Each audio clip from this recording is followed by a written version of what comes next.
Chapter 539. While Doyle was happily gossiping about the nobles in the capital, his bad luck came into play once again. Protector Doyle. Mallow's voice rang out from behind him at the perfect time, interrupting Thale's thoughts. What's so funny? Doyle's expression froze, but when he turned around to face the watchman, Doyle had regained his solemn and proper demeanor. No, sir. His Highness asked me, so I introduced him to some of the ways of the nobles. Mallows watched Lady Eleanor disappear into the banquet hall before he looked at Thales with a pensive look on his face.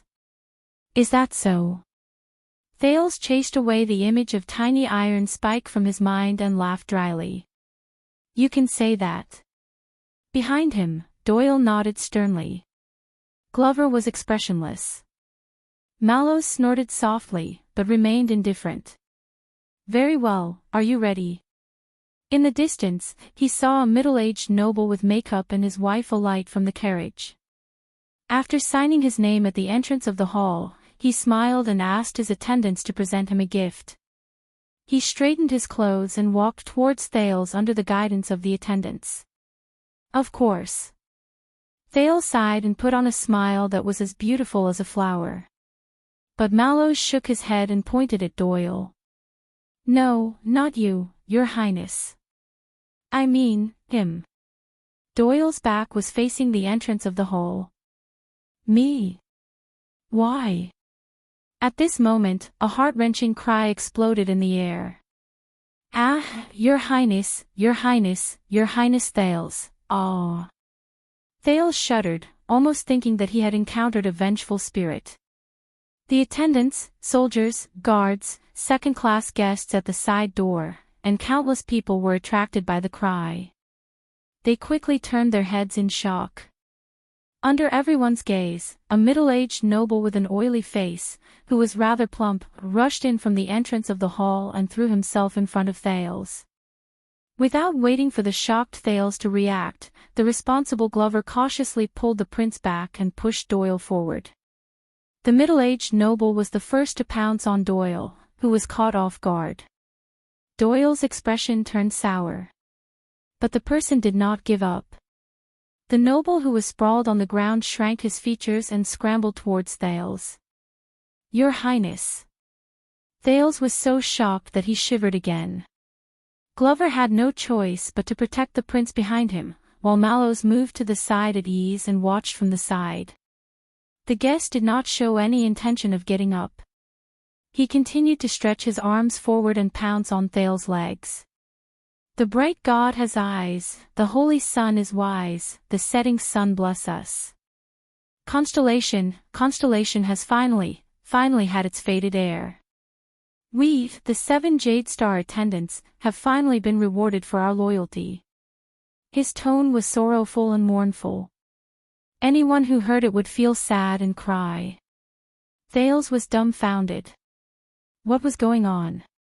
Blocking the road to seek justice. The Star Lake guards at the entrance frowned and pressed on their swords, but Mallows waved his hand at them. Then, Doyle grabbed the middle-aged noble by the back of his collar and dragged him back with all his strength. Dad, what are you doing? Get up. Get up. Doyle looked around in horror as he used his hands and feet to keep the middle-aged noble 2 meters away from the prince in exasperation. This is so embarrassing, Dad. When the middle-aged noble saw Doyle, he did not even wipe his tears before he immediately changed his expression. When I saw His Highness, I was excited and unable to control my emotions. It's none of your business. Hearing how they addressed each other, Thales arched his eyebrows. At the side, Mallows spoke leisurely. Your Highness, this is Baron Doyle. He is the suzerain of Mirror River and also Doyle's. Anyway, you can see for yourself. Thales' eyebrows twitched. Doyle was still entangled with his father. At the same time, his face was apologetic and ashamed as he smiled apologetically at the people around him. The attendants and guards who were watching the show left. The scattered nobles also turned around and whispered. Then, another shrill female voice rang out. Ah, little Danny.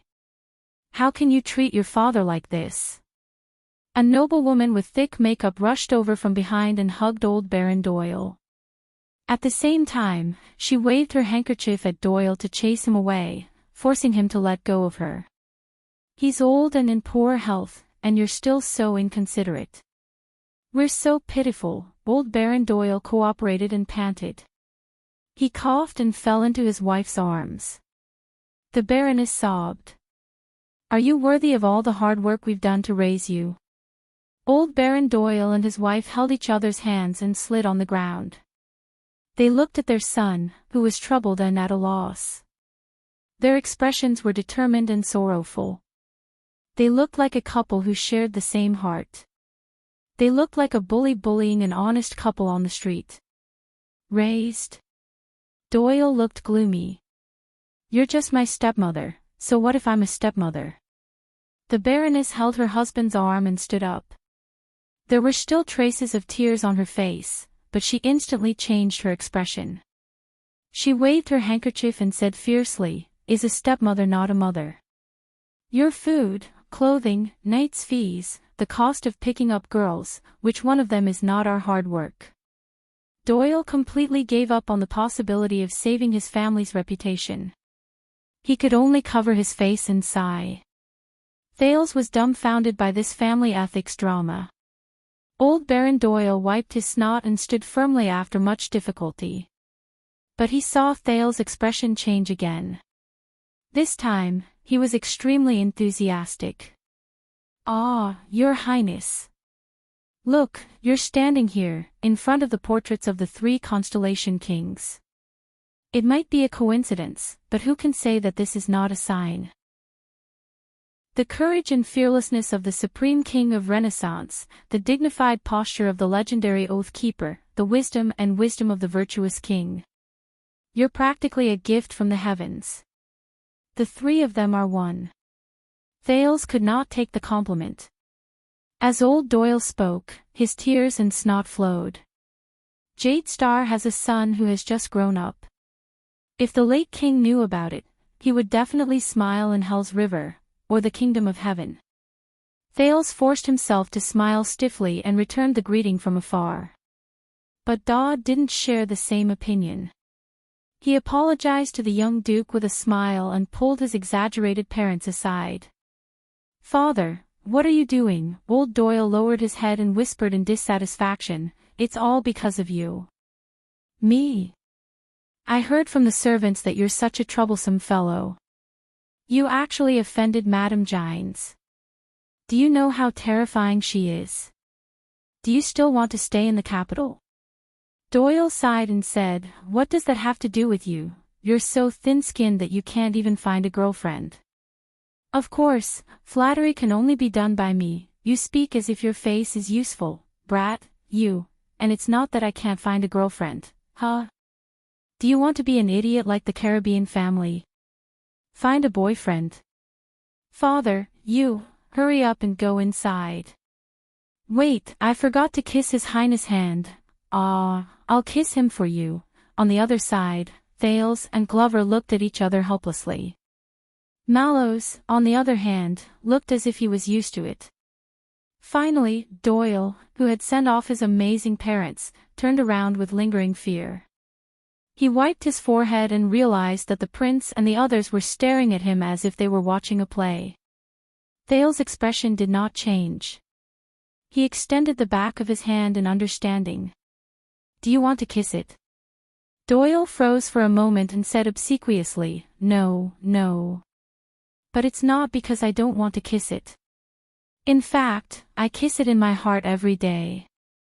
It's just that my father and the others, he. Glover spoke for the first time. His emotions were unclear. Sweet home. Doyle wished there was a hole he could crawl into. I know, he said sheepishly. That's why I don't like to stay at home. The other 3 turned their heads away and pretended that nothing had happened. Compared to Doyle's lively and happy family, Baron Stone, who was also one of the 7 Jadisters, came alone. He did not even have any attendants. He appeared lonely and gloomy. After the Bloody Year, due to the limitations of the nation, King Kessel advocated frugality and loved simplicity. Baron Stone was in his 40s. He had high cheekbones and thin cheeks. He looked rather mean. Hence, there are no more banquets of sufficient weight in the capital. Baron Stone held Thale's hand and carefully observed his face. "So, Your Honorable Highness, do you know what today means to us?" Thales could only respond with a smile. "It's okay, because we don't know either." The gloomy Baron bent down and rubbed his cheek against the back of Thale's hand. "Only for you to prove it." When Baron Stone turned around and left, Thales was already a little numb. "I remember that the leader of the logistics officers under me has the surname Stone." The prince took a deep breath and said, "All right, whether it's my Mindy's Hall or the Royal Guards." "How many people are related to the 7 Jadisters attendants?" "Many," Mallows answered calmly. "But there are very few." Thales was stunned. Then, another tall figure stepped out of the carriage. Under the flattering greetings of a group of minor nobles, he passed through the front yard of Mindy's Hall. After signing his name, he went past the guards and arrived in front of Thales. "I heard that they came early, so I had no choice but to come." The tall noble had a smile on his face, but his gaze was shrewd. He bowed to Thales and pressed his body down. There was a faint different aura about him. Lozano Glover, Viscount of Lake Mountain County. Doyle sucked in a breath slightly behind him. "Glover." Thales thought of something.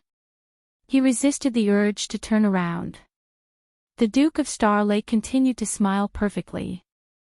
"Nice to meet you. His Majesty once mentioned that your family is the mainstay of our rule. I heard that your grandfather once served in the Royal Guards and held a high position." Lozano was tall, but he looked frail. He was once the most trusted watchman of the guards under the late King Aedi. He was also the sword teacher of Crown Prince Midir until he died in the line of duty for the country. He did not let down the Glover family's mission. Watchman. Thales resisted the urge to look at Mallows, but he thought of another person. Lozano smiled.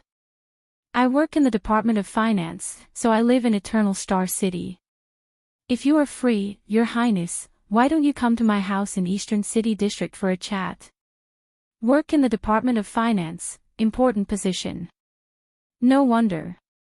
Lozano turned around and looked at Mallows. "Tormund, you too. The door of the Glover family will always be open for you." Mallows smiled faintly. "It is my honor. Shall I bring you in?" "Of course." But that was not all.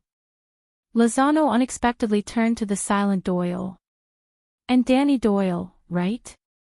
Please tell your father not to send any more money to the Department of Finance.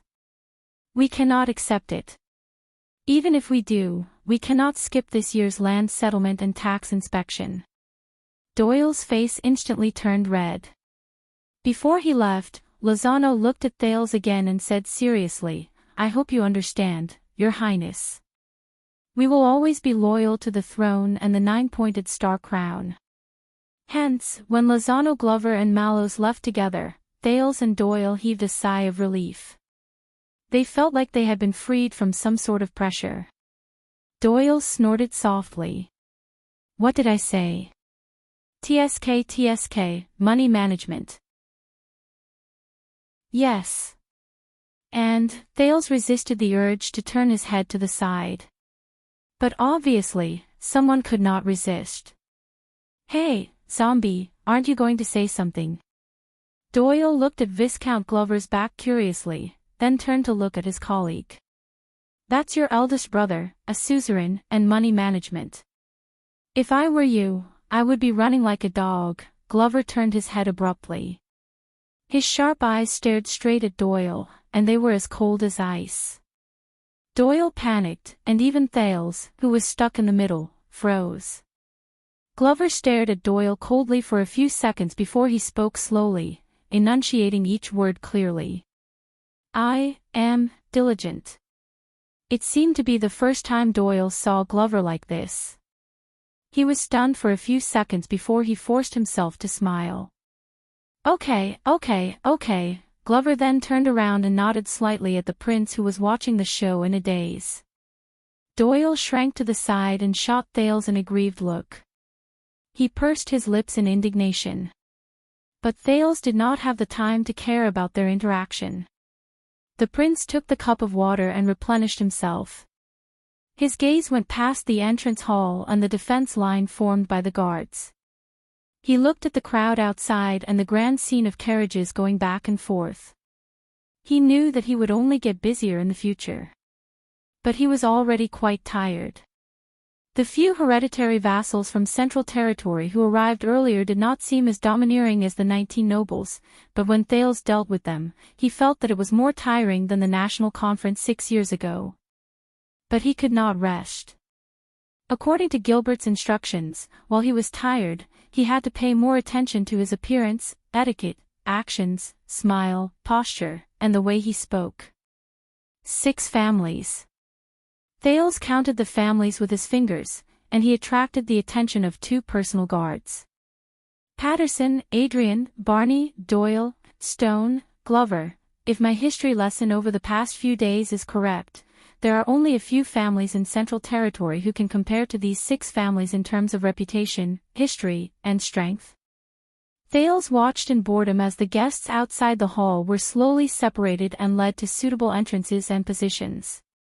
But there were still quite a number of people who forgot their etiquette when they passed through the main hall and tried to stick their heads out to see what was going on. They just wanted to see the prince's elegant demeanor as soon as possible. They have declined. Doyle continued Thales' words. His tone was indolent, and it was clear that he was also rather impatient. Even though the 7 Jade Star is just a term used within the circle, when I first started to remember things, there were 8 or 9 families in Central Territory who were directly under the royal family, had actual fiefs, and were hereditary nobles. There were even more who wanted to squeeze their way up. 8 or 9 families, until, Doyle shrugged. You know, over the past 20 years, some of them had empty titles, but lost their fiefs, some of them had big businesses, but could not make ends meet, some of them had a long history, but their descendants were unworthy, some of them were destroyed by the flames of war and could not recover, some of them made mistakes and lost their titles, some of their families were divided by internal strife. Thales listened quietly. Glover furrowed his eyebrows. Up until now, there are only 6 families whose names match up to the stupid title of 7 Jade Star attendants. And their qualities are all over the place. You can see that some of them are about to enter their coffins, some of them have orphans and widows, some of them have great power, some of them are sinister and petty, and some of them will cry and kneel when they see you. Ahem, Doyle, who had been gossiping casually, realized something and ended the topic in time. Thales did not speak for a long time. After thinking clearly, he nodded thoughtfully.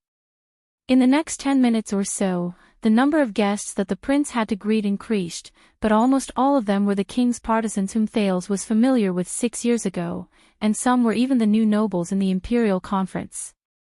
The current Minister of Finance, Moneybag Kirkman, cordially inquired about the prince's adaptability and the progress of his mathematics lessons. The Minister of Education took the opportunity to interrupt and mention the funding issue for this year's Central Territory examination for bureaucrats. The military advisor, Soldier Sada Ryder, had just patted his chest and assured him that the kingdom's actions in the desert would ensure another 10 years of peace in western Desert Hill, when the Minister of Agriculture, who had rushed over, sternly lectured him on the disadvantages of military aggression and the destruction of production caused by military operations.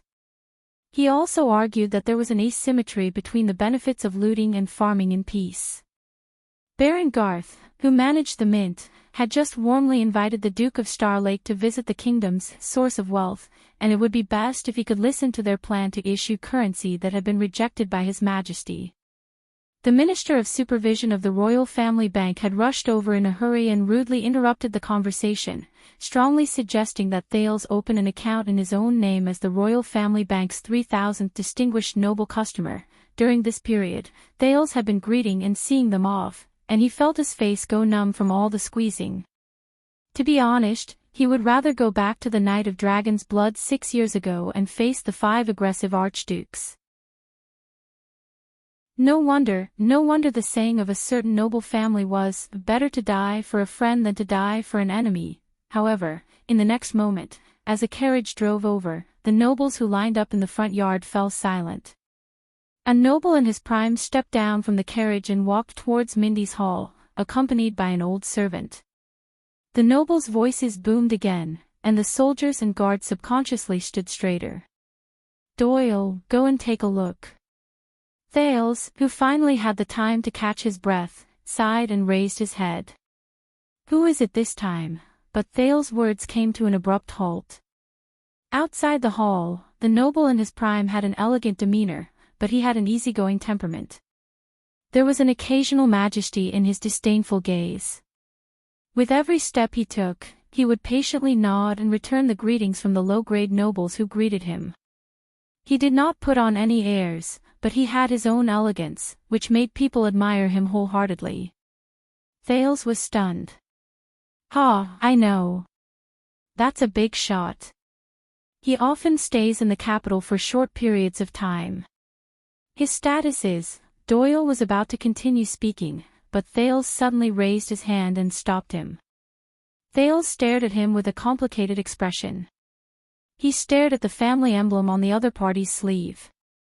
The flower had 3 petals, and each of them had a different color. The guest walked up the stairs and flashed his signature smile between the pillars. Mindy's Hall truly lives up to its name. There are countless treasures that are worth cities. As he signed his name, he smiled and said to the old servant beside him, "I really wish that I could have come here 6 or 7 years earlier." A few profound glints flashed past the noble's eyes. "That's good." The old servant only nodded quietly. The next moment, the noble in his prime raised his head. After the guards made way for him, he met Thales face to face. There was no warning, and there was no cover. Thales exchanged glances with the other party in the air. Doyle, who was originally numb and sloppy, shuddered. He felt as if a cold wind blew past him. "He has changed." Thales' expression was calm. He stared at the guest quietly and thought to himself.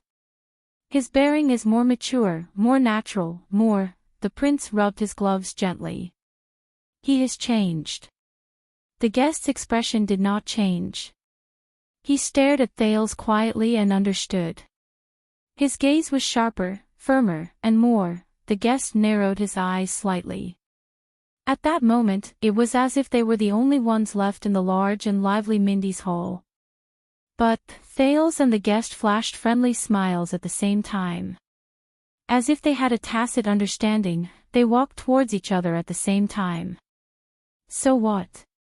Hence, under countless gazes, the master of Mindy's Hall and the guest acted as if they were old friends who had not seen each other for a long time but treated each other with sincerity. They walked towards each other passionately and happily, and their palms met in the air. "Welcome, Your Grace." "It's been a long time, Your Highness." Thales felt the other party's vigorous strength, which he did not hold back at all. He also unceremoniously released the sin of Hell's River and exerted strength in his muscles. His palms trembled slightly in the air, but they appeared to be calm. Mallows, who had rushed over after hearing the news, frowned slightly when he saw this scene. Thales and the guest's gazes met again in the air. Then, both of them put on friendly smiles. The Duke chuckled. "Just call me Zayn." The prince was equally understanding. "Thales." The next moment, the two of them looked at each other and laughed in tacit understanding again.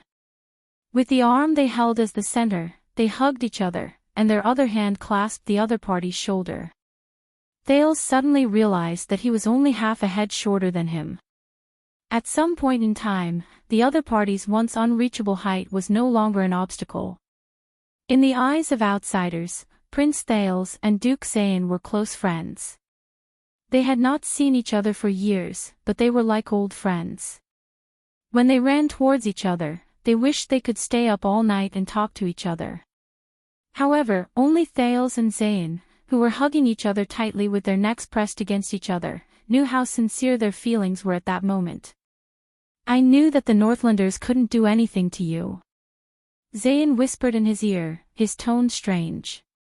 "Yes," Thales responded slowly with the same deep meaning. "Just like the Blood Clan."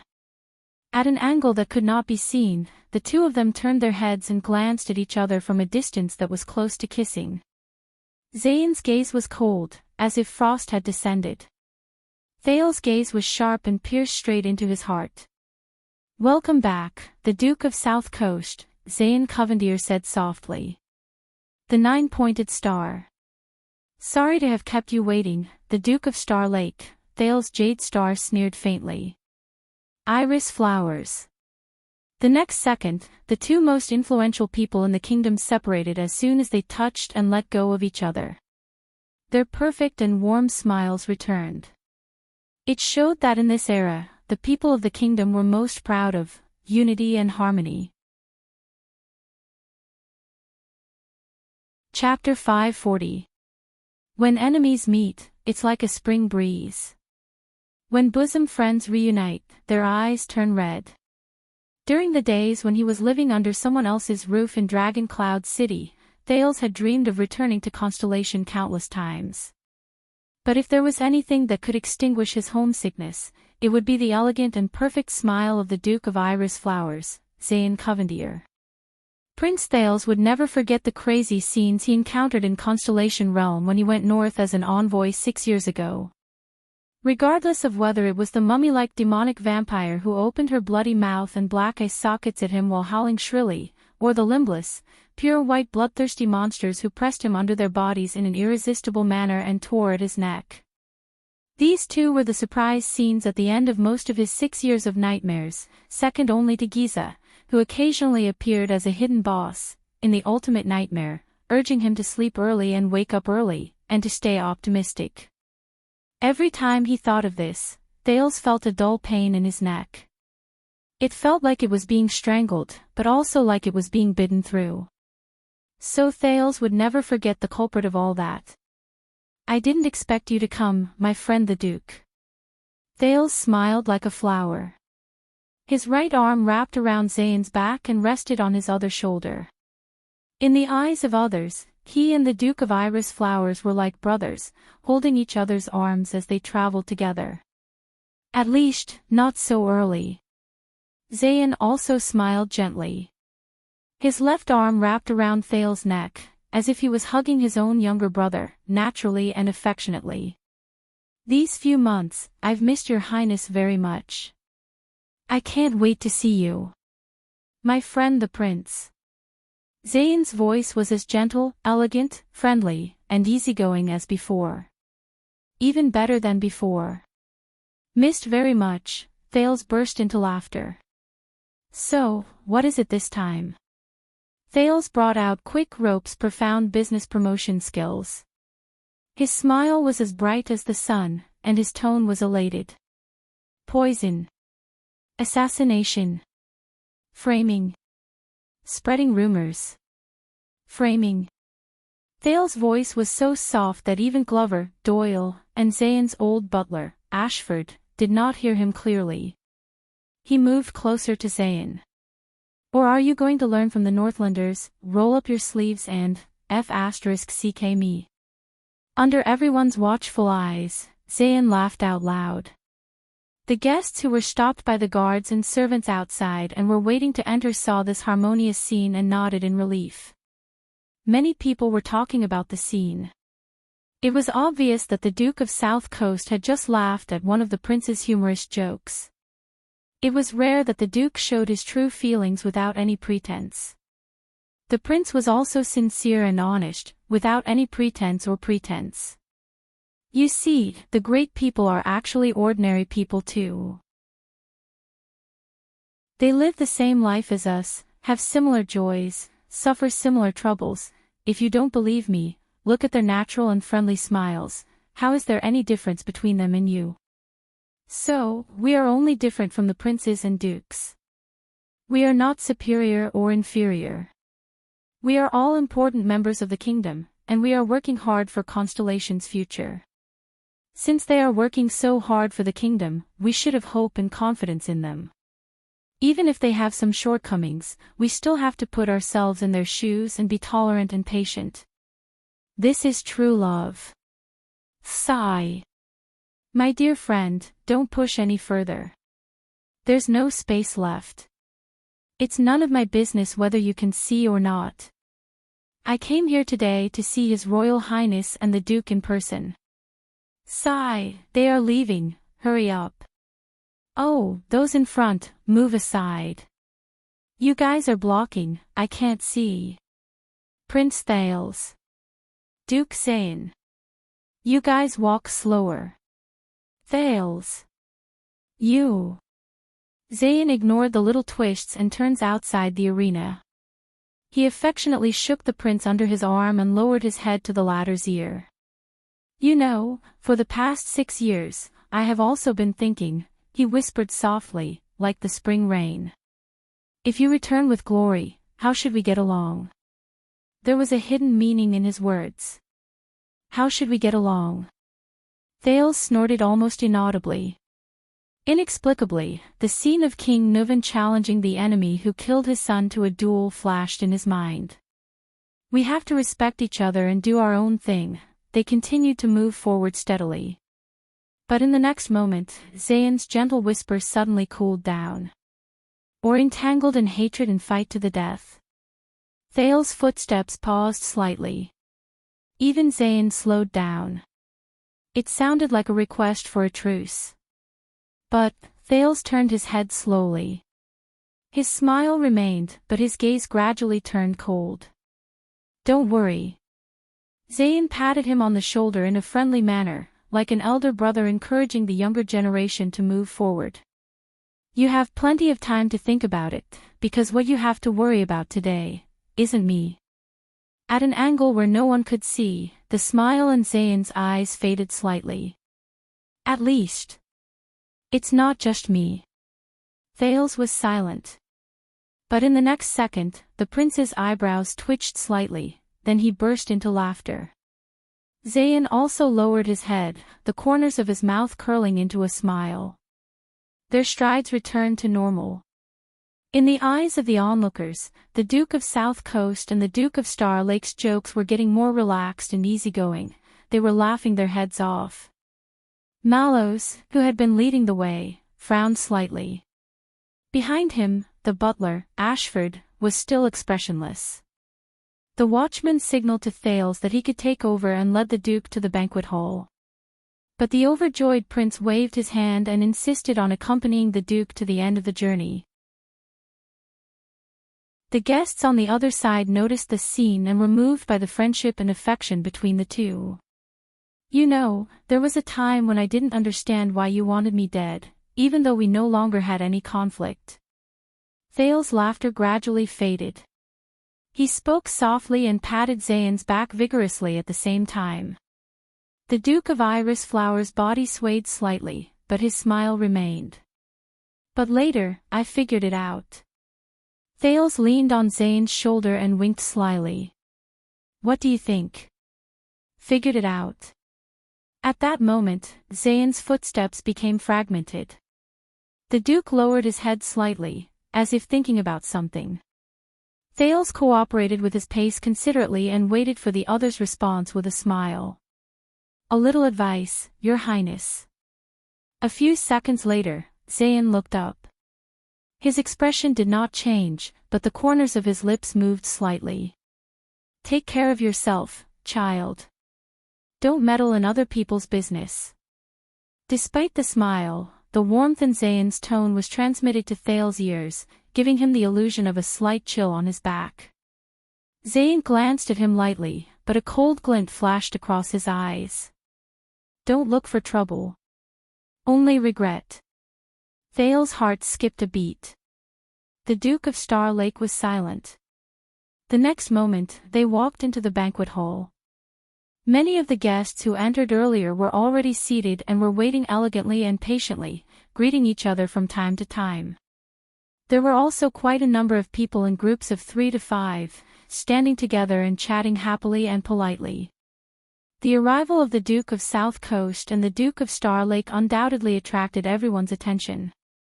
First, the guests who were closer to them saluted, then the people who were further away stopped chatting.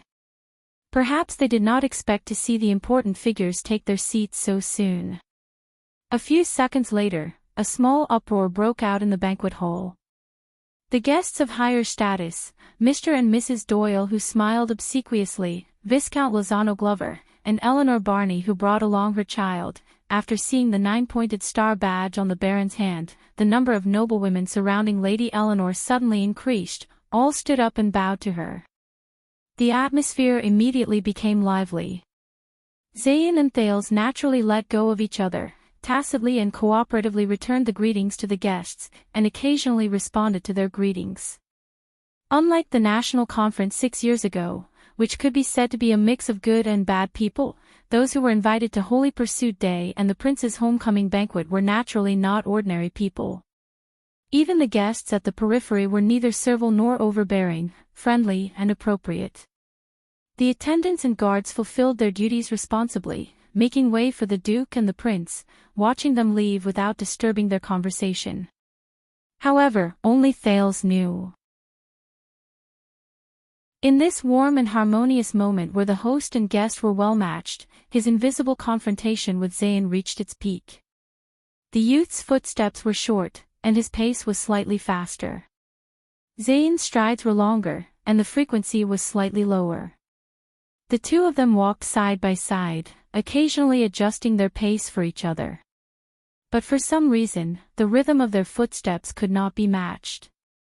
But at that moment, Thales smiled from the bottom of his heart. Does he know, Zayn? Thales thought silently. The revered ruler of the Iris family in South Coast Hill, Duke Zayn Covendier, Constellation. His threat, his warning, his tone of voice, compared to those people, many faces flashed across Thales' mind. King Nuvan rubbing his ring, King Chapman caressing his sword, the sinister and ruthless Stake, the creepy and strange Ricky, the legendary wing processing heads, the chuckling Duke of Western Desert. Compared to them, the youth chuckled in his heart. The excitement caused by the two of them in the banquet hall subsided slightly. The guests dispersed again, returning to their original state of groups of 3 to 5. In the next second, Thales' smile faded slightly.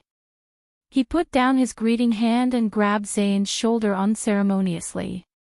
You know, I've been attending Scholar Julio's mathematics class recently. So I'm very curious. It looked as if the prince had thought of something very interesting, leaned over, and told the Duke in a low voice. Thales' mouth did not move, but he spoke through his teeth. I'm very curious. 6 years ago, when I went north and encountered an accident, and you transferred those baronies and the crystal drop mines to the royal family to ask for my father's forgiveness, how much income do you lose every year? As soon as he said that, Zayn's breathing became slightly erratic. The baronies. The crystal drop mines. Income, Zayn's arm muscles tensed slightly. About this matter. He smiled and turned to Thales. I thought we had already settled it, but the prince responded with an even brighter and brighter smile. And do you know how I survived these 6 years in the fierce and treacherous Northland? At that moment, the master of the Covendier family felt his shoulders tighten. Times have changed, Zayn. Thales put his mouth close to the other's ear and flashed a malicious smile. Don't look for trouble. Only regret. Zayn stared at him steadily. His expression slowly stiffened.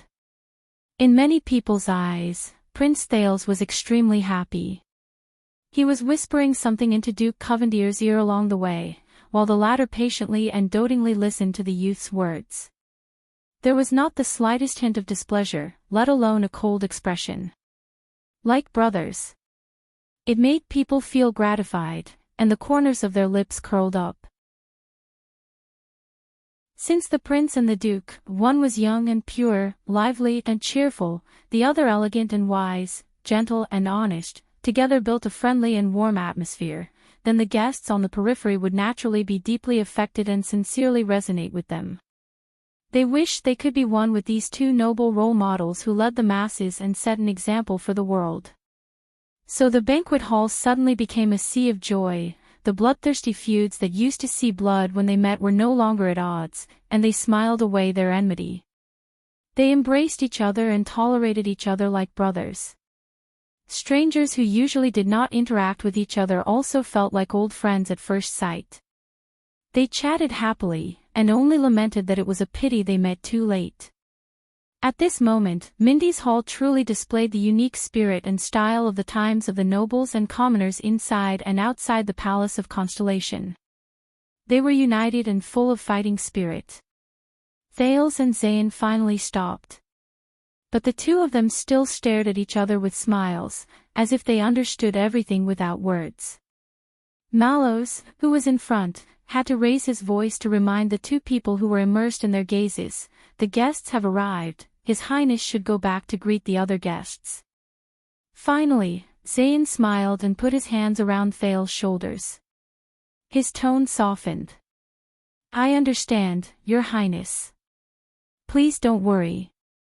Zayn lowered his head and pursed his lips. "As long as Constellation exists, so does the Empire." Thales raised his eyebrows. Then, Thales grinned happily. Without holding back, he stretched out his arms and hugged Zayn tightly. "That's good, may we rather die because of our friendship." Zayn's expression froze. He felt his waist being held tightly, and the strength gradually increased. Thales buried the side of his face into the Duke's chest and said coldly from an angle where no one could see, "We will not perish with our enemies." In the next second, the prince let go of the Duke and turned back into the cheerful and sincere Thales, laughing loudly. Zayn looked at him and laughed as well. In order to cooperate with the prince and the Duke, the surrounding nobles with good etiquette raised their volume while secretly peeping, so that the two people's laughter would not be so abrupt. Thales seemed to be really happy. He laughed so hard that he was rocking back and forth. He waved at Zayn, then turned and left. He quickly walked between Glover and Doyle, who was looking at the prince strangely. When no one was looking, the teenager loosened his facial muscles that were almost numb from laughing too much. But he let out a long breath in his heart. "It's a little strange." Sensing Zayn's gaze from behind, Thales, who had become tired again, thought to himself. Zayn Covendier. As one of the enemies he hated the most, this guy was still as sinister, as profound, and as abominable. But in his memory, the former Duke of Iris Flowers did not seem to be this proactive. Thales pondered as he walked towards the exit of the banquet hall, accompanied by the guards. He was ready to return to his original position and continue his duty of welcoming guests. However, before he could finish his thoughts, something unexpected happened. When he passed by a group of foreign guests, a tall and majestic figure, even more imposing than Glover, suddenly appeared. The other party rushed into his line of sight with a fierce aura. In an instant, Glover and Doyle's expressions changed. But the two guards were well trained. They immediately bent their knees and pressed their swords. Before the other party could get close, they were ready to draw their swords and kill the assassin. Until Mallow's strong hand stretched out at the perfect time. He pressed down on their shoulders. It avoided the awkward situation of the Prince of Constellation's first appearance in front of everyone and causing the guests to bleed. "Steady," Mallows reprimanded in a low voice. At the same time, a deep and rough voice, with a tone that Thales was all too familiar with, rang in the banquet hall. "Look who this is." The majestic guest stood in front of Thales and laughed heartily. The nervous Glover and Doyle were shocked. The two of them glanced at Mallows, who stopped them, and only then did they notice that even though Mallows had a frightening figure, he was unarmed, and he was standing at a safe distance. They overreacted.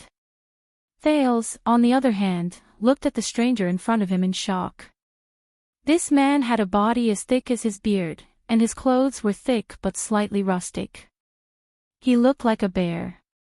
An old friend of the people of Extet. Prince Thales, the bearded man in front of him happily opened his thick arms and shouted the next word in a vigorous voice, "I'm going to kill you." North Star. Thales was stunned. Wait a minute, North. North what star? He turned around in confusion and glanced at the guests around him. They, who were watching curiously, immediately turned around and went back to their own duties. But this did not stop Thales from recognizing the familiar accent. He came from, look. The bearded man's laughter was rough and strong, full of energy. A prince who grew up drinking the milk of us Northlanders is indeed different. Thales was dumbfounded again. What milk? Excuse me. The prince finally adjusted himself and responded politely and appropriately. In fact, when I arrived at Dragon Cloud City, I was all ready, Thales continued awkwardly in his heart. Weaned. Wait, in this world, when he was young, did he drink milk? But what greeted him was still a burst of rough laughter. I am Jorge, no surname.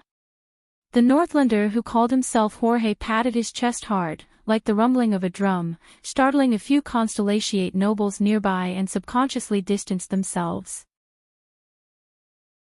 I am the administrator of Archduke Gadro, and I bring you the pride and hospitality of Elefure City. Thales' expression changed. Archduke Gadro. Elefure City. The once familiar northern geography returned to his mind again. Among the 10 territories of Extet, if the city of faraway prayers was in the extreme west, then Elefure City was in the extreme east. In fact, the Gadro family of Elefure City was located in a remote area, but it was built on mountains and cliffs, bordered by ice and the sea. With a lack of high-quality ports and a harsh coastal environment, they struggled to guard the narrow and long coastline rarely seen in the entire Extet kingdom.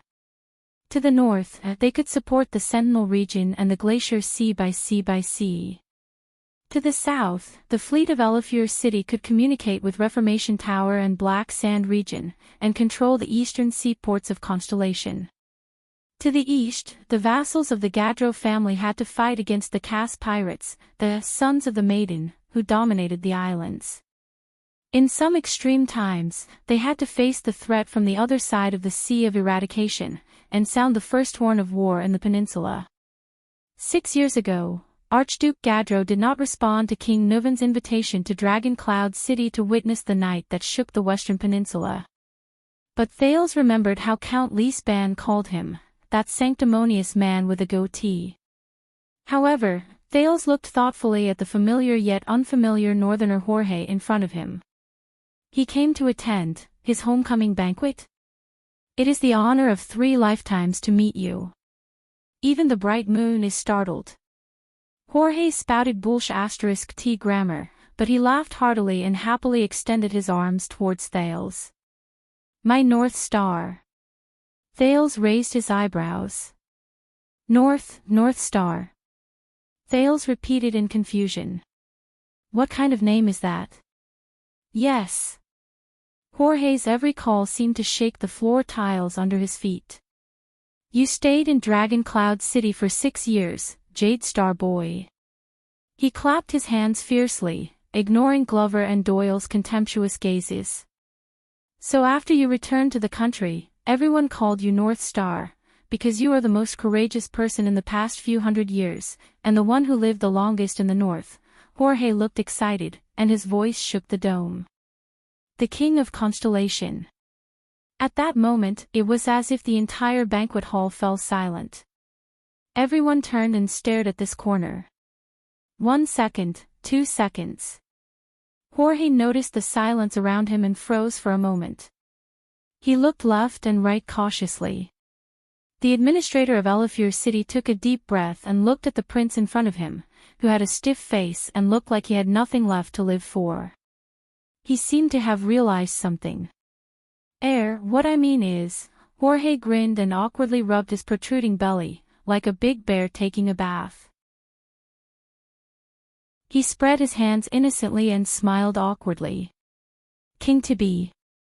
Stealing fragrance. Chapter 541. The most incongruous thing in the world was the sudden appearance of an extension in a constellatiate banquet. And one who had no idea what to say. Under the reminder from Thale's eyes, Glover and Doyle hurried and invited Jorge to a corner outside the hall with great difficulty. They managed to get rid of the curious and probing gazes of the guests around them. I say, you Southerners are just looking for trouble. Just saying the wrong name and you become crazy, Jorge grumbled without holding back. In the past, I even mistakenly wrote the title of the Archduke's letter to King Nuvan asking for help as the Honorable King of Dragon Cloud City, but the Born King didn't do anything to me. He still provided money and manpower to help us exterminate the mountain bandits. Doyle pursed his lips, while Glover averted his gaze. Even though the former was lively and carefree, and the latter was quiet and introverted, they were not used to this guest's casualness and rudeness. Only Thales listened to the other party's rough and thick northern accent and smiled without saying a word. It was indeed rare to hear such an accent in the orderly Mindy's hall and banquets where etiquette was everywhere. It was as if he had returned to the heroic, cheerful, and straightforward North. Administrator Jorge laughed out loud and said, "Haha, perhaps you have forgotten, North Star, but we have met before."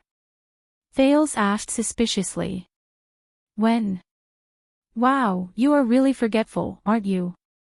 Listening to the other party's careless tone, other than being abrupt, Thales actually felt a strange sense of familiarity. But he was just a passerby in Extet. This place, Constellation, Eternal Star City, this was his home, was it not? Jorge was in high spirits. A few years ago, during the hunting ceremony in Dragon Cloud City, the young lady from the Walton family held your hand. If you ask me, you are really bold. All the Northland lads present were jealous and rushed forward in groups, wanting to have a friendly duel with you and learn from each other. Thale's expression changed abruptly. Jorge was very happy, and his saliva flew everywhere. The scene was very chaotic and noisy. Perhaps others did not see it, but I have sharp eyes. She hid you under her skirt. Thale's face turned pale. He ignored the expressions of his personal guards behind him and rushed forward to hold Jorge's waving hand. Cough. Thank you. Administrator Jorge. Thales interrupted her passionately, feeling touched. I have truly felt the generosity and hospitality of Elafir City. He shook Jorge's hand vigorously, wishing with all his heart that he would stop. Jorge was stunned at first, then he narrowed his eyes and lowered his head, a look of understanding on his face. This made Thales even more depressed. As a listener, Doyle nudged Glover with a playful expression.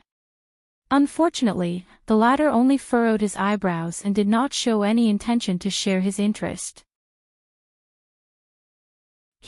That's right, speaking of this. Jorge naturally put his arm around the Duke's shoulder and whispered to him like a good friend. Grand Duke Gadro has a son, Igor, the heir of Buffalo City. He's a good lad. Among the gifts I brought are the seal and bear skins he hunted. Both of you are of equal status, and both of you are talented, so you should be able to get along well. The administrator had an encouraging look on his face as he shook the prince vigorously. You'll love him. Thales was so shaken that even his fake smile became unreal. Igor, right? I guess I will. But Jorge only smiled with his eyes squinted. But that's not all. You should know that the Grand Duke has 3 daughters. Thales had a bad feeling. Although the first one has been married twice, she's good at bearing children. I guarantee that you'll have many children before you're 20, and you won't have to worry about descendants. the second one is amazing. She's adept at archery and horsemanship. Even the veterans have to give her a thumbs up. With her in bed, you don't even have to arrange for guards to be on duty at night." Thale's smile gradually froze. The third one. Jorge was stuck for a while, hesitated for a moment, then stuttered. Yes, she's all right." The administrator then patted the Duke of Star Lake's shoulder in a northern manner, messing up the perfect hairstyle that Thales had cut when he was fleeing and grew back after he returned to the country. "I know, you grew up with the northern wind, you must prefer the hard one, what do you think?" Jorge's eyes lit up. "Consider it." The prince forced a smile with difficulty. Thales spent a few minutes before he managed to escape from Jorge's enthusiasm. He invited the bear-like guest back to the banquet hall and promised to give him a bigger seat. The personal guards who accompanied the prince had amused expressions. Malos, who had been silent all this while, came forward and reminded the prince of the guest list he was going to personally welcome next. But after he finished speaking, "Right, about the story he told, you know, the one where you hid under your skirt." The watchman was a little hesitant. Thales, who had always been easygoing, looked up instantly. His expression was fierce, as if he was about to devour someone. "Don't ask." The Duke of Star Lake gritted his teeth. "You'll still be my favorite personal guard captain." Malos narrowed his eyes, and with a look of understanding, he bowed in a contemplative manner. "Then, I'll go and arrange other matters. I hope you enjoy the banquet." Thales sighed in annoyance as he watched the man turn and leave. "Your Highness." Doyle's voice came from behind him. Thales was still wary. He scowled at him coldly. "Don't worry, I won't ask." Doyle shook his hand awkwardly. "I just want to say that I understand. I've been through that terrible situation too, ahem. On the other side, Glover seemed to have caught a cold. He coughed repeatedly and interrupted Doyle's nonsense. Ahem. Doyle stopped talking in embarrassment, but Thales' expression became even worse. "All right." Thales pulled his head back stiffly. His mood was gloomy. "When I become king, the first thing I'll do is to lead the army north, destroy Extet." They walked back in silence. "Northlanders, ahem. Are all Northlanders in Extet like this?" Doyle finally brought up a topic that was not so annoying. Thales nodded gloomily. "Half of it." As for the other half, at this moment, a voice filled with surprise and excitement came from the side. Thales' Jade Star. The three of them were all shocked. Amidst the footsteps and shouts, Jonvold and Praka from the Star Lake Guards blocked a guest who wanted to rush to the prince in the corridor far away.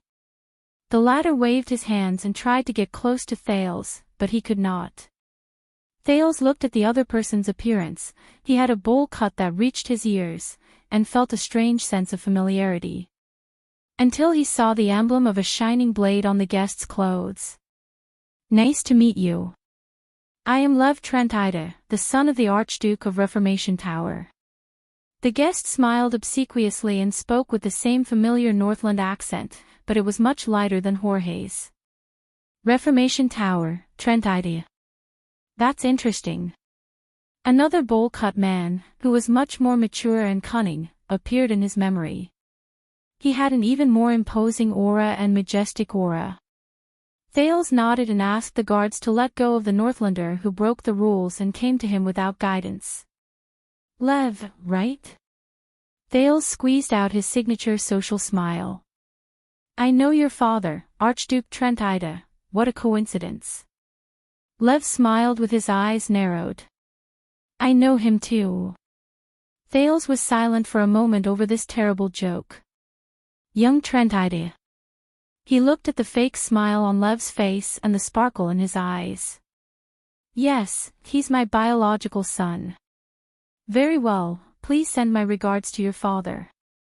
Thales sighed and decided not to pester him any further. I hope you enjoy the banquet. The prince turned and left. Your Highness, Lev said anxiously. But Jonvold, who was behind him, pressed down on Lev's shoulder, his warning obvious. Thales turned around. I know you're busy, so, alright, I'll get straight to the point. Lev sighed, looking like he was ready to go all out. Thales blinked. Against the background noise of the banquet, Lev narrowed his eyes. You know, it wasn't easy for me to make this trip. I was going to buy some souvenirs to bring back, but I ran into some trouble. Damn market bureaucrats and merchants conspired to not only suppress the quantity and raise the price, but also deliberately cause trouble. Souvenirs. Thales was stunned. You know, traveling. Lev shrugged like a spoiled young master. Buy some of this, buy some of that, and bring some local specialties. Local specialties. Thales raised his eyebrows. Lev smiled awkwardly. Nothing much, just some food, clothes, and toys. Food. Thales' tone grew more doubtful. He stared at Leviticus. Yes, my favorite food. Lev's smile remained.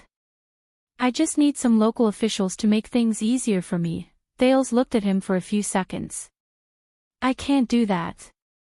Damn Northlanders. Thales said coldly. I'm just a prince who has just arrived and is cultivating. Thales was about to turn around again when Lev hurriedly spoke again. I know. But don't worry, Your Highness, you don't have to do anything. You don't have to do anything. Thales looked at him questioningly. Lev broke free from Jonvold's grip and ignored the other's disgusted expression. At the banquet later, just let me stand by your side for a while and look like I'm talking and laughing.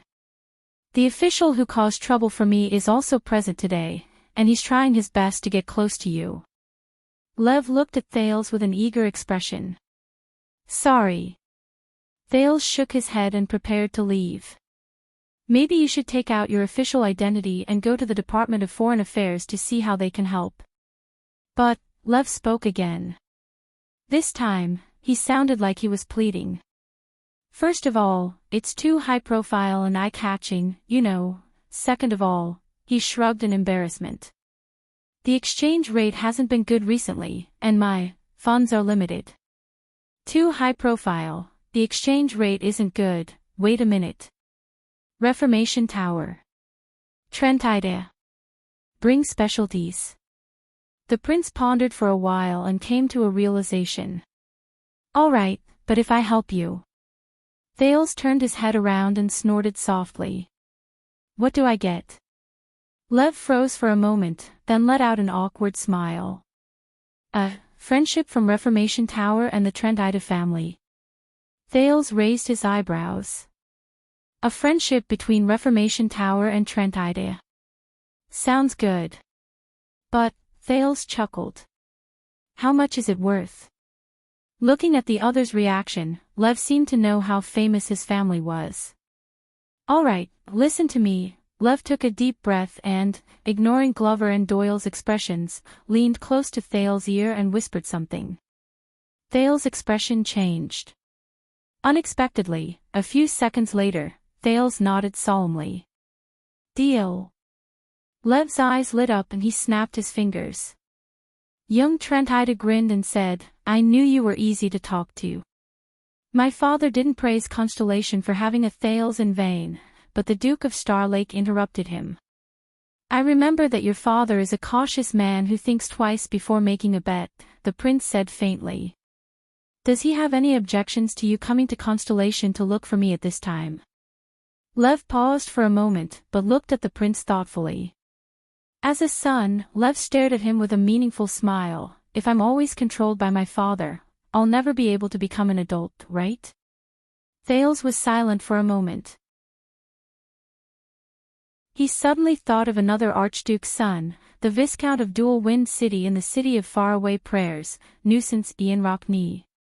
Thank you for your frankness. I'll tell Archduke Trentide about this, Thales said faintly. That's exactly what I want. Lev did not panic, but instead smiled slyly. Then he'll know that not every son is qualified to be mentioned by the famous North Star, who reversed Axtet's fate. Hearing this form of address, Thales frowned.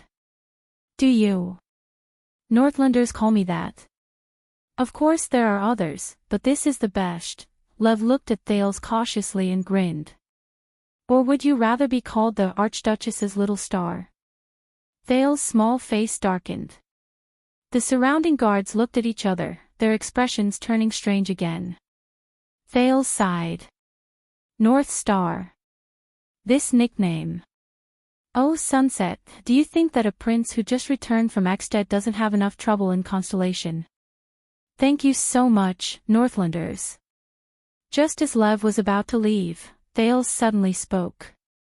So, King Chapman doesn't have any objections to you attending my banquet? Hearing that name, Lev's expression changed. He was silent for a few seconds. Duke, today is your wedding day. Young Trentito looked around and said softly, that's right. Let's not talk about unlucky things. Thales politely bade him farewell. Satisfied, Lev turned around and left under the escort of Jonvald and Praka. But the moment the prince turned around, his expression turned cold. Glover, Thales said gloomily. Go and find out where Gilbert is, and bring him to me. Glover frowned slightly. Doyle, who was beside him, was stunned. Now? But Your Highness, according to reports, the Guardian Duke of the Eastern Sea, who is also Prime Minister Cullen, will be arriving soon. But Thales suddenly shouted, screw the Prime Minister. The Duke of Star Lake spoke coldly, enunciating each word in an unsettling manner. Now, immediately, Thales glared at him coldly. Find him, Gilbert Casso. The two men, who were used to the prince's gentle personality, were shocked. Glover said nothing more and immediately turned to leave, leaving the uneasy Doyle by Thales' side, casting worried glances at him from time to time. Gilbert soon appeared in front of him with a puzzled expression.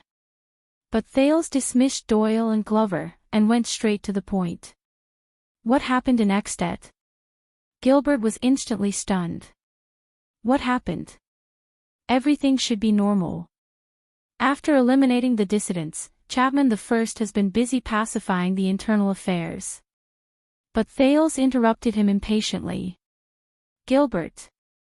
Just now, two Northlanders rudely stopped me, and one of them even called me the King of Constellation, in front of everyone. Gilbert's expression changed. Thales took a step forward, and his gaze was sharp. Do you understand now? Gilbert and the prince looked at each other for a second before he sighed softly. You must know that today is your big day.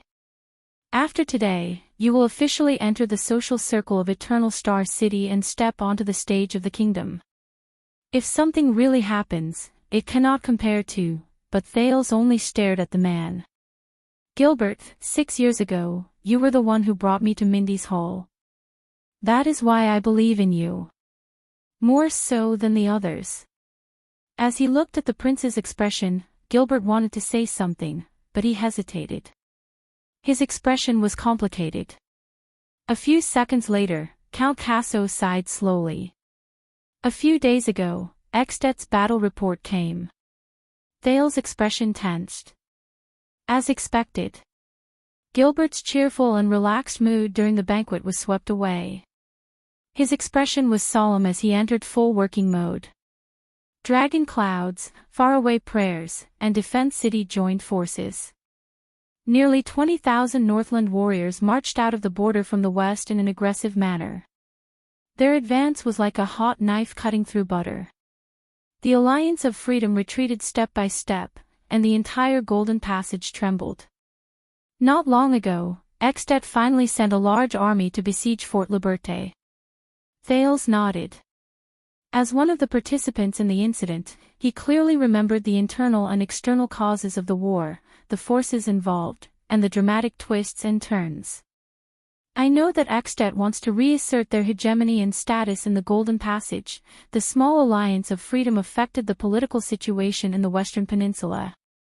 Be it the 16 cities of Camus Union, the White Elves of White Mountain, or the other countries in the Golden Passage, ever since they overestimated their own abilities and rashly intervened 20 years ago, they were easily dealt a heavy blow by King Nuvan.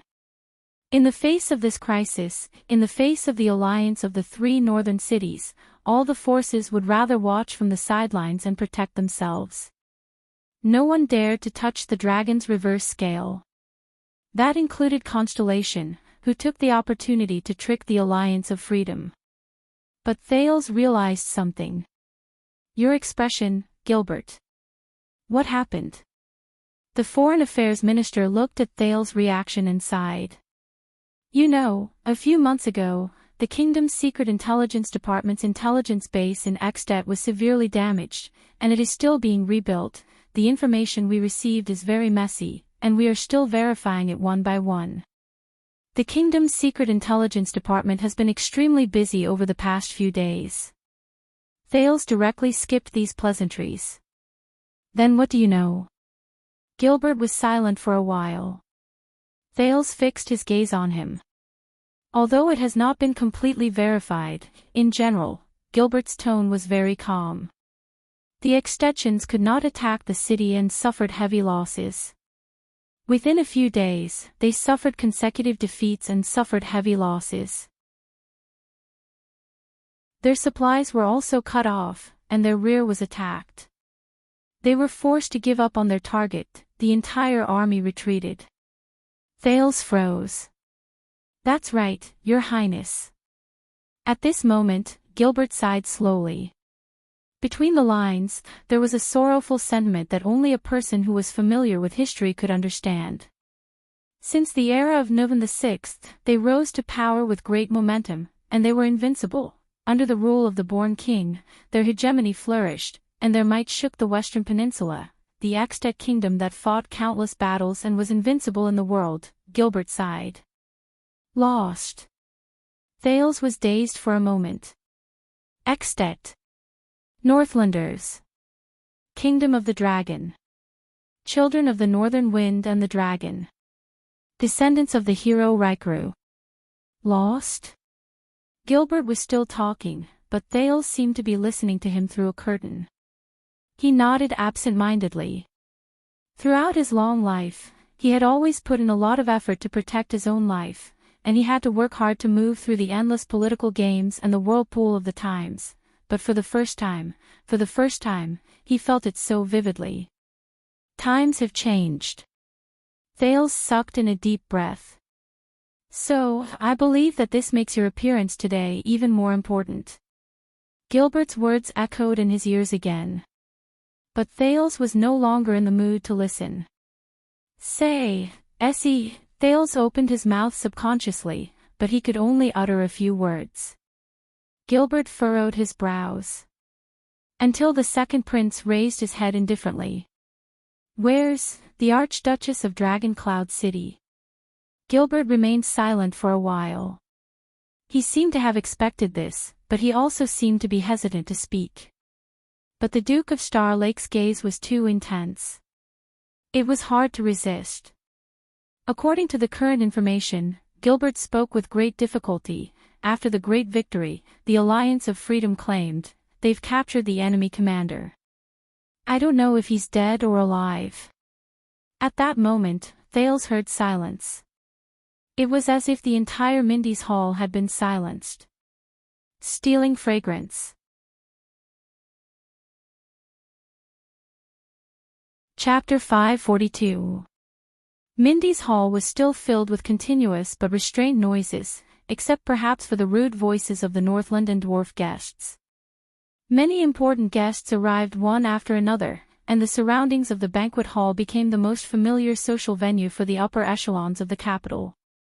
As for the host of the banquet, Thales still faithfully carried out his duty.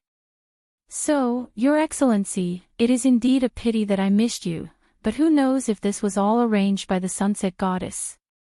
Archdeacon Stylianides nodded politely at the Duke of Star Lake. He was frank, humble, considerate, and gave people a good impression of him.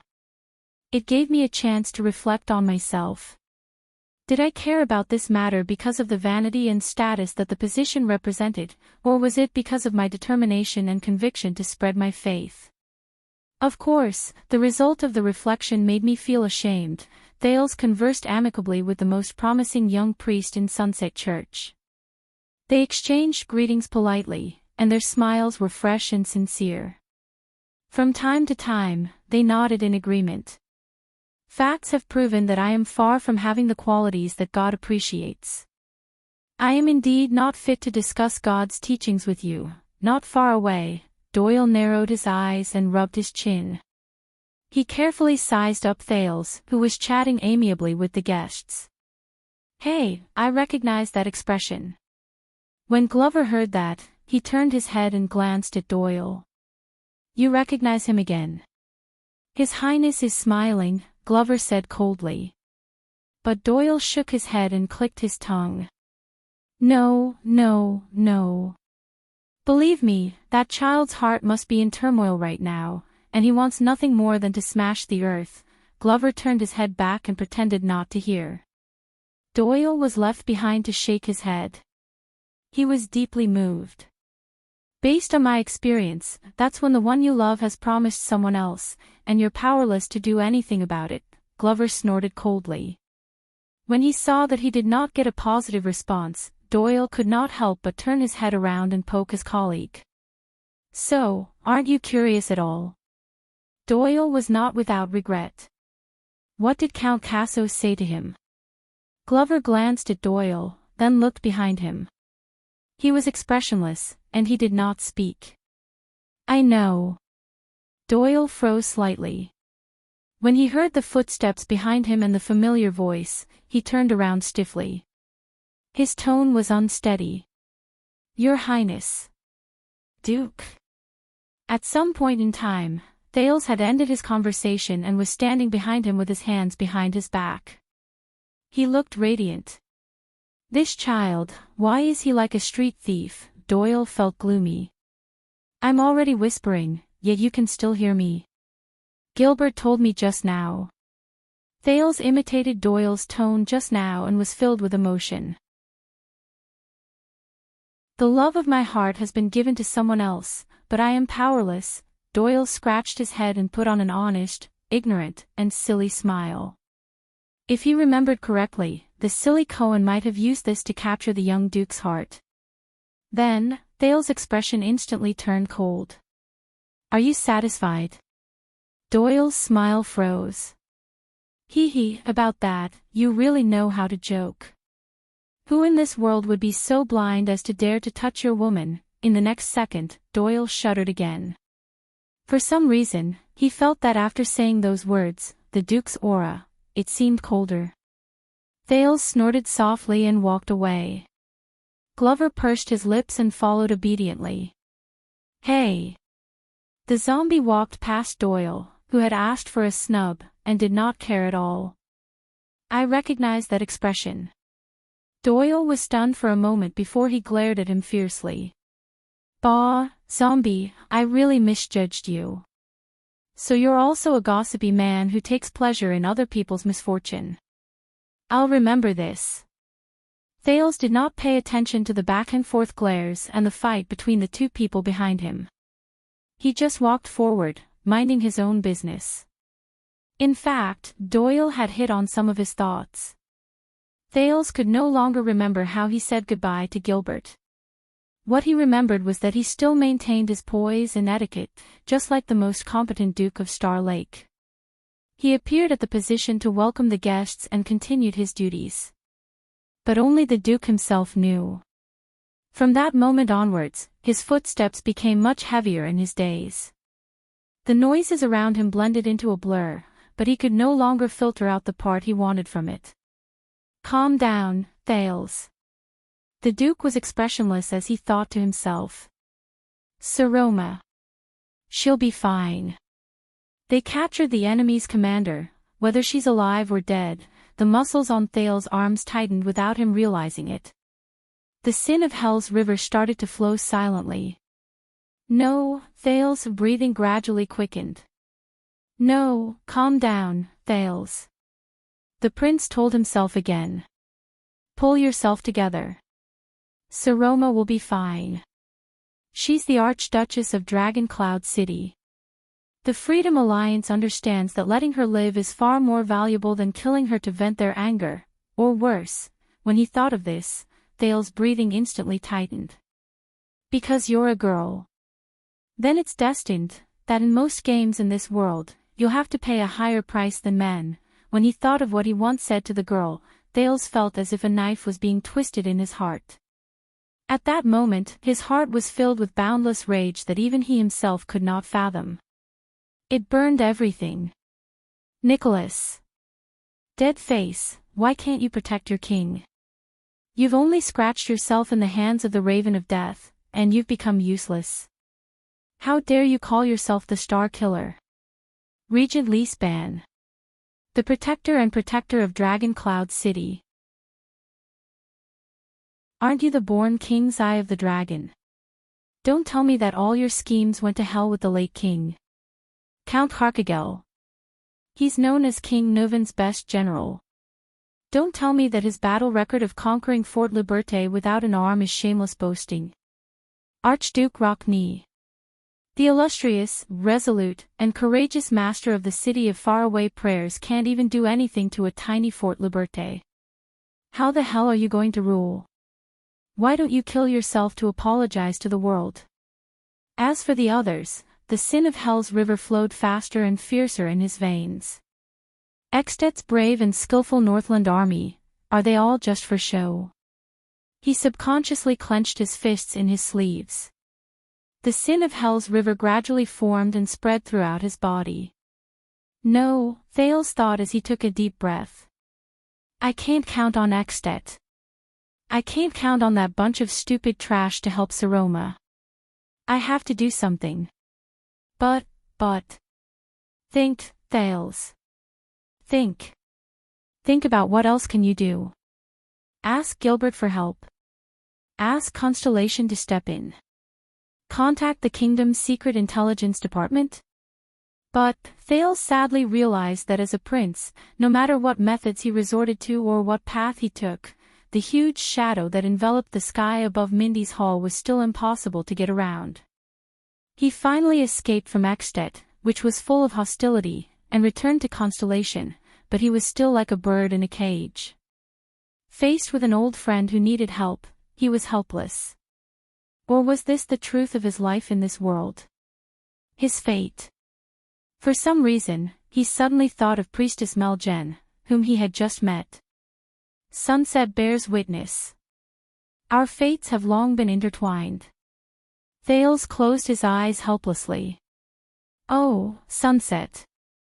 If you truly exist and control the power, if you truly are the patron saint of my family and kingdom, I beg you. Please protect her, help her, and watch over her. Pity the innocent girl who was dragged into my unfortunate fate. Wait a minute. He did not understand the gods. But, compared to the gods, the ones who truly exist and control the power, Thales opened his eyes gently. Maybe there is a way, but, the price I have to pay, Thales gritted his teeth. The sin of Hell's river roared fiercely in his body. But if this can save her from an even more tragic future, Thales' gaze became colder and colder. The sin of Hell's river became more agitated and almost boiled. At this moment, slap. Thales' shoulder was slapped hard by someone. He instinctively wanted to retaliate, but the person behind him held his arm tightly. He could not move forward or retreat. Your Highness. Mallows stood in front of him. As he grabbed Thales' right hand, he lightly patted the prince's chest. As expected, Thales gritted his teeth and suppressed the desire to pounce on his personal guard captain. The power of eradication in his body was suppressed, and it howled angrily in his blood. It was like a beast that was difficult to tame being tied back to its cage. I was wondering why there was something missing here. The watchman was still holding the prince's right arm. He sized up Thale's flat and smooth chest, frowned, and muttered. I'm guessing that the Jade Star insignia on Baron Barney's hand in the banquet hall was not stolen by him. It's purely because you're a prodigal. You gave it away because the other party was a pitiful boy. Of course, it could also be because of a beautiful woman. When he heard his commanding officer's words, Doyle, who was not far away, flashed a knowing smile at his colleague. But Glover still replied to him coldly. By the way, Your Highness, let me introduce the next guest. Thales raised his head with difficulty.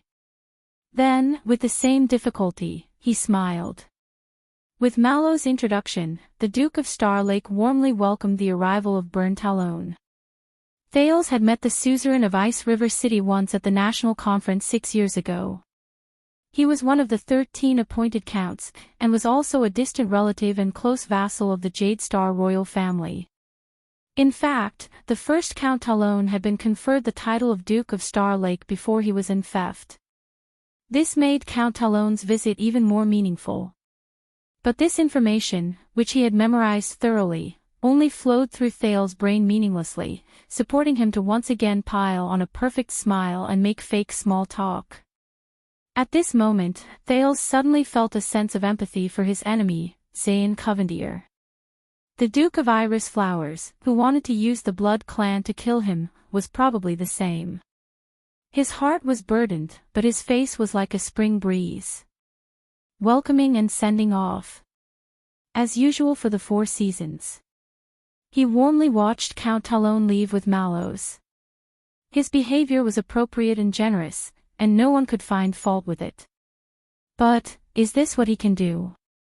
Thales thought sarcastically. Stand here and sell smiles at some stupid banquet of mine.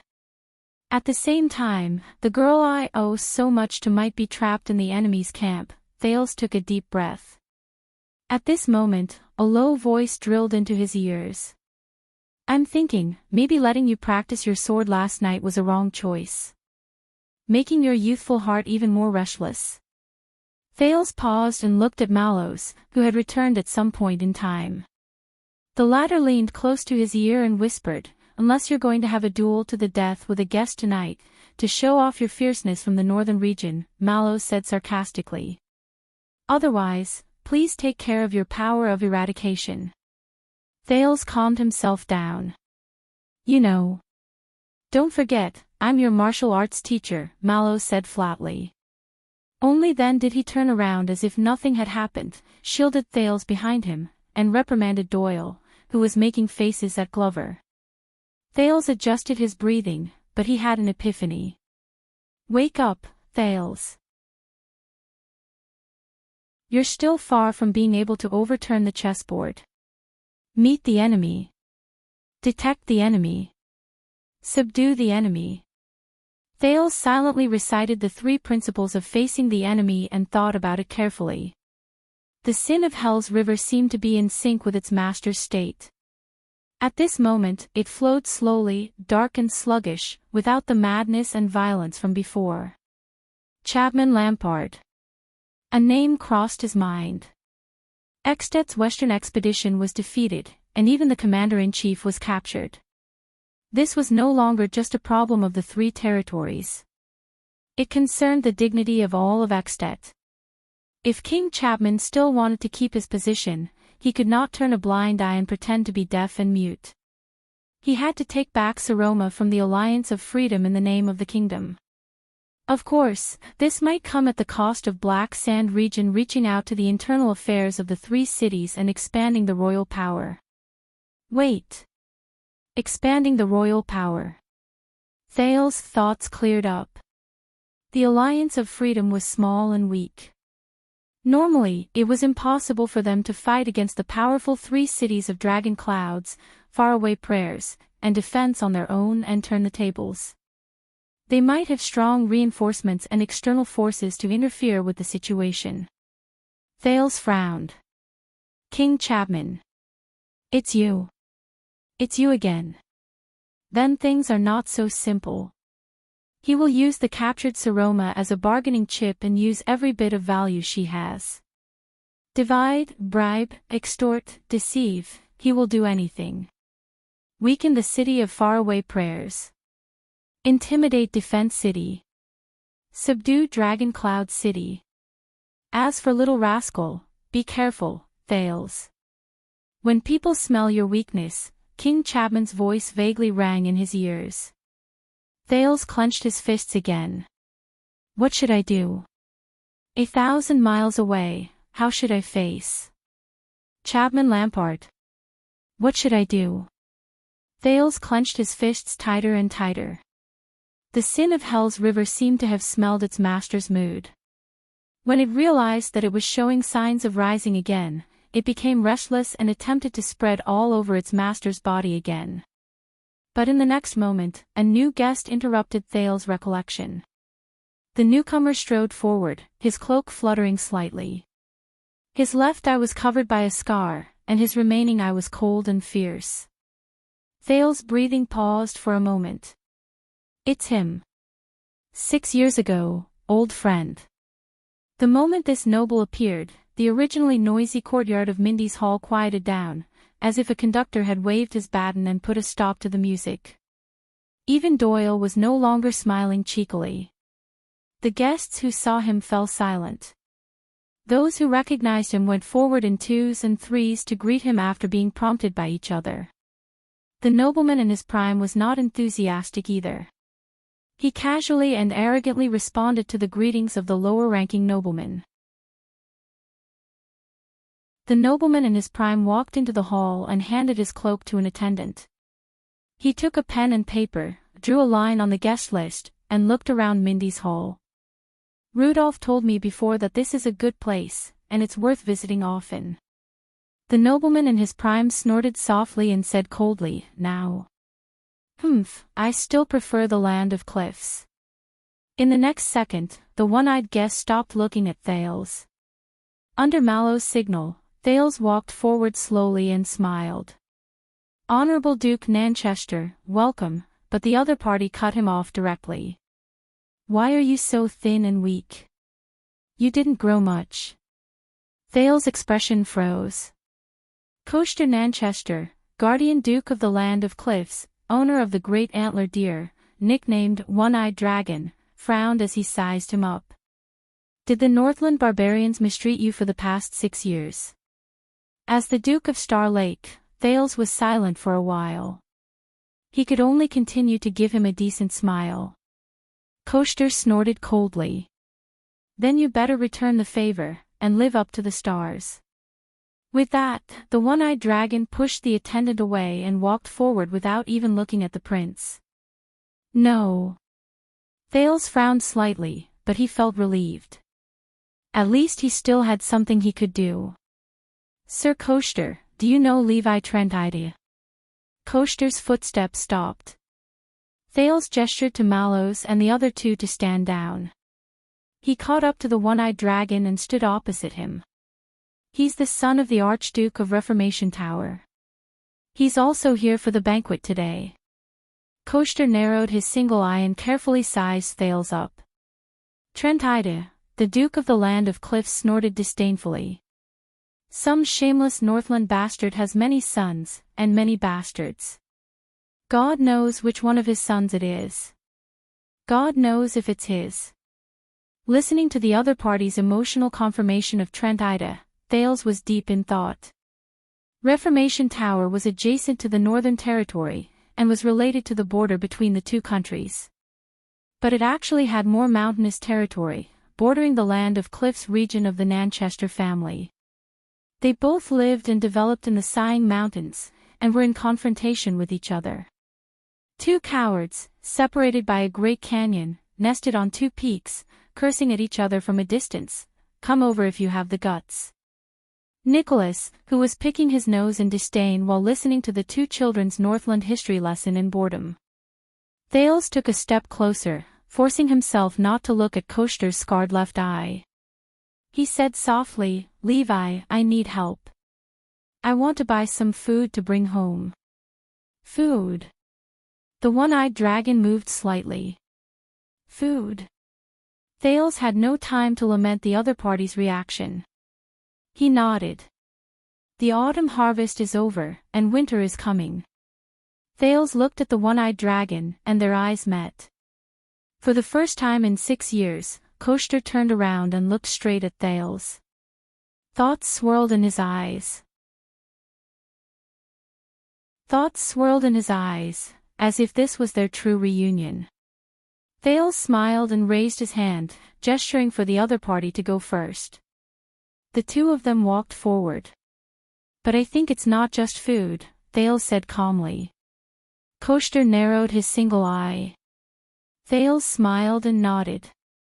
One of them lived in the Northland, while the other bordered the territory. Both of them had their own understandings, and there was no need to elaborate. As a territory on the southwest border of Escapades, Reformation Tower was located in the Sighing Mountains. It was easy to defend and difficult to attack, stable and peaceful. It was also rich in minerals and profitable. But they were also limited by the terrain. Their feudal enfeoffment was complicated, their vassals were scattered, and their arable land was scarce. The soil was barren. In recent years, they had absorbed many immigrants who fled from the increasing local conflicts in the kingdom. The day before the bitter cold winter every year was a test for the suzerains of Reformation Tower. They had no choice but to trade minerals and metallurgy for a long period of time, and import food. In the past, with Alceus of Prestige Orchid and Lampard of Black Sand, Thales was indifferent, but his gaze was astute. The three territories have a strong alliance, a close relationship, in-laws, and are of the same branch. Reformation Tower has its own way of importing supplies and storing food for winter. Of course, if they were willing to pay the price, put down their dignity, and put down their pride, this was Archduke Trinida's specialty, which was despised in the Northland. It was not impossible for the powerful Dragon Cloud City and the food-producing Beacon Illumination City to lower their status and help. But now, Coaster's expression changed slightly as he listened to him. Thales snorted softly. Ever since King Nuvan's death and King Chapman's coronation, Dragon Clouds was weak, and Beacon Illumination was timid. As for faraway prayers, defense, IC, Elk, and Sentinel, they were either too far away to help, or each had their own ulterior motives and did not care. But what was more frightening was that Reformation Tower's neighbor, Black Sand region, had already risen to power under King Chapman's leadership. As a result, the balance in Escapades lost its balance. Lampard of Black Sand region, Alceus of Prestige Orchid region, Trentide of Reformation Tower, in the south of Escapades, there was once a trinity, united against a common enemy. To the north was Dragon Cloud City, and to the south were the three Archdukes of Constellation, the three Northland families who had been eager to fight and eyeing Renaissance Palace and Broken Dragon Fortress for 18 years had made Renaissance Palace and Broken Dragon Fortress fearful. They had long since parted ways. They appeared to be united, but were actually divided. Thales and Coaster paced slowly. Both of them were deep in thought. So, they turned to you. To the Jade Star royal family. Coaster said coldly. Thales exhaled and started brainstorming. Based on my understanding, as cunning as Trentide, they would not bet easily, the Duke of Star Lake said softly. They should be smiling and shaking hands with Lampard, and continuing to trade and purchase food through the old channels, as if everything was normal. On the other hand, they would be like today, storing food in batches from the channels including Constellation to reduce pressure, accumulating it over time for emergencies. The one-eyed dragon snorted coldly. They have always been two-faced, I'm not surprised. If that's true, then they must have started at least 6 years ago. Thales nodded. If they want to transport goods from Constellation to Reformation Tower and avoid Black Sand region, they can't go through the Northern Territory. They can either take the sea route directly from Eastern Sea Hill. Coaster nonchalantly took over the topic. Or take the land route, through my territory. Thales sighed and nodded. Land of cliffs. Smuggling. Coaster was deep in thought. But since they came to you, then it must be, in the next second, the one-eyed dragon's expression suddenly changed. He turned his head sharply. What happened to the war with the Alliance of Freedom after you returned? The Northland barbarians lost. Thales sighed in his heart. This guy's reaction is really fast. Even he himself had to interrogate Gilbert to obtain some scattered news about Northland from the Department of Foreign Affairs and the Secret Intelligence Department. No, the Northland barbarians can't lose, Koshter immediately reacted, his expression solemn. So, Lampard must have won. Thales' heart sank. He stopped in his tracks and cleared his throat. Let me put it this way, the outcome is still unknown. But King Chapman has a huge advantage. This news made Koshter mull over it for a long time. You mean, you want me to be kind and let go of Reformation Tower's goods to increase their confidence to fight against the King of Black Sand? To weaken Constellation's great enemy in the future? Thales stared at the other party's single eye and was silent for a long time. It was this Duke in front of him who went on a rampage 6 years ago and led the charge to force the abdication of the throne during the National Conference. It was also this Duke who spoke arrogantly with anger 6 years ago and planted the seed of doubt in Thales' heart. What exactly does he want? No, I'm just reminding you. Thales said calmly, this is an opportunity. And also a bargaining chip. The one-eyed dragon's expression changed slightly. If Reformation Tower really has such a plan, then you can set up a roadblock to seize them, threaten and blackmail them, or even send someone to rob and kill them halfway. The scene of Trent Ida speaking up for him in the Hall of Heroes and facilitating the king's selection was still vivid in his mind. But Thales just shook his head and waved away the sincere apology to the Archduke with the bowl cut. Since there's profit to be made, why not? At this moment, the way Koshter looked at him became interesting, a little more lively, and no longer so cold and indifferent that strangers could not get close to. But Thales changed the topic. But you can also let them go all the way, and even take the initiative to reinforce them, making them more and more dependent on the benefits of your supply line. For the past few decades, this is how King Nuvan dealt with Elafir City. Thales said coldly. The playfulness in Koshter's eyes gradually disappeared and was replaced by seriousness. First clear the roadblocks, re-establish the trade route, and generously transport and provide strong support. Thales gently reached out and slowly closed his hand in the air. Wait until they get used to being intoxicated and deeply dependent, then slowly withdraw and gently strangle their necks. He suddenly clenched his fist.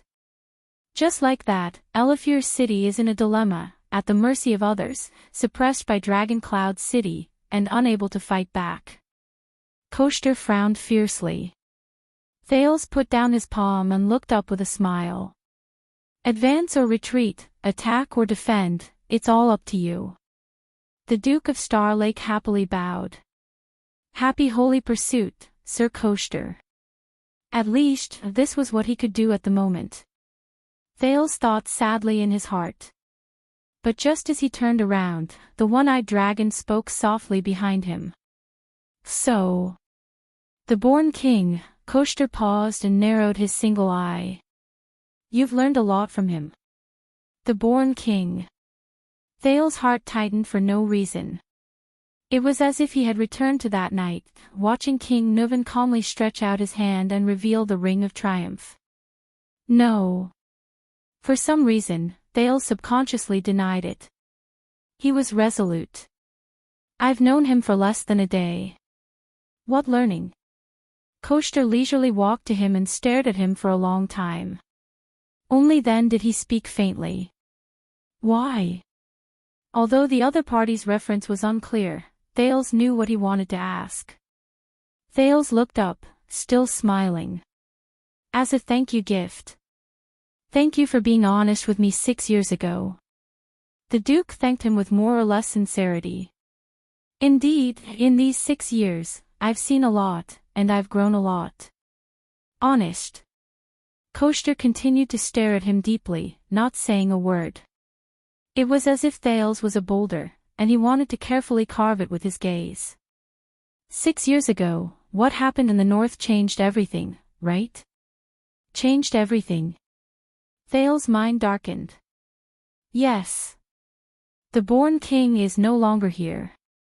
Novin the 7th. As the years passed, the influence became more apparent. Thales became more emotional.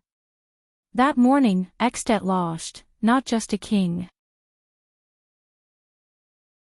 Recalling the voice and smile of that unparalleled overlord, the teenager said absent-mindedly, and on the vast continent, 10 bloodthirsty beasts that were once firmly tied to him, obedient and suppressing their instincts, are fighting to come out of the cage. Hungry and picky. Fight to the death. From the old crow's point of view, might even bring harm to his neighbors. Endless harm. Coaster stared at him closely. No. Didn't you see? 6 years ago, this wasn't the only incident that affected the Western Peninsula. Thales snapped out of his daze and was puzzled. What? Compared to a certain king who made a ruckus for a while, he was buried in a coffin. Coaster walked forward slowly, clasped his shoulder, and lowered his voice. More importantly, the next moment, the one-eyed dragon's pupils shrank. Thales felt his jaw tighten. Coaster's left hand gently pinched Thales' lower jaw, and lifted the prince's face before his eyes. Not far away, Doyle and Glover were both shocked. They were about to step forward to stop him, but were held back by Mallows. 6 years ago, a young planet went through baptism and shed its dust. The Duke of Star Lake was stunned. He watched as Coaster's single eye pressed against his pupil, and listened to Coaster's deep and subtle voice seep into his eardrums. Slowly rising, that terrifying eye seemed to contain countless mountains and valleys, standing tall and majestic. Shining with a strange light, following their master's words, the peaks broke through the fog and went straight into the sky. Shining with brilliance. 1 second. 2 seconds. 3 seconds. The prince, who was stunned by the peaks in Coaster's eyes, suddenly woke up. Oh no, everyone's watching. If someone sees this, Thales, who felt that he was no longer a child, blushed. He shook off Coaster's finger and took a step back, feeling very awkward. That. I can't. Behind him, Doyle and Glover looked at each other, while Mallows furrowed his eyebrows. But the Duke of Land of Cliffs did not give up. He moved forward steadily, looking rather aggressive. Young Star, return to your position. Coaster's expression was calm, but his words were ancient. Updated daily. Until the one-eyed dragon's tone changed, like a sudden change of water flow, turbulent and thrilling. When will you reach the center of the sky and shine in the galaxy? When will you reach the center of the sky and shine in the galaxy? The Duke of Star Lake's heart skipped a beat. Thales steadied his footsteps and calmed his sudden panic. Your attainments in the ancient empire's grammar are profound. The prince took a deep breath and managed to adjust his mood, avoiding the other party's implied topic. Unfortunately, grammar is not my forte. Coaster stood still, ignoring the surprised gazes of others, and locked his single eye on Thales. A few seconds later, he smiled darkly. Pardonable. The Duke of Land of Cliffs let out a disconcerting sneer. If the king is well versed in both the pen and the sword, regardless of whether it is important or trivial, he is all-round and proficient in everything. Then what is the use of us vassals? Thales tried hard not to interpret this sentence as having a deeper meaning, and answered hastily in embarrassment. So we each perform our duties and serve Constellation together. Coaster narrowed his eyes. So you agree? Our proposal. Thales' heart tightened again. I don't know what you're talking about. The Duke put on a straight face and glanced at the people around him. What proposal? Coaster's eyes turned cold and he took a step back. But then he looked around Mindy's hall and felt something. The corners of his mouth curled up. Of course, He. Of course, Coaster first chuckled softly, then he raised his voice and sneered, showing his arrogance. No proposal. No. Thales felt slightly uneasy and anxious. A second later, the Duke of Nanchester, who had laughed enough, lowered his head. His single eye was deep and penetrating. Only a long journey. The sea is boundless. He spoke coldly with a threatening gaze, but his tone was filled with a strange satisfaction. And you have no choice but to leave. Forced to set sail. The moment he finished speaking, the master of the land of cliffs, Nanchester of the great antler deer, the one-eyed dragon, Coaster, turned around and left gracefully. He rudely pushed away the two attendants who were leading the way respectfully. Looking down on everyone else, he sneered as he left. Thales stood rooted to the ground in a daze, his clothes a little messy. It attracted the attention of countless people. They looked at each other. There were countless guesses. After a while, Doyle, who had been following Thales from a distance, carefully looked at the pondering Thales as he tidied up his clothes. About that, a zombie. He poked Glover, who was equally suspicious, and whispered, "Don't worry."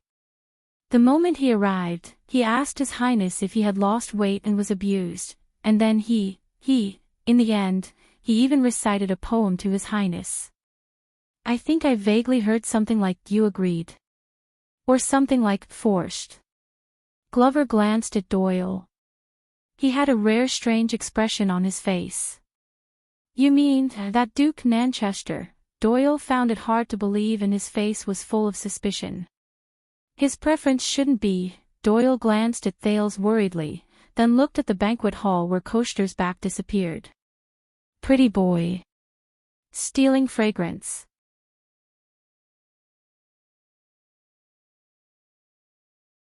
Chapter 543. The sun set in the west. Although the main banquet had yet to begin, the early arrival of the two dukes made the atmosphere in the banquet hall lively. Outside the hall, logistics officer Stone and Mindy's Hall's chief steward counted the carriages and gifts on the list, arguing back and forth with the coachman and attendants who spoke with various accents. In the hall, the personal attendants who came with the guests were coming back and forth. From time to time, they would quarrel with the servants in the hall because of their master's needs and their requests. Gilbert had no choice but to arrange for the clowns, dancers, and minstrels to enter earlier. They played music and served wine and food to distract, the guests' attention. It was said that there were quite a number of people who did not receive an invitation and could not enter the venue hurriedly, wanting to try their luck on this special day. Mallows, on the other hand, skillfully and professionally acted as the mediator. He arranged the seats, managed the servants, discussed matters on the spot with the chief steward sent by Renaissance Palace, and dealt with unexpected incidents, such as when a certain low-level noble brought 6 daughters who were not on the list over, or when Jorge, who was excitedly chattering with everyone, "Do you know the famous North Star?" with his saliva flying everywhere. He was rearranged from the foreign guest seat to the honored elderly seat. Thales could only groan inwardly. As the nominal owner of Mindy's Hall, he should sit at the main seat in the hall and quietly wait for the guests. However, firstly, even someone as noble as the king would be attending today's banquet. It would be inappropriate for the second prince to sit calmly. Secondly, Thales' status was special. He had just returned to the kingdom and needed to establish a good first impression. Hence, after the 7 Jade Star attendants and the 2 archdukes, Thales had no choice but to continue dragging a large group of attendants and guards around Mindy's Hall according to Mallow's arrangements and Gilbert's instructions. "Your Highness, come here quickly, go there quickly." Where did His Highness go? Thales' private grumbles. He welcomed the designated important guests, placated the guests who were dissatisfied with their seats, and responded to the greetings, whether sincere or not, along the way with, definitely fake, smiles and salutes, regardless of whether they were sincere or not, in order to display the royal family's demeanor and dignity, as well as the new Duke of Star Lake's warm hospitality, cordial and appropriate behavior. Your Highness, your complexion is very good. You look very healthy. Eastern Sea Hills Duke Bob Cullen, who had a head full of white hair and a pot-bellied body, greeted Thales with a radiant face as he was supported by 2 attendants. Thales coughed. Welcome, Prime Minister. I'm glad to see you in good health. Duke Cullen spent 3 of the 4 seasons recuperating in Eternal Star City. But seeing him today, he was still stout and charmingly naive. He was still the good-natured roly-poly of the kingdom. No. That was not the case. Thales glanced down. Cullen, Thales said. Of course. Once I knew that you had escaped from the devil's den of the northern barbarians, my illness immediately improved. The guardian of the Eastern Sea Hill looked at the portraits of the 3 kings of Constellation and said with a smile, God bless Constellation. I miss this mansion so much. I used to come here often when it was still open, but I didn't know how to cherish it. Now that I'm old and don't have many chances, I'm nostalgic. I'm sure you'll like my gift. I've brought you many pearls from Splendor Harbor, spices, tea, and cloth from the Eastern Peninsula, and all sorts of good stuff. They're definitely better than those from South Coast Hill. You know, if we head east, the ocean currents and trade winds will be on our side. Compared to Zayn's insincere words and Coaster's harsh words, Duke Cullen's incessant chatter was probably unique in the kingdom. Unfortunately, it was all correct and well-spoken nonsense, and there was nothing one could say to refute or interrupt him. In the past, Thales might have treated it as a routine business and sent it off with a gift. But now, Thales sighed and had to interrupt the plump Duke's kind and gentle monologue. Just now, Administrator Jorge from Elefure City wanted to introduce his lord's 3 daughters to me. Duke Cullen's footsteps paused. The sun, sword and shield family emblem on his body trembled slightly. Daughters. He adjusted the string of inlaid jewels on his waist, but could not bear the weight. It looked like the precious belt was about to snap from his stomach. 3. Duke Cullen paused and looked at Thales from head to toe. He sighed deeply. It's good to be young, Thales smiled awkwardly. But the old Duke continued, his tone full of nostalgia. Back then, I also had 3 in one night. The madam of a brothel, the mistress of Laurel Club wanted to add 1 more for the sake of her status and tips, but I refused. After all, Sunset has taught us that as nobles, we have to set an example, keep ourselves clean, and restrain ourselves. The old fatso's ability to change the topic was probably the best in Constellation. Of course, I'm still not as good as your father. It said that he once fought 30 in one night in Red Street Market. Thales' face darkened as he listened. He hurriedly interrupted. No, that's not what Elefure City meant, and it's not 3 at once, it's all at once. The Duke of Eastern Sea was still looking at him with a smile. The prince sighed and gave up on trying to explain the situation, which would only make things worse. About this news, about Elefure City's marriage proposal, do you have anything else to say? Cullen froze for a moment and seemed to be thinking seriously. A second later, he came to a realization. Oh. I'm really sorry, my daughters have married and had children a long time ago, some of them are even grandmothers. The Prime Minister looked regretful. As for my granddaughters, all right, I'll go back and count them. I'll have to spend some time painting them, preferably a full-body one. I'll give you a list later. Whichever one you like, or which ones. Thales closed his eyes and sighed deeply. When he opened his eyes again, the prince rudely interrupted the Duke. Eksted's coastline is actually not short, and its maritime territories are even bordering ours. That includes Elefure City. Duke Cullen stopped in his tracks. He patted his attendant's shoulder, and the latter bowed and retreated in a practiced manner. Thales felt relieved. There's hope. Whether it's Reformation Tower or the Glacier Sea, the former is limited by the Sighing Mountains, and the latter suffers from the frozen coast, both lack good ports. Only the Gadro family of LoveLore City holds the only 2 LoveLore harbors, which are connected to inland traffic and have hinterland towns, enough to support long-distance fleets. Thales slowly stated his main point. They have the qualifications and ability to sail the sea of eradication and constellation. Thales' eyes shifted, and his tone changed abruptly. To be precise, it's to share the huge profits of the Eastern Sea route with the 7 Eastern seaports under your command. The Duke of Eastern Sea steadily straightened his back and smiled. Your geography lessons are not bad, huh? The Duke of Star Lake took a deep breath. For a century, because of Dragon Cloud City's unprecedented strength, LoveLore City has been under control everywhere. They yearn for the support of heroic Spirit Palace, but fear the majesty of the king. They have always been content with their lot in Extet, keeping a low profile and biding their time. Cullen shook his head. There are benefits to growing up in Northland. Thales frowned. Playing dumb. But he had no choice. He had to make the best use of today's meeting. The prince chose to go straight to the point. But today, Archduke Gadro took the initiative to send someone to visit Eternal Star City and attend my banquet. Cullen chuckled. To propose marriage to you as a sign of friendship. Thales shook his head. Their visit, including the childish marriage proposal, is mostly to put on a show and probe.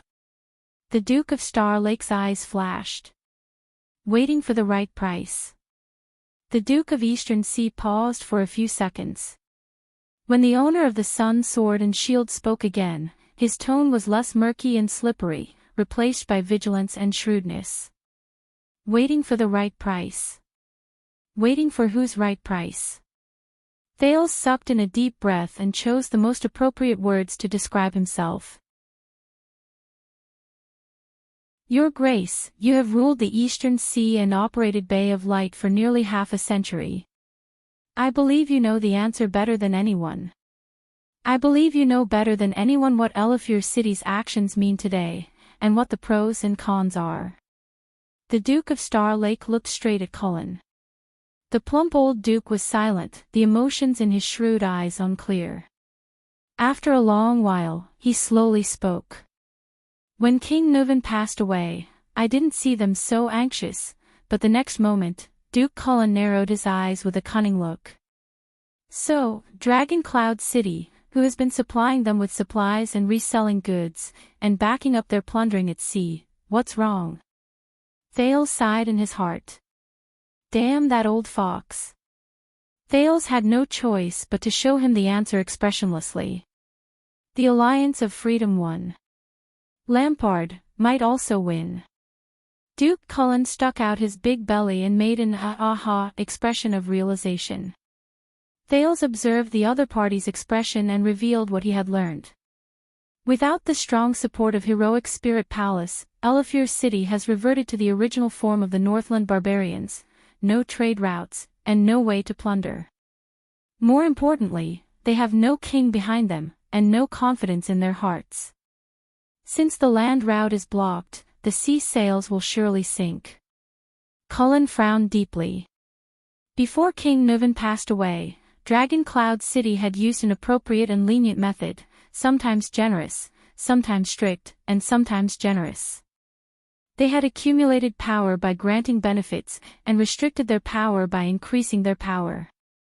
They had subdued the self-righteous LoveLore City, which relied on the sea borders trade route, and did not dare to act rashly.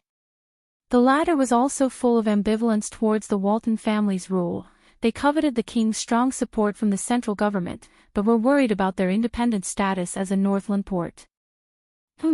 They want to beg with their faces swollen, but they don't even bother to offer a bowl. How can there be such a good thing in the world? That goatee doesn't have the confidence, and he's unwilling to accept it, so he can only use words like King of Dragon Cloud City in his letter to mock us. Your grandfather only laughed after reading it, and then opened up more supplies for the guilty LoveLore City, and resold more goods, Regent Leesband blurted out when he was explaining the history of Northland to the Archduchess. But now, the strong support behind them had not only lost its king, but was also on the verge of collapse. Thales was resolute. Elefure City's business on the sea will be affected. Duke Cullen did not speak. But Thales took a step closer, smelling the Duke's body full of exotic spices. So, you don't have to be merciful. When Archduke Gadro is troubled by domestic politics and hesitant, Thales' heart sank, and he silently recalled his intentions. When they were hesitating about whether they should abandon Dragon Cloud City and turn to King Chapman, when they were waiting for Constellation to react, and waiting for Black Sand Region to make an offer to rope them in, the second prince said decisively, "Take the initiative to strike first. Take back the maritime interests we lost after the bloody year due to the power of the nation, and the profits from the trade routes taken by the Northlanders' fleets, take them all back." Duke Cullen blinked his small eyes, looking amiable and confused. Prove to those Northlanders with holes in their foreheads, and those Northlanders who think they can sail just because they know how to row a boat, who should be the boss of the Sea of Eradication. Thales' gaze was firm. He did not know how effective his words were today. But if they saw even a trace of Eastern Sea Territory's mercenary attitude of adding insult to injury, then Elefure City would soon understand distant water cannot quench present thirst. It is not too late. Even if the dragon spear is worn out, and the heroic spirit is dim, but the help and support that King Nuvan and Dragon Cloud City can give them, no matter how many King Chapman and Black Sand Region, cannot be exchanged. I believe that this is very much in line with the interests of Eastern Sea Territory. Thinking of this, Thales looked solemnly at the Duke of Eastern Sea, and returned the greeting. The opportunity has come, God bless Constellation.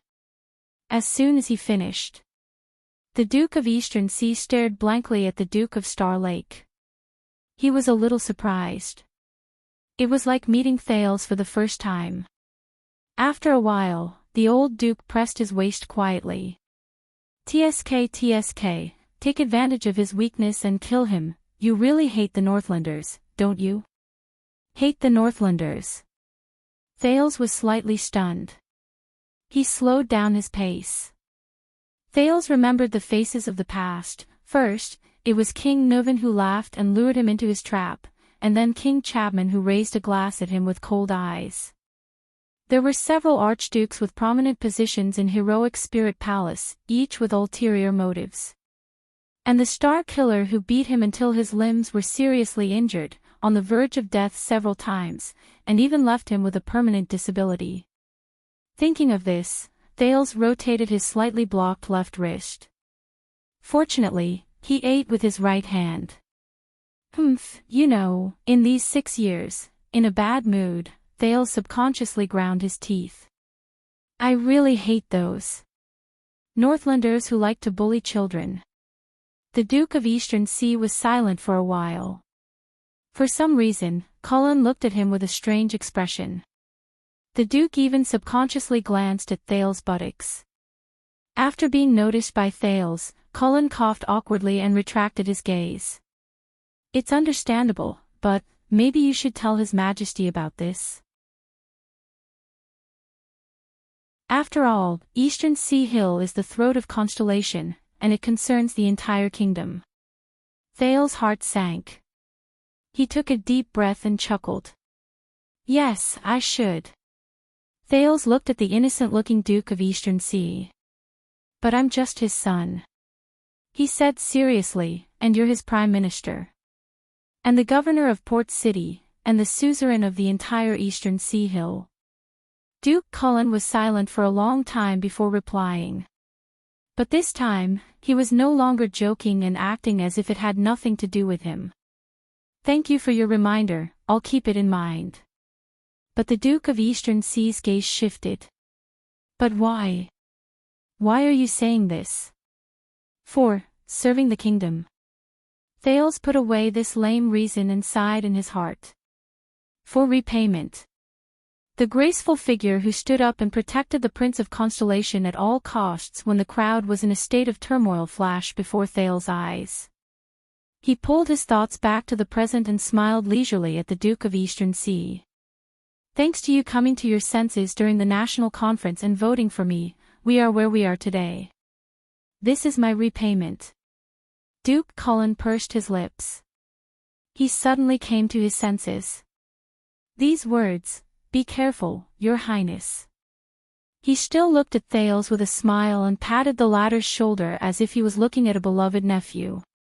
Mindy's Hall is not like Renaissance Palace. The carpet here is very new, and every step, it's very slippery. Thales was silent. He thought of Little Rascal, whose whereabouts were unknown and whether she was dead or alive. But in the next moment, what appeared in front of him was Madame Eleanor, who was leading her silly son into Mindy's Hall despite the strange gazes that were directed at her. Tiny iron thorns. But this is our family tradition, isn't it? Thales snapped out of his daze and said softly, not to mention that the carpet is only slippery. He looked up. Even if there are thousands of iron thorns hidden beneath it, Thales smiled. I have to keep my composure too, walk calmly. The Duke of Eastern Sea's eyes lit up. Duke Cullen laughed and gestured for his attendants to come forward, but waved his hand to reject Thales's company. As for their marriage proposal, Your Highness, remember, even if it's the North, Duke Cullen strode away, unconcerned. Lust is still harmful. Thales's heart sank when he heard the other person's words that seemed to imply something else. Little Rascal. He watched Duke Cullen's receding figure and was lost in thought. Now, the things I can do for you, that's all I can do. Wow, so that Northlander was serious when he said he wanted to introduce you to the Archduke's daughter. Doyle came forward and draped Thales's cloak over his shoulders. Thales put on the cloak absent-mindedly and hummed. Doyle pursed his lips. Your Highness, you know, there's a saying among the 7 Jade Star attendants, never marry a Northlander woman. Thales walked back slowly and asked in confusion. What's wrong? Doyle shrugged. It said that the wild horse Barney family fell like this. Back then, the youngest son of the old lady, Little Iron Spike, stubbornly wanted to marry a Northlander woman. Little Iron Spike strongly objected, but to no avail. In the end, they removed him from the family tree and chased him out of the family. But the curse brought by this woman still implicated the family. Look at Barney now. Stubbornly wanted to marry a Northlander woman, implicated the family. Look at Barney now. Thales felt suffocated and said unhappily, why don't you look at yourselves? Perhaps the prince's tone was too harsh. Doyle was shocked. Glover took a step forward without batting an eyelid and pushed Doyle, who wanted to relieve the prince's boredom with a joke but was snubbed, behind him. Could it be? Doyle walked behind gloomily. His Highness stayed in the North for 6 years and really took a fancy to a Northlander woman. My God, what about the mission my father gave me? As a miser, his stingy father had promised him a lot of pocket money this time. At this moment, a low commotion came from outside the hall and attracted everyone's attention. Thales turned to look and was shocked. A lonely man without loyal attendants and only accompanied by vigilant guards slowly walked into the hall. He was dressed in luxurious clothes and had an extraordinary presence. But he was alone and looked lethargic. Along with the man came the sound of metal clanking. It was out of place in the elegant and luxurious Mindy's Hall, and it was especially piercing to the ears.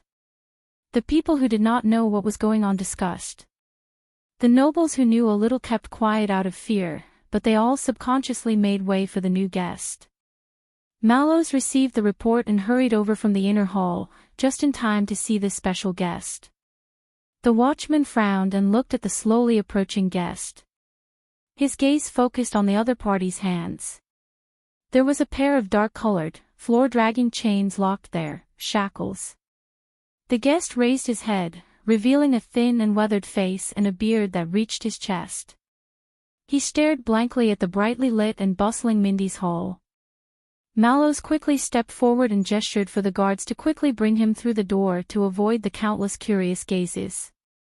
At the same time, he held down the penal officer, Gray Patterson, who led the guest in.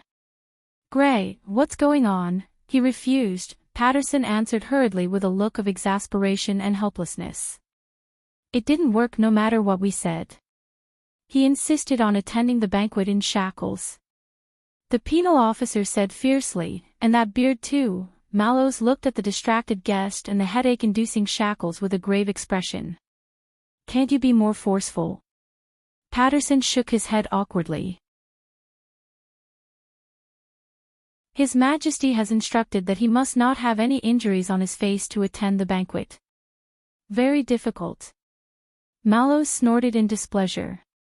"Cover him with a piece of cloth and lead him directly to his seat. Send him back when the time is up." Patterson nodded and turned to look at the new guest with a businesslike attitude. "Sir Val, welcome to Mindy's Hall. Please follow me," but the silent new guest spoke at that moment. "When your family was still prosperous, Tormund Mallows." Mallows' expression changed as he turned to face the guest. The guest's voice was clearly majestic and deep, but his tone was like an old horse that had been sick for many years.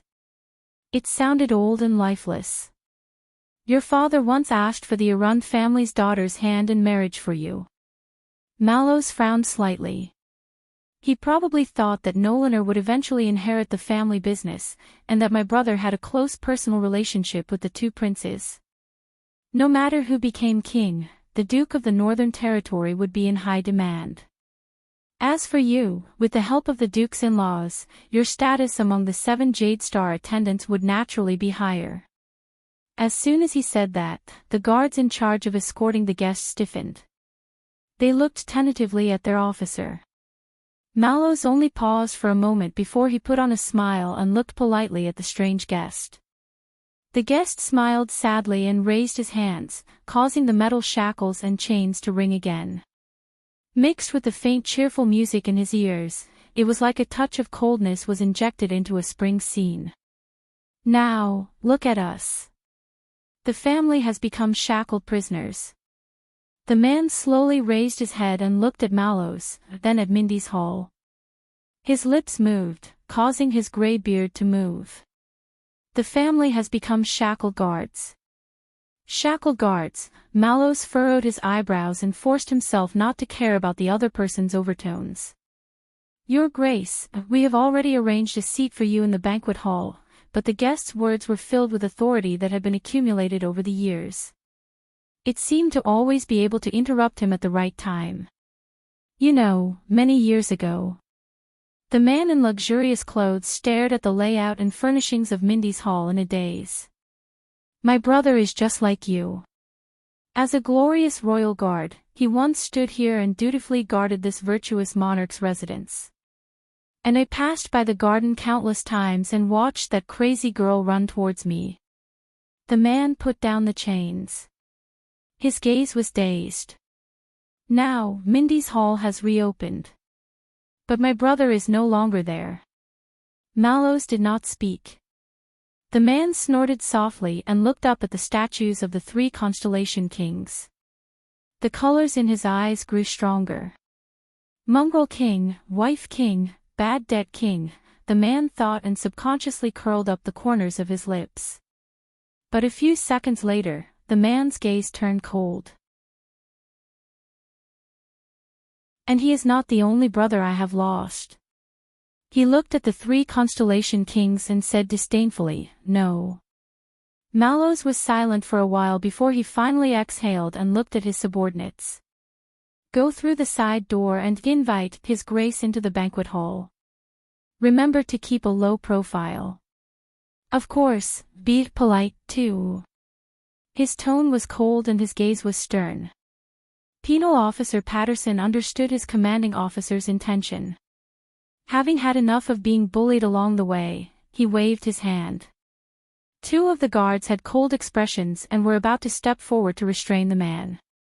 But the man suddenly turned around, his hair and beard bristling. "I am Arund's descendant, the master of Cold Castle, the guardian Duke of Constellation's Northern Territory. And I saw the old fatty's carriage. He entered from here. Upright and above board.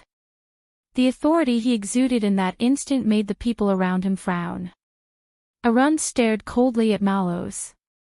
If your master wants to prove to the kingdom that I am still breathing and that he is not ruthless, then at the very least, he should respect the position of a duke. Mallows' gaze turned cold. At that moment, Mallows! A young but gentle voice rang. Thales walked in from another side door and nodded at the watchman. I will do it. All of you may leave. Patterson looked at Mallows warily. Mallows paused for a moment and looked at Glover and Doyle behind Thales before nodding at Patterson. As you wish, Your Grace. The penal officer bowed to Thales and retreated to the side with the guards.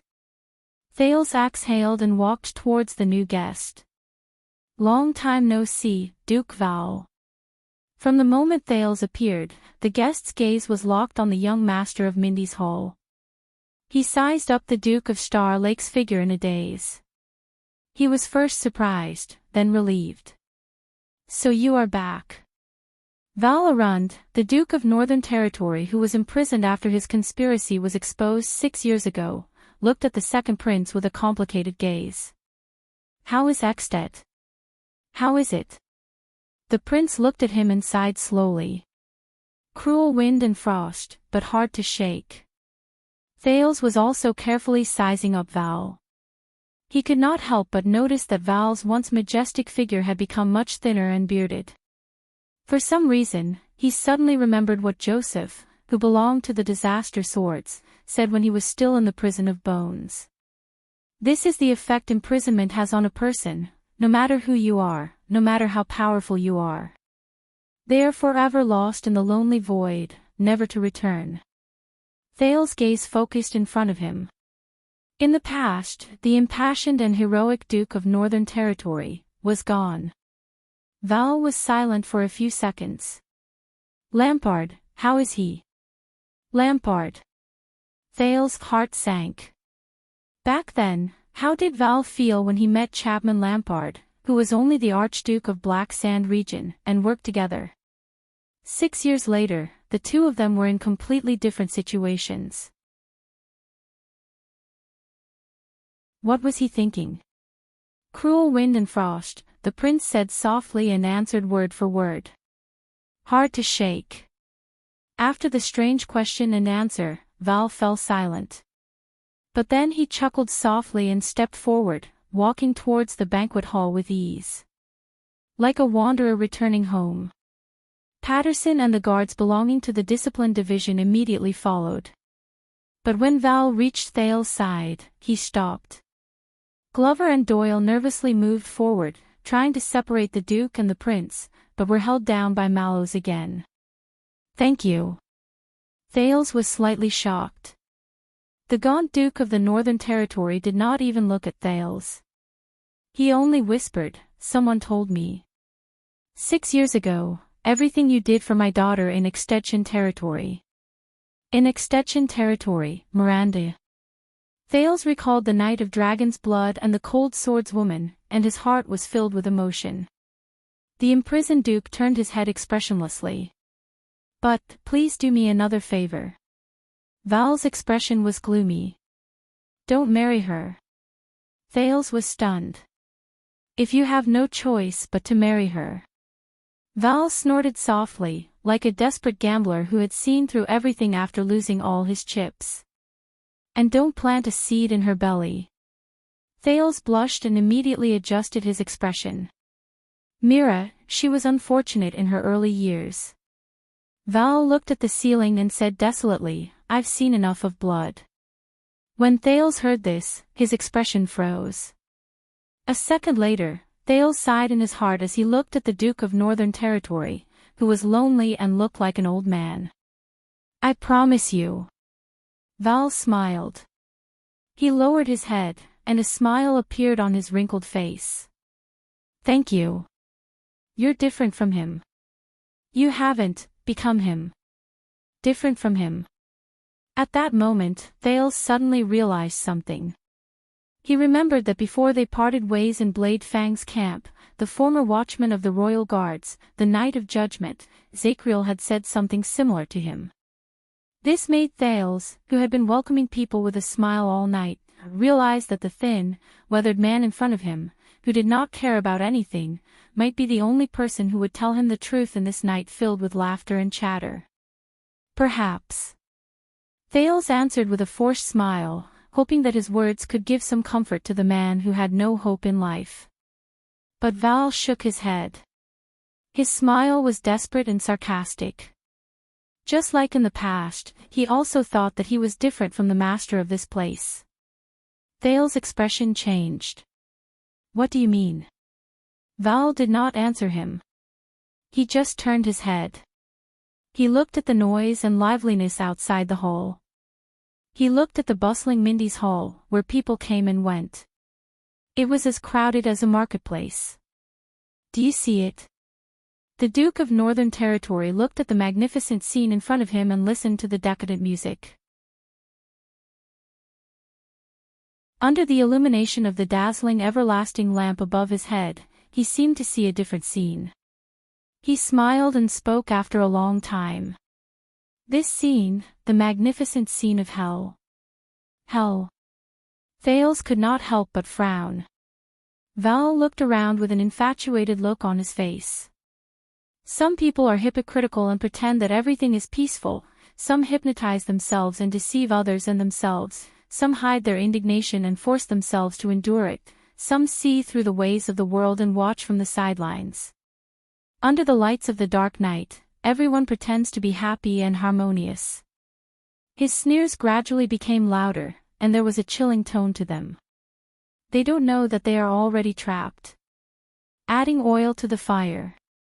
Mallows let out a cough that was neither light nor heavy. Thales' expression turned cold. Recalling his experience after returning to Constellation, his heart felt inexplicably heavy. He knew that his conversation with the Duke of Northern Territory was coming to an end. Thales knew that he knew what the Duke was trying to achieve by saying these words. Just like so many others. And he would not be easily swayed. But, Thales gritted his teeth. Val lowered his head and sneered. Boy, you are very similar to me in the past. Thales' heart skipped a beat. Similar. For example. Val continued his words, his gaze was misty. For example, it seems that you have a deep relationship, have the same interests, and share honor and disgrace. It is the right time. In this life, you will never be enemies. At the right time. Thales could not help but think of what Viscount Patterson had said to him before. The kingdom is young, it is the right time. But only you know. Val's words became profound. Like a traveler looking for his way in the fog, he could not see the future, and there was only emptiness. In front of you is a precipice. Behind you is a bottomless abyss. At this moment, a considerable commotion and noise came from outside the hall again. Everyone in the hall moved. Having expected it, they knew that they had to get ready to welcome the next important person. However, this time, the sound of uniform footsteps, stern orders, mixed with excited noises, all came at the same time, and it was impossible to distinguish them clearly. Mallows was slightly puzzled, and then his expression changed. Until a dignified and imposing order that could not be disobeyed came from afar like an oracle from heaven, and penetrated the wall. In the name of the Supreme King of Constellation, Kessel Jadestar, Thales' thoughts went blank. The expressions of the people present all changed.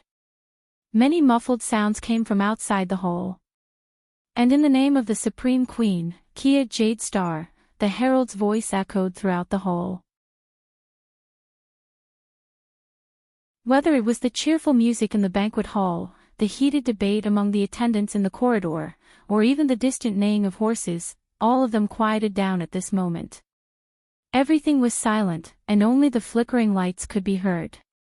My subjects, the right to breathe was completely relinquished to that majestic voice. Your Majesty the King and Queen, salute. The messenger's voice came to an end. But it echoed endlessly. It could not be dispelled. The next moment, Mallows, Patterson, Glover, Doyle, whether it was the royal guards, attendants, servants, nobles, bureaucrats, or ordinary civilians, everyone subconsciously adjusted their posture and held their breaths. Everyone retreated to the side and made way. They solemnly and respectfully turned to look out of the hole.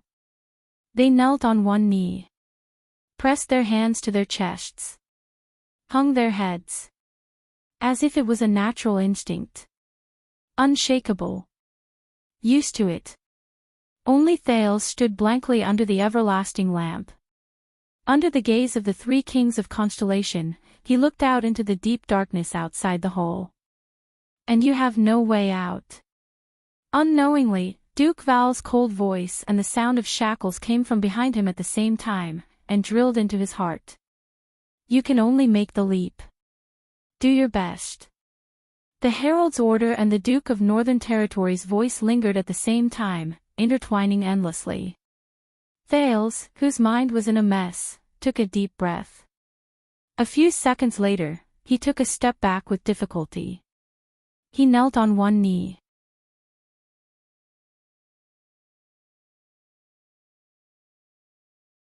Chapter 544. Early morning. In the dark and empty lecture hall, a young apprentice knelt beside the podium. He stuck out his butt and tried to reach the bottom of the podium. Who came up with this design? The apprentice tried his best to reach out, his face red. Installing the sound replication stone in the hidden compartment of the podium. It was aesthetically pleasing, but it was hard on the teaching assistants who maintained the classroom. Finally, with a soft sound, he successfully removed the last precious sound replication stone. The apprentice sat on the ground, panting as he looked at the sound replication stone in his hand, which had become extremely smooth due to repeated use. Only then did he heave a sigh of relief. Fortunately, this piece is not damaged.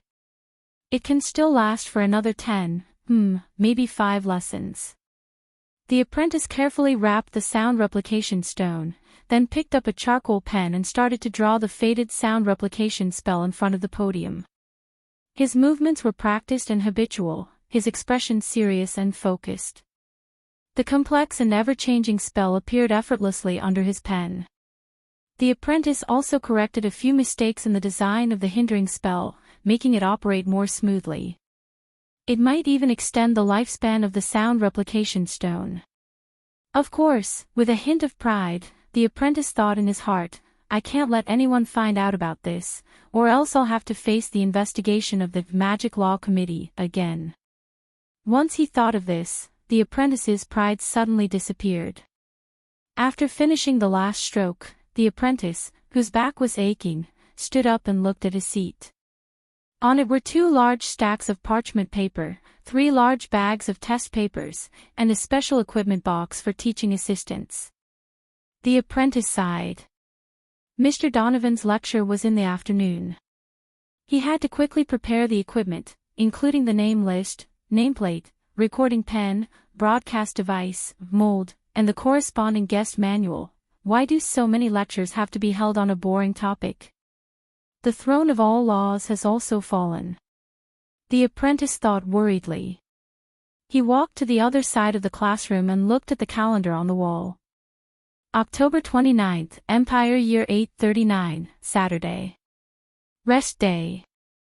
Era of Kings 314, Ascetic Tower, Lifelong Mage, Craftsman, Poet, Historian, Swordsman, author of The Legend of the Iron Blood King, Jericho Rhine Mindes, was born today. The important thing is not the choice itself, but to make the choice, Mindes. On the calendar, the colorful wizard Mindes stood at the peak of the mountains, his expression deep as he looked at the sunrise in the distance with a worried expression. It had been 3 years. The apprentice sighed slowly. Then, he mercilessly tore apart wizard Mindes, who was worried about the country and the people, along with yesterday, and crumpled them into a ball. Today was revealed. October 30th, Empire Year 839, Sunday. Holy Pursuit Day holiday. In the 58th year of the era of kings, the strategist and commander of the Holiness Exorcism campaign, King Anzac died today. Everyone, we have left our lives here in order to leave hope for tomorrow. King Anzac, on the calendar, was the back of a fully armored cavalryman, charging straight down from the icy peak towards the black mass of troops below. The apprentice expressionlessly stuffed Wizard Mindy's into his hand, and the more he rubbed it, the smaller it became. Why did the lectures have to be on weekends, at this moment? Really?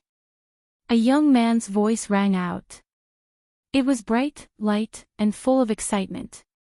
The apprentice jumped in fright. He turned around and found that there was an uninvited guest in the classroom. The guest was sitting next to his seat, taking out a stack of parchment scrolls from his teaching assistant bag. He flipped through them from time to time, reading them with great interest.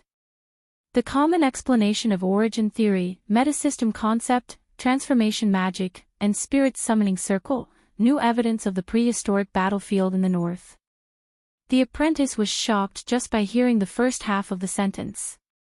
Oh my God, that's... He ran madly towards the guest, but he tripped on the stairs on the way and fell flat on his face. The guest was still reading the scroll in his hand with great interest, his expression relaxed. The young apprentice ignored the pain in his palm and quickly got up. He clenched his teeth and rushed towards the guest. That's mine. Only then did the guest raise his head and smiled at him. He had long hair that went past his ears, fair skin, and was very handsome. His sitting posture was elegant, but his bearing was extraordinary. A handsome man. Like a man in a painting. The apprentice grabbed the seat beside him and stopped his steps, so that he did not run into the guest. Yes, I saw the signature.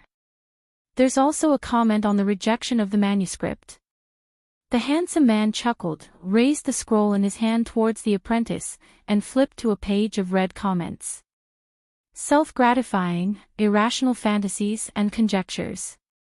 The apprentice's face turned red. He looked at the comment, and as if his neck was being strangled, his originally confident voice instantly lowered a few degrees. That's... The apprentice hesitated for a while, but finally said stubbornly, it's none of your business. The handsome man smiled gently. The apprentice noticed that the other party's attire was not the usual color scheme of the tower. On the contrary, his mage robe was flamboyant in color, fashionable in design, and made of expensive materials. In the morning light, there seemed to be star-like reflections. Strange. Who was he? So you're that person. The guest continued to flip the scroll in his hand. The magic charlatan of Red Horn Tower? The apprentice was stunned. Because of the unique architectural style of the main tower, Soul Tower was also jokingly called Red Horn Tower by the apprentices of other magic towers. But they never mentioned this nickname themselves. That meant, however, when the apprentice came back to his senses, he was quickly attracted by another nickname. Magic charlatan. What kind of nickname was that? The handsome man nodded. So you really believe it? The guest lifted his gaze from the scroll and nodded gently at the apprentice, like a spring breeze.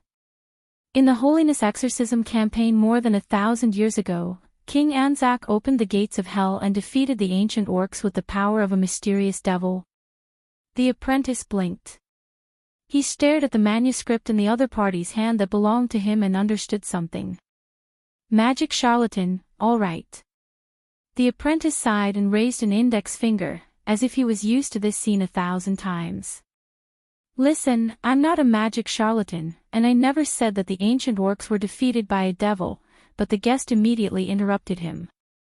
But that's what the reviewer wrote for your thesis. The other party flipped to a page in the scroll and showed it to the apprentice. There was a paragraph circled in red on it, and the comment on the side said, if you like devils so much, I suggest you continue your training at the gates of hell. The apprentice's breathing stopped, and then his face turned red. As if he was insulted, he spoke in a hurried voice. This is taking my words out of context. The guest looked at him with a smile and did not say a word. This made the apprentice even more indignant. He dodged his own thesis, flipped through it skillfully and habitually, and randomly pulled out a wrinkled page. Look. Exasperatedly, he pointed to one of the sketches, covered with notes, which appeared to be a human skeleton, the latest evidence of an ancient battlefield excavated under a ruined castle. More than 1,000 bodies of ancient human warriors, with distinct characteristics of the early period of the Age of Kings. Most of the samples suffered countless blows and injuries in multiple parts. The guest leaned closer and looked at it with great interest. The apprentice spoke faster and faster, both the extent and the number far exceeded our imagination. Some bodies even had their skulls shattered when their hearts were pierced. I guess, the handsome man smiled slightly, his long hair fluttering. This means that the ancient knights of the Age of Kings fought bravely. Fought to the death with the orcs without retreating. Suffered great injuries. No. The apprentice was resolute, trying hard to shake the scroll in his hand. This means that they suffered more than one fatal injury when they were alive. More than one. He tried hard to repeat the main points. Perhaps, the superpowers of the ancients were stronger. The handsome man's tone was still teasing. Just like how the physiques of the ancient orcs far exceeded that of the modern orcs. The apprentice felt insulted. No. He raised his voice, gritted his teeth, raised his finger out of habit, and repeated tirelessly, no human can withstand even one fatal blow like that. No. No matter how tenacious their will is. No way.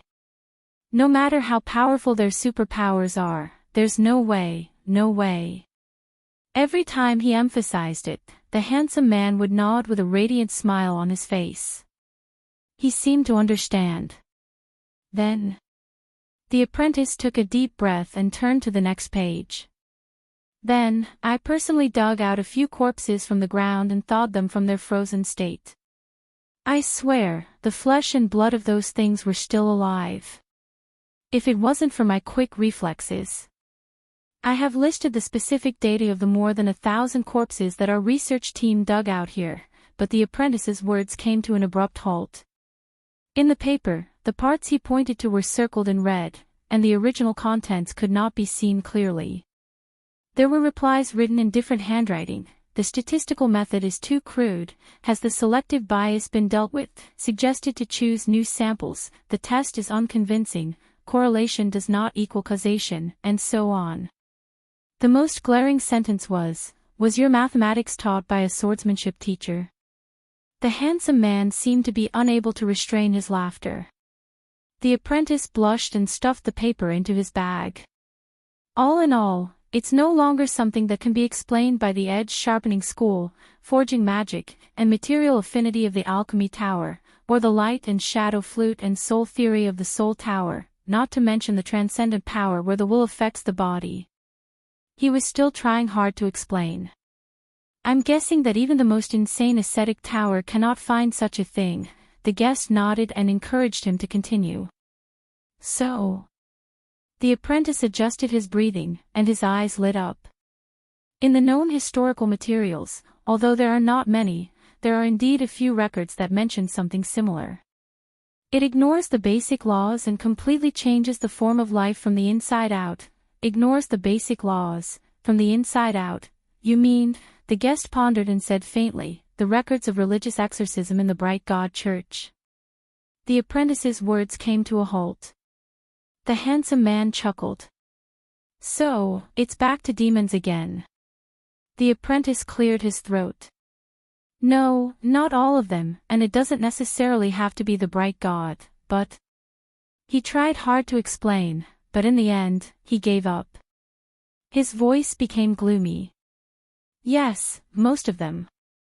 At least that's potential circumstantial evidence that we can refer to for now. The apprentice looked dispirited. He nudged the bag containing the paper with his elbow. I just want to say that if we are willing to put aside our prejudices and re-examine the relevant religious books and even legends, there will be, it might be helpful. The guest seemed to have understood something. So, the reviewers think that you are advocating mysterious or even religious theories such as the existence of demons? The apprentice's expression turned completely gloomy. They even asked me with a fake smile if I went to the gates of hell to listen to the sermon again. The apprentice looked at the crumpled paper in the bag gloomily. God have mercy on me. I've only been to the gates of hell once, okay? And I was tricked into going in. That big sister who preached looked so intellectual, so mature, so beautiful, but I actually liked her. The apprentice shook his head and chased away the unpleasant memories. After he smelled the blood used for the sacrifice, he immediately thought of a way to escape. Okay. I understand your topic. The guest suddenly spoke. The apprentice looked up. What? The handsome man touched his chin.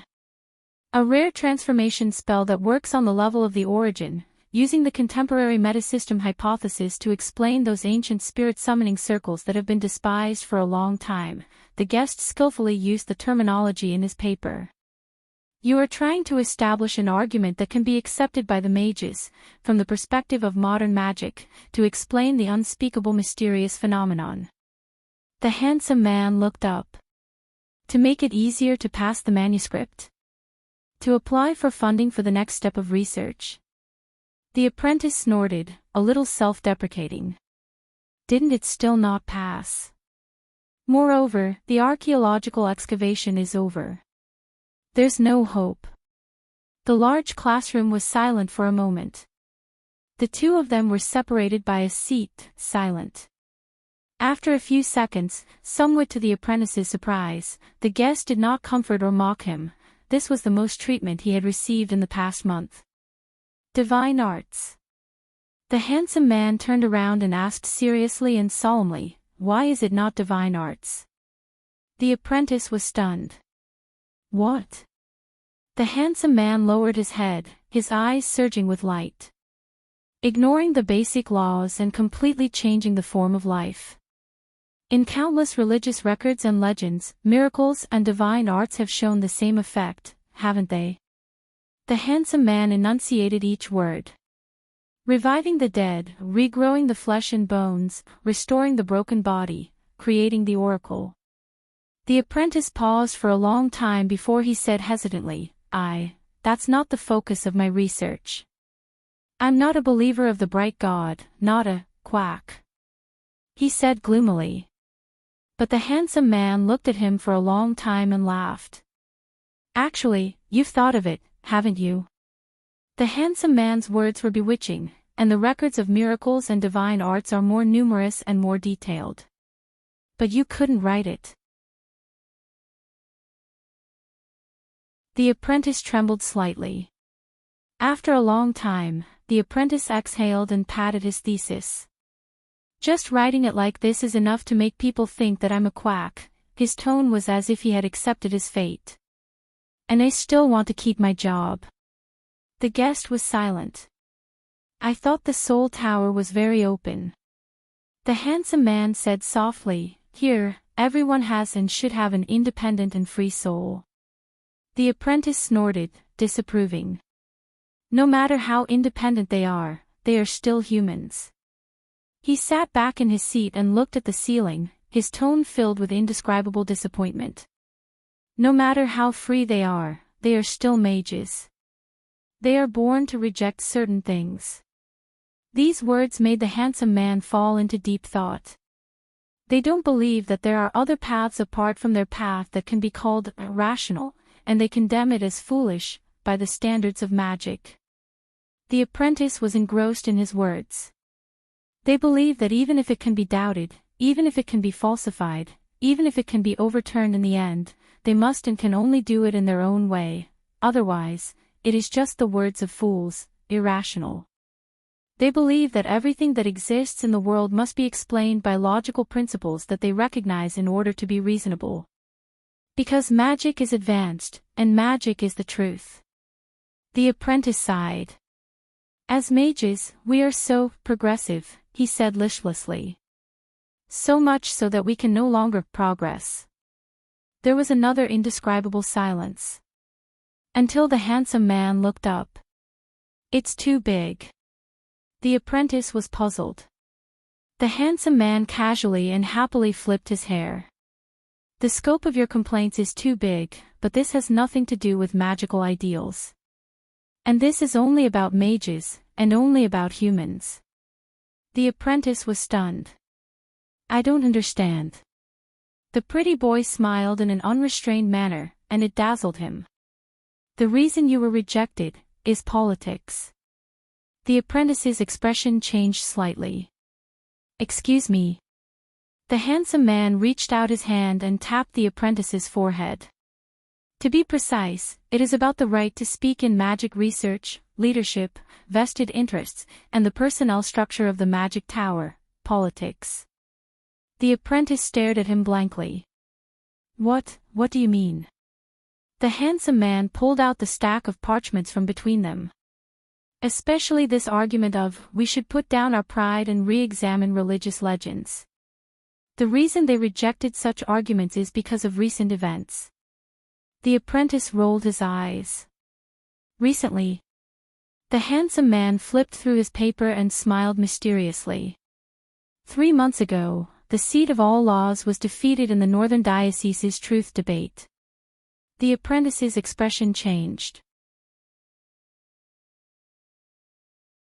He knew that the seat of all laws represented the Soul Tower and did not fare well in the debate, and because of this, he was criticized by his fellow apprentices from the seat of power. However, wasn't it normal for debates to have winners and losers? What did it have to do with his paper? The handsome man continued.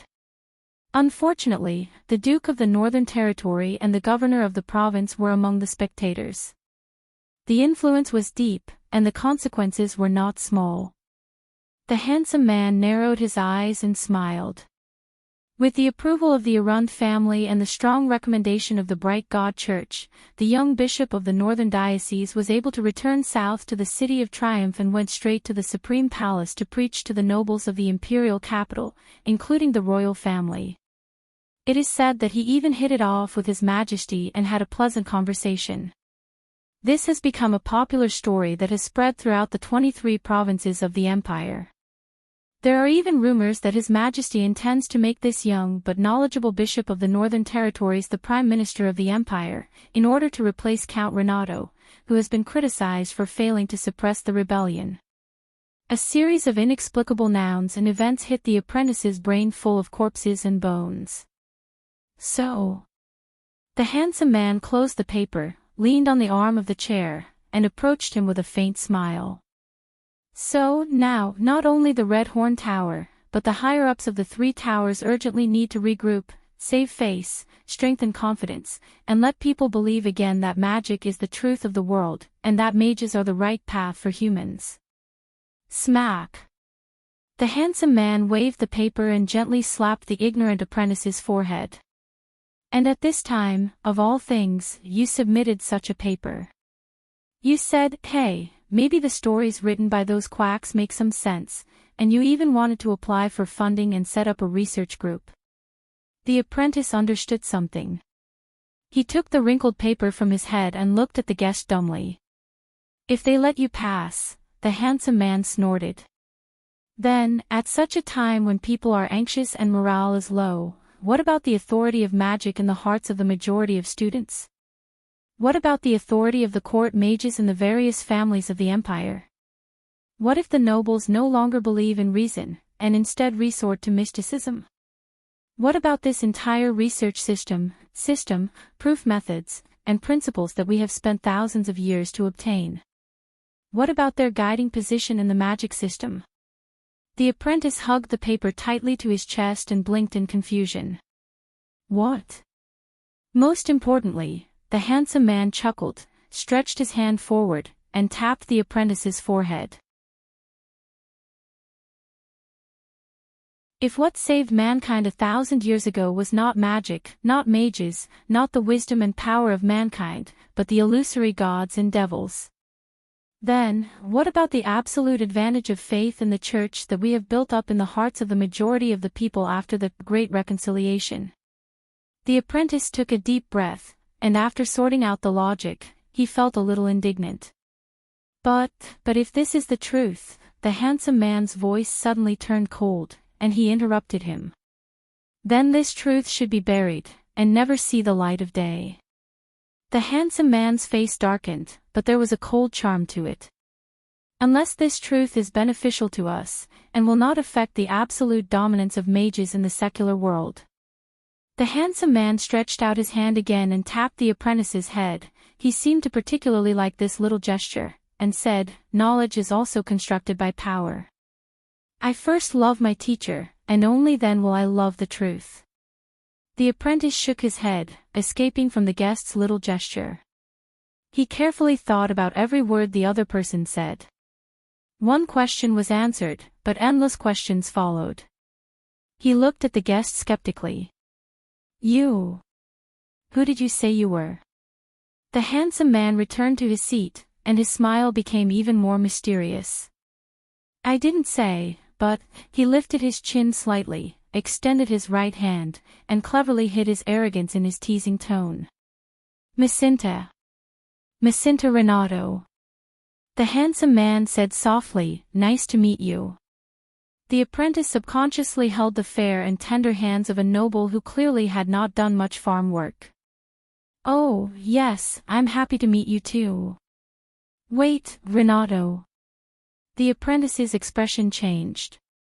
A mage with the surname Renato, and such a young one at that, he remembered something, and at first, he hurriedly tried to recall. The moment he thought of it, his whole body trembled. "Oh my God, you're that," he pointed at Micinta in horror. The legitimate royal family of the empire, the descendant of the 6 founding stars, the playboy son of the prime minister, the fiancé of Princess Secret Blue in the royal family, the one who is obsessed with magic but not with being an official. Micinta smiled as he listened to the apprentice count out the titles. He seemed to be quite used to it, and enjoyed it. The apprentice's expression froze. "That's not right. Why do I remember that the Tower of War snatched you away before we did?" "How did you, the Tower of War?" Micinta paused slightly. "Yes, I am indeed an apprentice affiliated with the Alchemy Tower." The apprentice nodded. "So, you're a Mussulman, ahem, sorry, you were sent by the Alchemy Tower to visit. Which lecture are you here to listen to?" But Micinta shook his head. "No, I'm here to learn. I'm the beneficiary of the latest Horn of War, Twin Towers Joint Training Program." Horn of War. The apprentice understood. As the name suggested, it referred to the 2 major magic towers of alchemy and soul, commonly known as War and Red Horn among the mages. But, Twin Towers, Joint Training Program. The apprentice looked at him in surprise. "That's right." The handsome man nodded. His bright smile seemed to take away the darkness in the classroom. "I've been a joint student for 2.5 years. "Oh." The apprentice scratched his head in a daze. "Why does this sound so weird, as if something is not quite right, however?" "That's rare. According to the legends, the Twin Towers, who called each other Mussulman and thinkers, had huge differences in every aspect, from the magic ideology to the organizational structure, from the relationship between the leadership to the competition between apprentices, and they would fight each other whenever they met." Micinta cleared his throat and put away his smile that could charm half the young ladies of the empire and a quarter of the young men of the empire.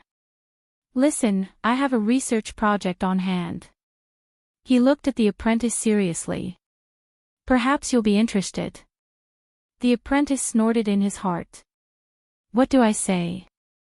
Why would he come to an empty classroom early in the morning in Babylon? It's the magic review period. Looks like he's the organizer of some empty research project. He can't claim a large mysterious account, so he's looking for a sucker to make up the numbers and scam the funds." The apprentice said lazily. So, what's the research topic? Micinta smiled. His long hair was clearly under the effect of a wind spell as it fluttered freely in the air. As you said, some subversive topics, some directions that may not be recognized, some things that require us to question ourselves, some things that require us to overturn our deeply rooted beliefs that we are unwilling to touch in order to obtain them. The apprentice replied perfunctorily. Oh, as expected, even the research topic was baffling, until the other party's next sentence. And our research field is under a ruined castle in the Northland province, in the belly of a mountain. A few seconds later, the apprentice who understood suddenly paled. He stood up abruptly and looked at Micinta, momentarily forgetting to admire the latter's peerless beauty. Underground, belly of a mountain. You mean, Micinta chuckled and stood up as well. That's right. It's the same place mentioned in your paper.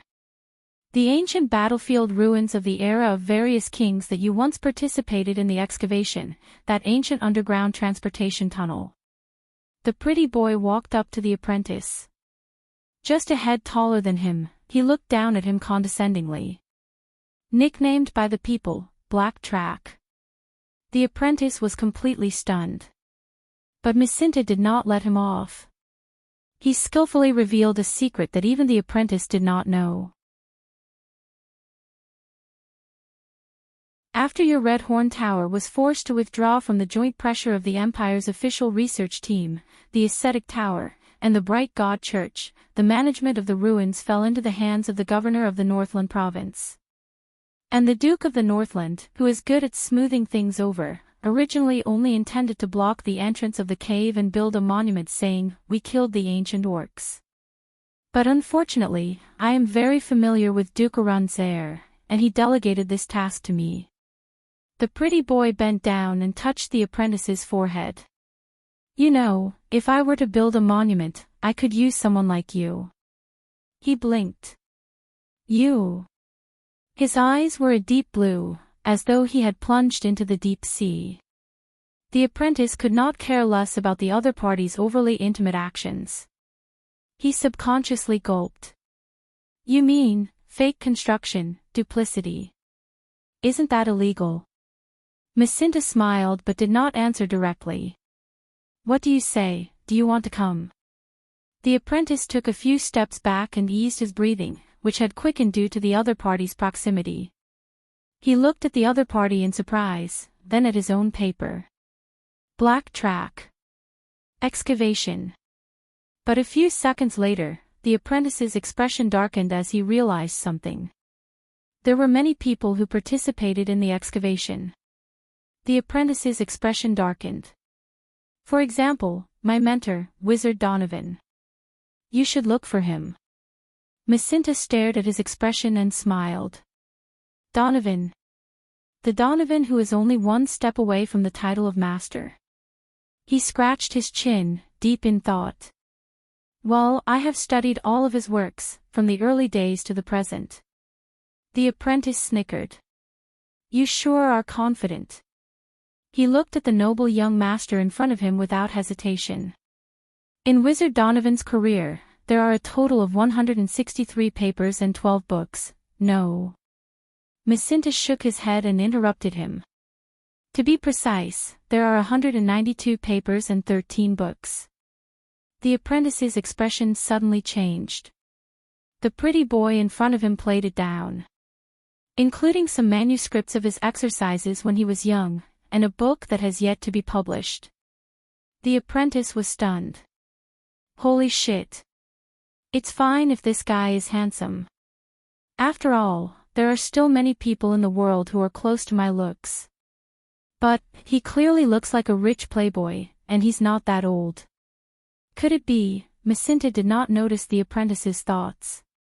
But unfortunately, I discovered that the once famous Master Donovan has become conservative and backward. His latest books and papers are all clichés, reading from the book, and not thinking of improving. His words revealed his deep disappointment. Master Donovan is already old. The apprentice was stunned at first, then indignantly took on the vigor of lecturing a student. "Sigh, you child," but Micinta did not let him continue.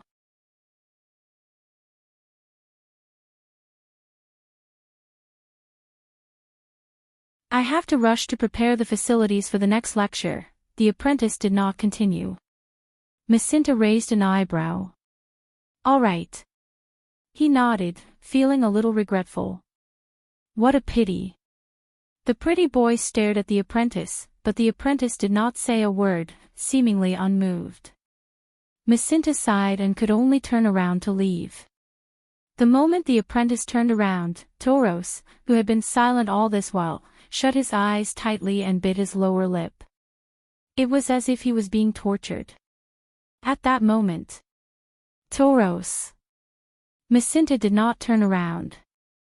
"I heard that you were born into a knight's family in Chauvinistic Hill, right?" The apprentice's expression changed. Toros looked up warily. "What's wrong?" "Nothing, it's just that I heard in the tower." Micinta was unhurried and did not turn around. "You have a fiancé who was your childhood sweetheart. After becoming a believer, she swore to serve the gods and broke off the engagement. Became a nun who will never marry for life." Fiancé. Broke off the engagement. For a moment, Toros' thoughts froze.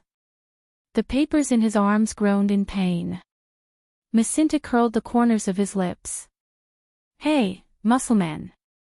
After a while, the soulless Toros stammered. "This has nothing to do with you." But Micinta was like a hunter who had chased after the bloodstains of his prey. "Then, my dear Toros, you only worked hard to squeeze into the magic tower when you were over 18 years old, and vowed to study the path of magic, and you're still so obsessed with using magic to explain all sorts of mysteries. Does it have anything to do with her?" Toros looked up abruptly and shouted angrily. "Of course not." Micinta turned around and looked at the trembling apprentice with a subtle expression. Toros realized that his attitude was not right. He cleared his throat and tried to bring his tone back to normal. I have always maintained the direction and attitude of my research and will not be affected by anything other than work." He spoke with utmost determination. There was no room for doubt. Micinta smiled. "That's good." He turned around again and said, intentionally or unintentionally, "Oh, by the way, let me tell you something. Your fiancée, due to her pious faith and outstanding work, was promoted by a young bishop to be his right-hand man." Toros froze.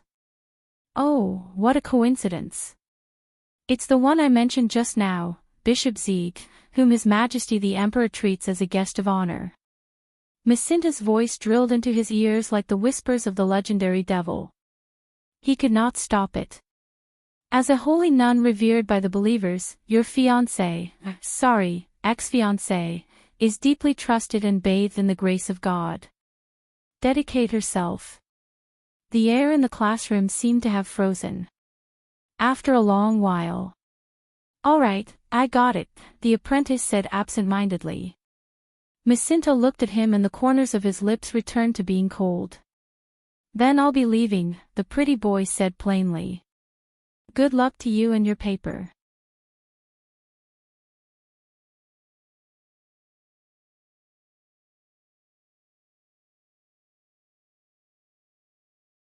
Chapter 545. When the king stepped into Mindy's hall, Thales breathed with difficulty.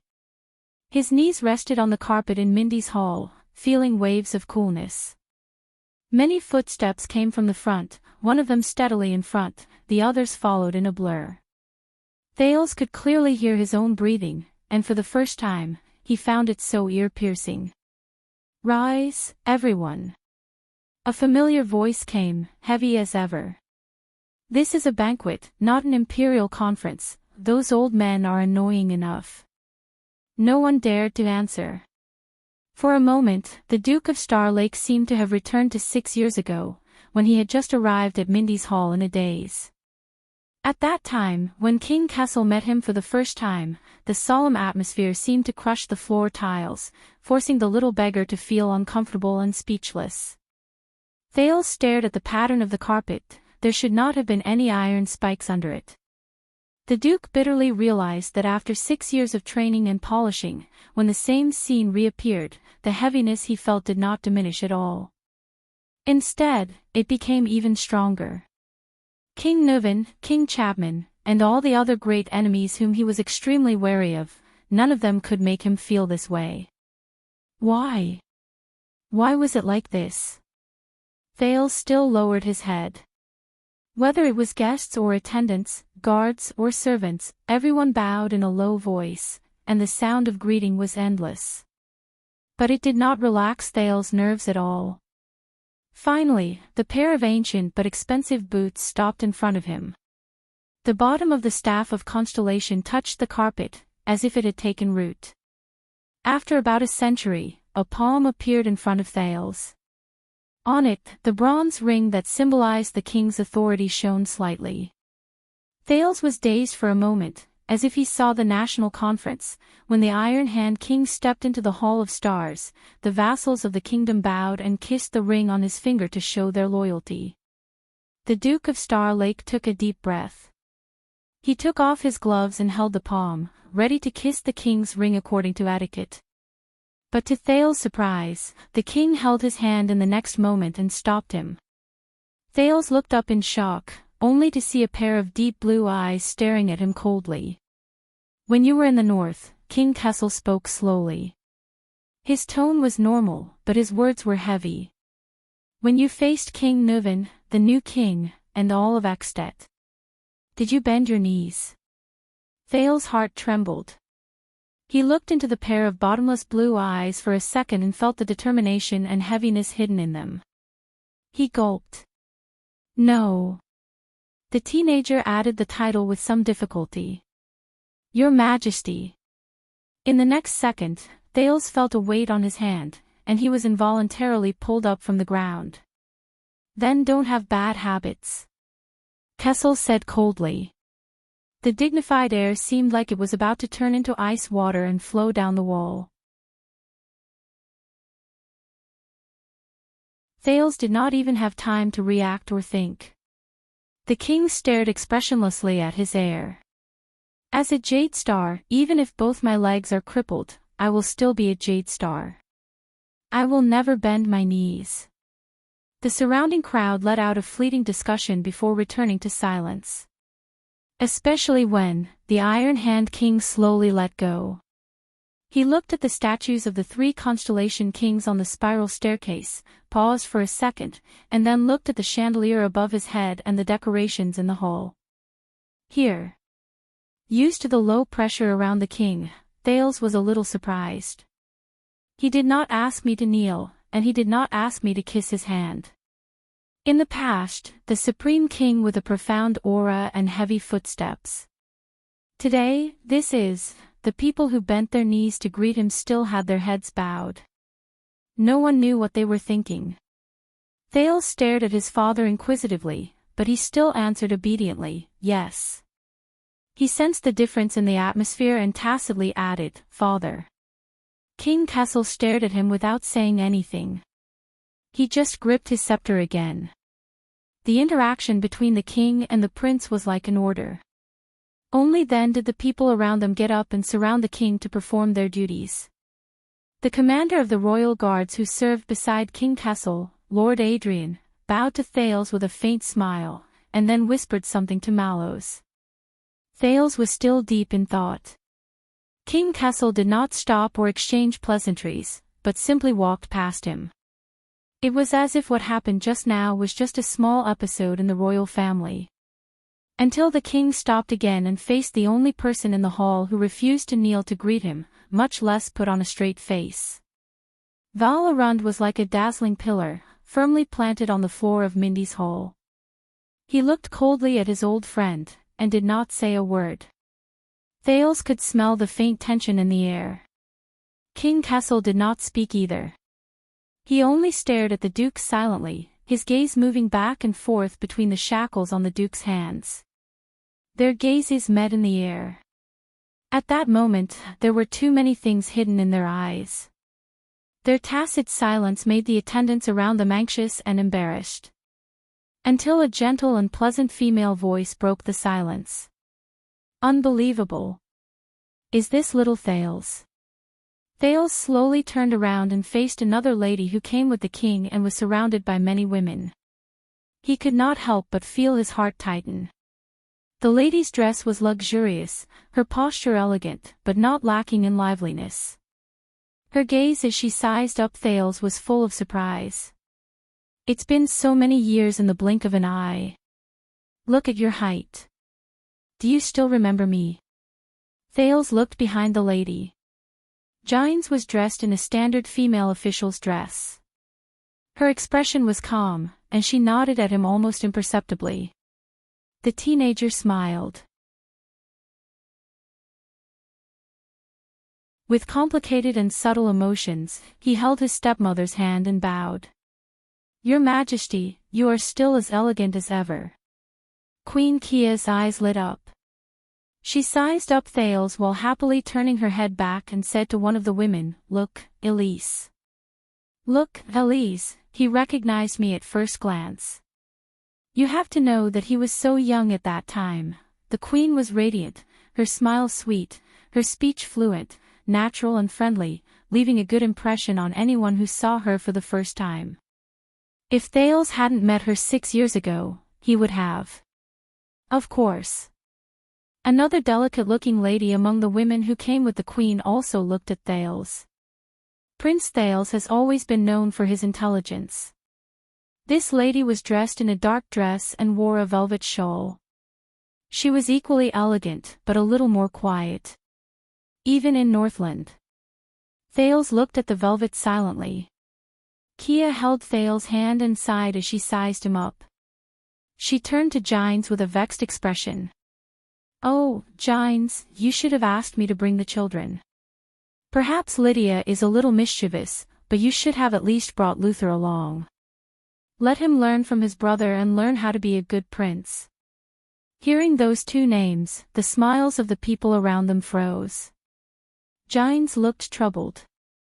She shot a glance at the velvet lady and said in a slightly hurried tone, Kia, the servants who came out of Renaissance Palace had a tacit understanding.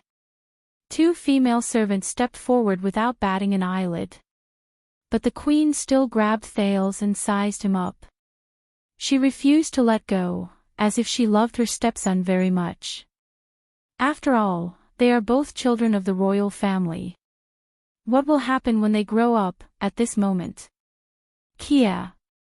A deep voice rang faintly, like the tightening of the city gate's hinges. The next moment, Queen Kia's excited words came to an abrupt halt. She turned her head with a somewhat timid expression and looked at the king's back. King Kessel silently extended his arm. The queen gave Thales an apologetic look, then obediently stepped forward and held her husband's arm. Val. Kia looked at Duke Val, who was standing opposite the king. Her eyes lit up. She spoke like an old friend, as if she did not see the shackles on his hands. Are you all right? The Duke of the Northern Territory, who had been staring at King Kessel, moved slightly. He looked at the queen, his brows furrowed. Finally, Val spoke quietly. His tone was disdainful. I can't be better. Duke Arun's voice trailed off. He turned around and walked towards the banquet hall without looking back. There was no need for guidance, but he was familiar with the route. Gray Patterson and a few guards, who were in charge of escorting him, followed closely behind. They remained vigilant. Let's go. King Kessel stared at the back of his childhood playmate. His tone was slightly heavy. Someone must be anxious from waiting. The king strode forward. Without needing guard Captain Adrian's instructions, the royal guards who served His Majesty secretly followed from the side. Their expressions did not change, their posture was natural, and they were in place in time without being conspicuous. In contrast, even if they came from the same source, whether it was bearing or grace, the Star Lake guards belonged to him. Is it my imagination? Behind Thales, Doyle carefully watched the royal family's exchange of pleasantries and whispered to Glover, or has Mindy's hall really turned cold? Glover glanced at the faint beads of sweat on the other party's forehead and replied softly, "It's not an illusion." Thales sighed. The next second, he suddenly felt his left hand tighten. "Mind lending me an arm?" Thales turned his head in surprise. The lady with the velvet draped over her shoulders smiled faintly and held his arm. "Aunt Elise." Thales looked at the adopted daughter of the late king whom he had met once 6 years ago with mixed feelings. His gaze rested on her shoulder, and he felt a faint pain from a scar on his chest. He said against his will, "The shawl is beautiful." Elise smiled elegantly and beautifully. "Thank you, and you've grown up, you're a man now." Thales' arm was held by his aunt, and he could not help but keep up with the king and queen's footsteps. The attendants beside him followed in unison. "Don't worry." Compared to Thales' stiffness, Elise's footsteps were calm, and her smile was appropriate. "You'll slowly get used to it." "Slowly get used to it." Get used to what? Thales sighed in his heart. Get used to his father's natural aura of an assassin, or get used to the complicated aristocratic circle in the capital. They were a few steps behind the king, and they were escorted to the banquet hall. Elise's voice suddenly became cold. "Smile." Thales was stunned. "If you're going to fight, be fully armed." Elise still showed her kind smile to the people around her, but her tone became abrupt. "And on this battlefield, a smile is the best armor." Thales' eyebrows twitched. "It sounds familiar."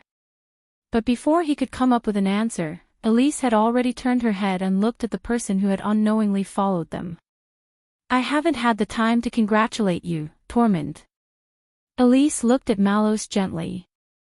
"I'm very happy that you've become the watchman of the guards, and also Thales' personal guard captain."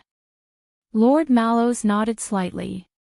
His expression did not change, and his tone was as calm as ever. "Your Highness Elise." On the contrary, after Elise sized up the watchman, she was rather sentimental. "Your father will be very proud," the princess sighed. "His greatest wish is to see your family return to being the 7 Jade Star attendant." Mallows suddenly raised his voice and interrupted Elise. "Please follow His Majesty in, Your Grace. This is your welcome banquet, you don't want to miss it." Mallows nodded at Thales in acknowledgement before he sped up towards Adrian. Thales followed the princess pace unhurriedly, and he seemed to be deep in thought. "You and my personal guard captain are old acquaintances." Elise looked at Mallows' back and nodded slowly. Before the decline, Razor Mallows played an important role among the 7 Jade Star attendants in Central Territory. His power was overwhelming, and in the genealogy, there were 3 baronial titles conferred by the royal family alone, comparable to the Wild Horse Barney family. Elise seemed to sigh. When the late king was alive, the old Viscount Mallows even asked for Princess Constance's hand in marriage for his eldest son. Razor Mallows. The 7 Jade Star attendants who played an important role under the royal family. For the first time, Thales understood the meaning of his personal guard captain's surname, and he could not help but frown. From crying and hanging himself to running away from home, Constance made a big fuss. In short, the scene was ugly and chaotic. The marriage did not go through, and the late king felt guilty, so he decided to take a step back and asked me if I was willing to marry him. Thales moved slightly. "You mean?" Thales looked at his aunt, and then at Mallows' back, and said in surprise, "You and him?" Elise revealed a plain smile. At that moment, she actually looked a little haggard. Thales took a lot of effort to hide his surprise. In that case, Tormund Mallows, his favorite personal guard captain, almost became his uncle. Thales took note in his heart, and secretly thought to himself that when he returned, he would force Doyle to spill all the gossip about his boss. What happened after that? Thales asked. After that, I agreed, the princess said faintly. But probably because he was indignant, or maybe because he felt that a princess without royal blood did not meet their expectations, the old Viscount Mallows rejected the late king, and instead proposed to Duke Arund of the Northern Territory. Thales blinked. All right. The adopted daughter was submissive, and married in place of her willful biological daughter, but was decisively rejected by the man. Putting aside this old-fashioned otaku style of fighting, how prestigious was the Mallows family back then? Thales carefully glanced at his aunt's face, but found that the latter was still smiling amiably, nodding to the guests on both sides from time to time, not at all worried about the past humiliation and sadness. The youth suddenly remembered that Elisa's husband died in Red Street Market 6 years ago, and the culprit was. Thales looked at his aunt, and knew that her subsequent marriage was not a happy one. When he thought of this, Thales felt a surge of sympathy. But Mallows is no longer among the 7 Jadisters today, so how did they decline? Thales cleared his throat, wanting to say something to make his aunt happy. But Elise shook her head, and did not look happy.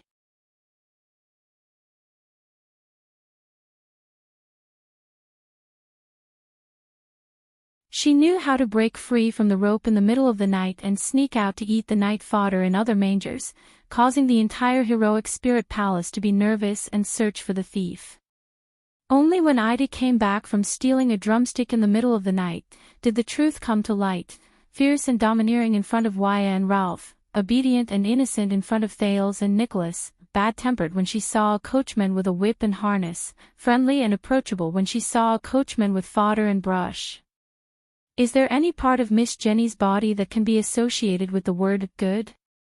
In a stable in Northland, a beautiful mare sneezed. She raised her head warily from the manger, and with a light kick, she chased another indignant warhorse back to the corner. Then, she continued to snatch its night fodder. A few seconds later, Elise smiled in relief. Very good. Even if you touch a sore spot, you deal with it calmly and humorously. She stared at her nephew, who was not related to her by blood. Now, you are fully armed. Touch a sore spot, Thales' heart tightened. Elise only smiled faintly and did not expose him. She just held his arm and continued forward. How nostalgic. Elise looked away from the portrait of the 3 constellation kings emotionally. In the past, your little aunt often dragged me here to play. Little aunt. Thales was slightly moved when he heard that. Constance, what kind of girl was she? The two of them were silent for a moment. Elisa's gaze was bleak as she looked at the past that could not be returned to. Constance, she was not a girl who knew her place. Every time she came here, she would either jump off a building or demolish the house. I could only pretend to be sick to avoid her enthusiasm. So much so that the considerate brother Midir specially prepared an exclusive award for me. Constance, jumping off a building, demolishing the house. Thales thought of the urns of cinerary ashes in the Jadestar family tomb and frowned. When she rejected the marriage, Elise giggled. She ran away from home 4 times. She ran away from home 4 times, and she even wanted to bring me along with her. In the end, she was caught twice by Lord Zacriel, once by Gines, and the last time, even brother Midir personally came. The late king could not bear to hit her, and he also did not dare to hit Madame Ida, who secretly helped her. So, he could only let Lord Zacriel whip Kessel, who was in cahoots with her. Elise paused at this point. She looked at the king in front of her, sighed, and continued.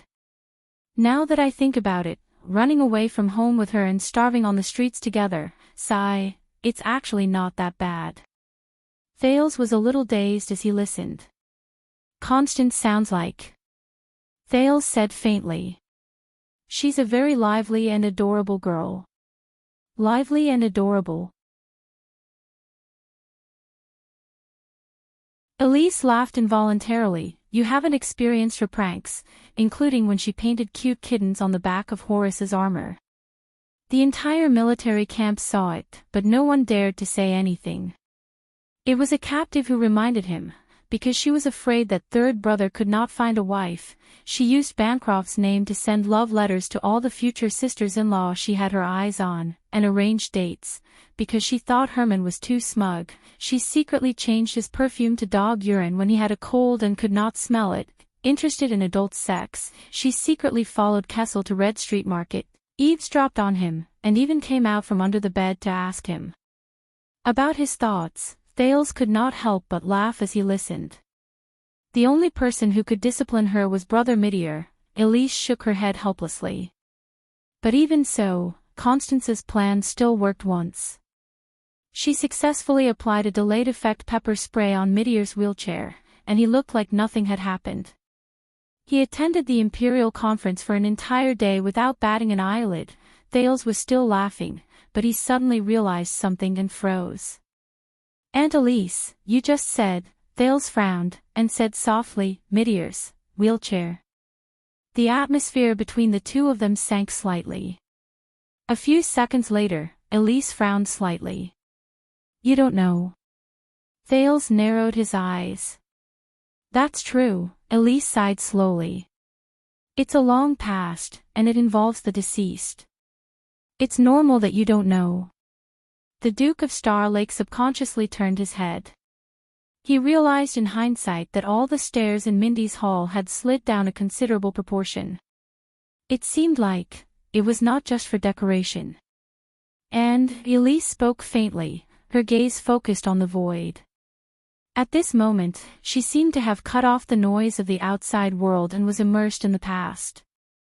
Although his smile is always the most gentle, caring, tolerant, and caring for everyone, although his shoulders are always the toughest, supporting, and protecting everyone, although his shoulders are always the most tenacious, supporting, and protecting everyone. But even though he was so understanding, gentle, and considerate, no one could truly understand his pain. Thales turned around and looked at her in surprise. That's right. When Brother Midier was young, he encountered an accident on a trip, Elise said faintly. Since then, his legs have been disabled, and he can't walk. With a wheelchair as his companion for life. What? Thales was stunned. Midier Jade Star. The former master of Mindy's Hall. The former heir to the supreme throne, the wise prince that everyone praised. It's actually this, the wheelchair-bound crown prince. Thales suddenly remembered the scene when Kessel pulled him up from the ground just now. And his cold words.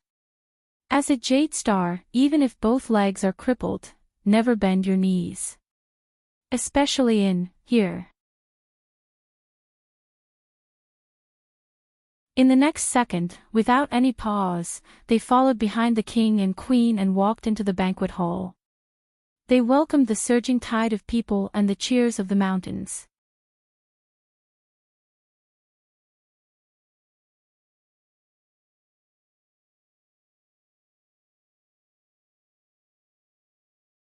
King Kessel's expression was as usual, and his steps were steady. Beside him, Queen Kia nodded gently and smiled. Just like that, one silent and dignified, the other amiable, they walked forward hand in hand, step by step, towards the top of the two steps, facing the entire banquet hall, which was also the highest seat that belonged solely to the royal family. Of course, not everyone was sucked into the vortex caused by the king. The Duke of Eastern Sea cum Prime Minister Bob Cullen sat at the long table on the second step with a smile, surrounded by the nobles of Eastern Sea Hill who were on good terms with him. There was an endless stream of central officials and important nobles who came to greet the Prime Minister. They exchanged cordial greetings and toasts as they patiently waited for the arrival of the king and prince. From time to time, they would exchange a few words of praise and exclaim that after the kingdom was gone, Constellation would prosper. Duke Zayn Covendier sat opposite Prime Minister Cullen. Many of the junior bureaucrats and newly wealthy merchants who came to the long table with anticipation but could not muster the courage to meet the Prime Minister chose to express their respect to the young nobleman who owned South Coast Hill. Under the Duke's encouragement, they gradually relaxed and chatted happily.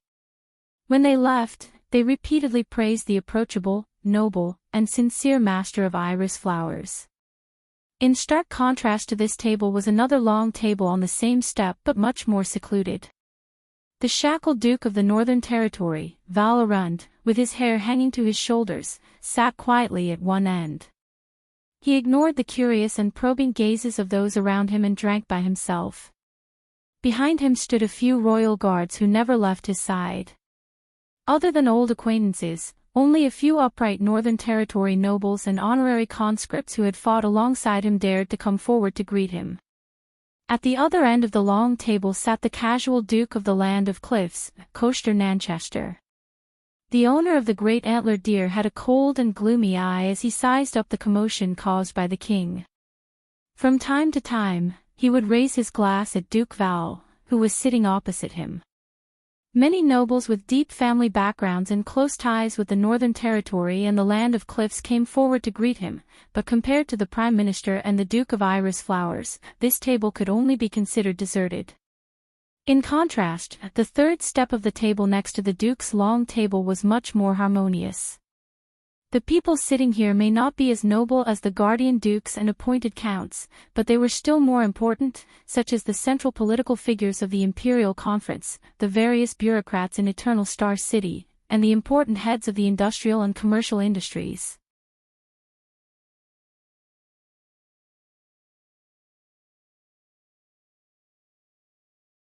They were not like many guests who were so excited that they rushed forward one after another without caring about their manners, but they still stood up from the long table and respectfully saluted the king. "There's no need to bow, everyone." Thales watched the king walk through the center of the hall, up the slow stairs, from the most common seat to the Duke's long table, and listened to him speak slowly. "If I wait for all of you to kiss my ring one by one, then we won't be able to start until dawn." The king's tone was indifferent, but the weight in it lingered in the hall. However, it made Thales' heart tremble. He subconsciously touched the back of his hand. There was no ring there. "Pay attention to your behavior." Beside him, Aunt Elise noticed his abnormality. Although she was smiling as usual, her tone was unusually stern. "Perhaps Gines can ignore it, but you," Thales only felt a tightness on his arm. "You are a prince. Facing the entire kingdom, your demeanor, expression, gaze, tone. Every move will be infinitely magnified and overinterpreted." Aunt Elise held his arm, but her words were full of power. Thales could not help but straighten his back and adjust his bearing. "Put on your armor, or as Gines would say, raise your shield." Thales took a deep breath and tried his best to make his smile natural. Under the guidance of Baron Quinton, the chief of palace staff, and Adrian, the captain of the royal guards, the king held the queen's arm and stepped onto the highest table with great familiarity, then sat down leisurely, facing the guests and overlooking the hall. Thales, on the other hand, sat down at the long table that was one level lower than the king's under Mallow's and Gilbert's instructions. Aunt Elise and Gines sat on his left. Both of them cast him a concerned gaze. A few meters away, at the next table, Zayn Covendier gave Thales a meaningful smile. Countless gazes looked up and focused on the few people at these few tables. The guests had different expressions and reactions, all of which could be seen from his point of view. Of course, from the king's point of view, Thales' actions were presumably the same. Thales listened to his own heartbeat, but very unprofessionally spaced out for a second. He suddenly remembered the memory from his past life.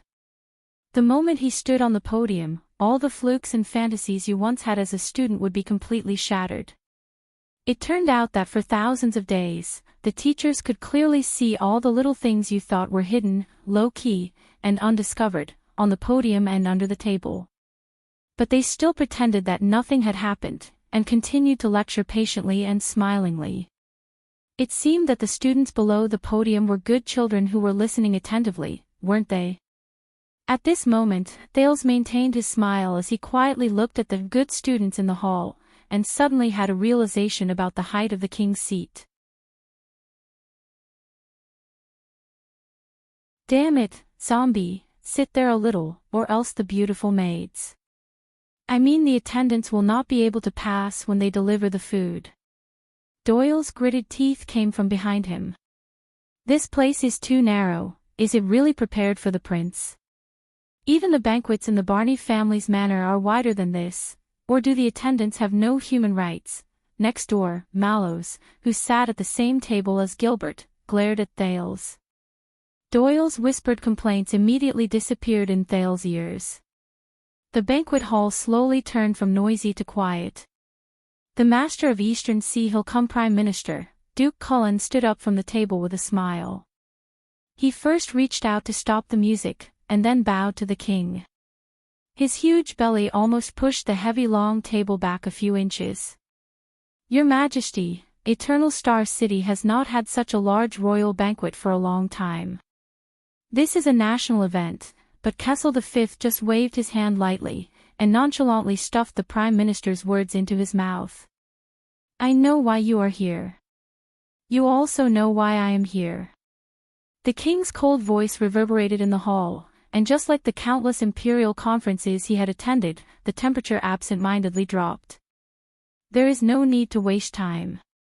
Prime Minister Cullen, who had obviously prepared a lot of opening remarks, choked. King Kessel leaned back in his chair and said calmly, "Let's eat." In the hall, the guests who had come to attend the rare royal banquet and were looking forward to the festivities and enthusiasm were all stunned. Ha! At that moment, whether it was the composed nobles, the well-dressed ladies, the performers who were trying their best to make a name for themselves, or the guards and attendants who were trying their best to maintain order, everyone felt as if a bucket of cold water had been poured over their heads and faces. The hall was silent, and the atmosphere was extremely awkward. Princess Elise, who was beside him, sighed, while Gilbert, who was next door, furrowed his brows. After a few seconds of silence, the hall began to fill with endless whispers. The guests whispered to each other, almost like buzzing bees. Duke Cullen, on the other hand, was dumbfounded and somewhat at a loss. Thales felt the atmosphere around him, and could not help but turn his eyes and subconsciously lowered his head. Damn it! Father Kessel. I've underestimated you. You're the strongest atmosphere killer in the kingdom. But, speaking of atmosphere killer, if only Duke Fakenhas was here. As boring as he was, he would definitely know how to answer. Amidst the noisy buzzing, the guests had their own discussions. You know, Kessel wasn't like this before. Aunt Elise leaned close to his ear and explained awkwardly in a low voice, maybe it's because the royal family hasn't held a banquet for too long. At the table of the 7 Jade Star attendants, the old Viscount Patterson ignored the horrified looks of his 2 nephews and snorted disdainfully and disrespectfully. No matter how many years have passed, even with the crown on, that kid's speech is still terrible. I guess when he's about to bed a woman, this is what he says, "Let's do it." These words made the guests at the same table a little embarrassed, and they all laughed without saying a word. That was until Viscount Adrian responded appropriately. Concise, efficient, and straightforward. His Majesty is indeed our role model. Viscount Patterson snorted softly, his voice sarcastic and unclear. Us? On the other side, Baron Stone turned around and nodded expressionlessly. Us. At the distant table of foreign guests, Administrator Jorge from the northern Deer City had a gleam in his eyes. This king has guts, the bearded man chuckled, ignoring the gazes of the people around him. Damn, I'm starting to like him. The scene lasted for a few seconds, until Duke Cullen sighed and coughed violently a few times to quell the situation of the gradually rising discussion, and began to earnestly persuade again. Your Majesty, but according to convention, you need to make an opening toast at the beginning of the banquet. King Kessel slowly raised his head, as if he had just woken up from his contemplation. Is that so? I almost forgot about it. Duke Cullen nodded and smiled. That's right. Think about the banquets you attended when you were young, right? Many of them were held here. The king narrowed his eyes, his voice as heavy as ever, making people unable to help but look serious. But it wasn't my turn to give a speech then, was it? The Duke of Eastern Sea shuddered.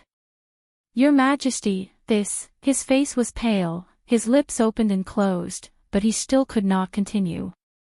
Thales could not help but sympathize with Duke Cullen, who had to pay attention to his public image while also taking care of the king's reputation, and was left speechless. When he thought about how this poor fat grandpa was actually the prime minister, and how he would probably be put in a spot by King Kessel at the imperial conference every day, all right. King Kessel snorted softly. He let the poor prime minister off the hook, and looked at the table one level lower. Child, you're here.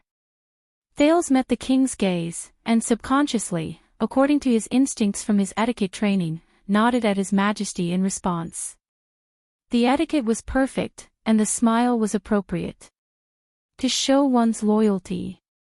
But, After a few tenths of a second, the young Duke of Star Lake came back to his senses, and his smile froze.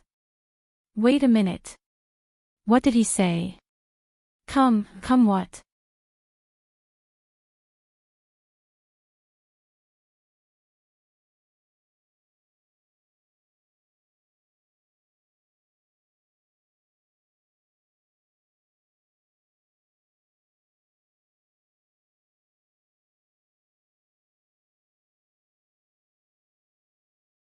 Immediately after, Queen Kia also raised her glass expectantly and cooperatively, leading a large group of guests who were not used to it to raise their glasses.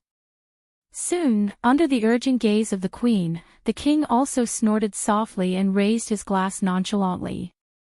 With a precedent, the guests were stirred up. They raised their glasses in unison and echoed, to Constellation. The hall immediately boiled over, and the sound shook the dome. Jorge and Levi Trent Ida, who were sitting in the corner, looked around. In order to fit in, they still raised their glasses awkwardly. Thales sucked in a deep breath and chased away the anxiety in his heart, which made him feel like a duck on a perch. To the king. Thales turned to King Kessel and raised his glass from afar, trying not to read the complicated meaning in the latter's eyes. For him, in the face of danger, to turn the tide, to work hard for decades, to protect the kingdom with unwavering determination. The guests in the hall gradually got used to it and echoed in unison, to the king. Thales' words became smoother. He turned around, looked at the entire hall, and turned his glass around. To ourselves. For all of you here and our ancestors, for us who have worked together for hundreds of years to carry the burden forward, and for the great cause of mankind's most glorious past. And for us to be as unstoppable as ever. The guests raised their glasses in response, like a flash flood. To ourselves. Thales breathed a sigh of relief in his heart. He smiled and looked to the north again. And, Thales roared with all his heart, you're right. F*CKU. Chapman Lampard. There was no need to remind them, and no one seemed to think. Many people followed without hesitation and shouted, F*CKU. Chapman Lampard. After shouting this, many people were stunned at first, then they reacted and roared with laughter. This time, the guests from different seats and backgrounds were in unison, including northerners like Jorge and Levi. They shouted without any grudges and with sincerity. But at this moment, a different shout pierced through the crowd and rang loudly. To Duke Thales. Thales was slightly surprised. It was an ordinary-looking young noble dressed in ordinary clothes. He stood among the foreign guests and resolutely raised his cup and shouted, "Let's go." To his open-mindedness, wisdom, breadth of mind, courage, and youth. Everyone was stunned again. But soon, many people responded one after another, yes. To the Duke of Star Lake. To Prince Thales. To Jade Star. The sound of agreement rose and fell in the hall, and it was loud and powerful. However, many people were regretting their decision. Why didn't I speak first? Thales listened to the echoes in the hall and took a deep breath, ignoring the king's expression behind him. Everyone. Thales' expression was firm, and his gaze did not waver. He raised his glass and shouted the last toast with a drawn-out tone. If Constellation were here, there was no need for anyone to remind them. The guests, whose emotions had been stirred up, reacted in unison and shouted the second half of the sentence that they knew by heart. The Empire shall live forever. Thales struck while the iron was hot. He raised his glass, and in order to make it look heroic, he even spilled quite a bit. Fortunately, it was not Northland's rye distilled wine. It was Constellation's local grape wine. Thales lowered his head. When he saw that the guests were almost done drinking, he laughed and said, "Very well, then let the banquet." In the next second, Thales instinctively lowered his glass. "Let's begin." But this time, Thales did not hear the heart-stirring sound when the heavy Northland wooden wine glass collided with the dining table or the stone bricks, which he was very familiar with in the past few years. Instead, crack, Thales shuddered. This sound, it was crisp, pleasant, pure, it made people heartbroken. Everyone was stunned. The banquet hall suddenly fell silent. The Duke of Star Lake lowered his head with difficulty and looked at the expensive wine glass that had been smashed to pieces by his feet. *T. Thales immediately realized that he had gotten into trouble. He moved his feet expressionlessly, intending to leave the crime scene. But when his boots stepped on the glass shards, it made a terrifying sound. This caused even more gazes to be focused on the prince. The guests of the royal banquet looked at each other. Many of them were still holding their wine glasses that they had just finished drinking.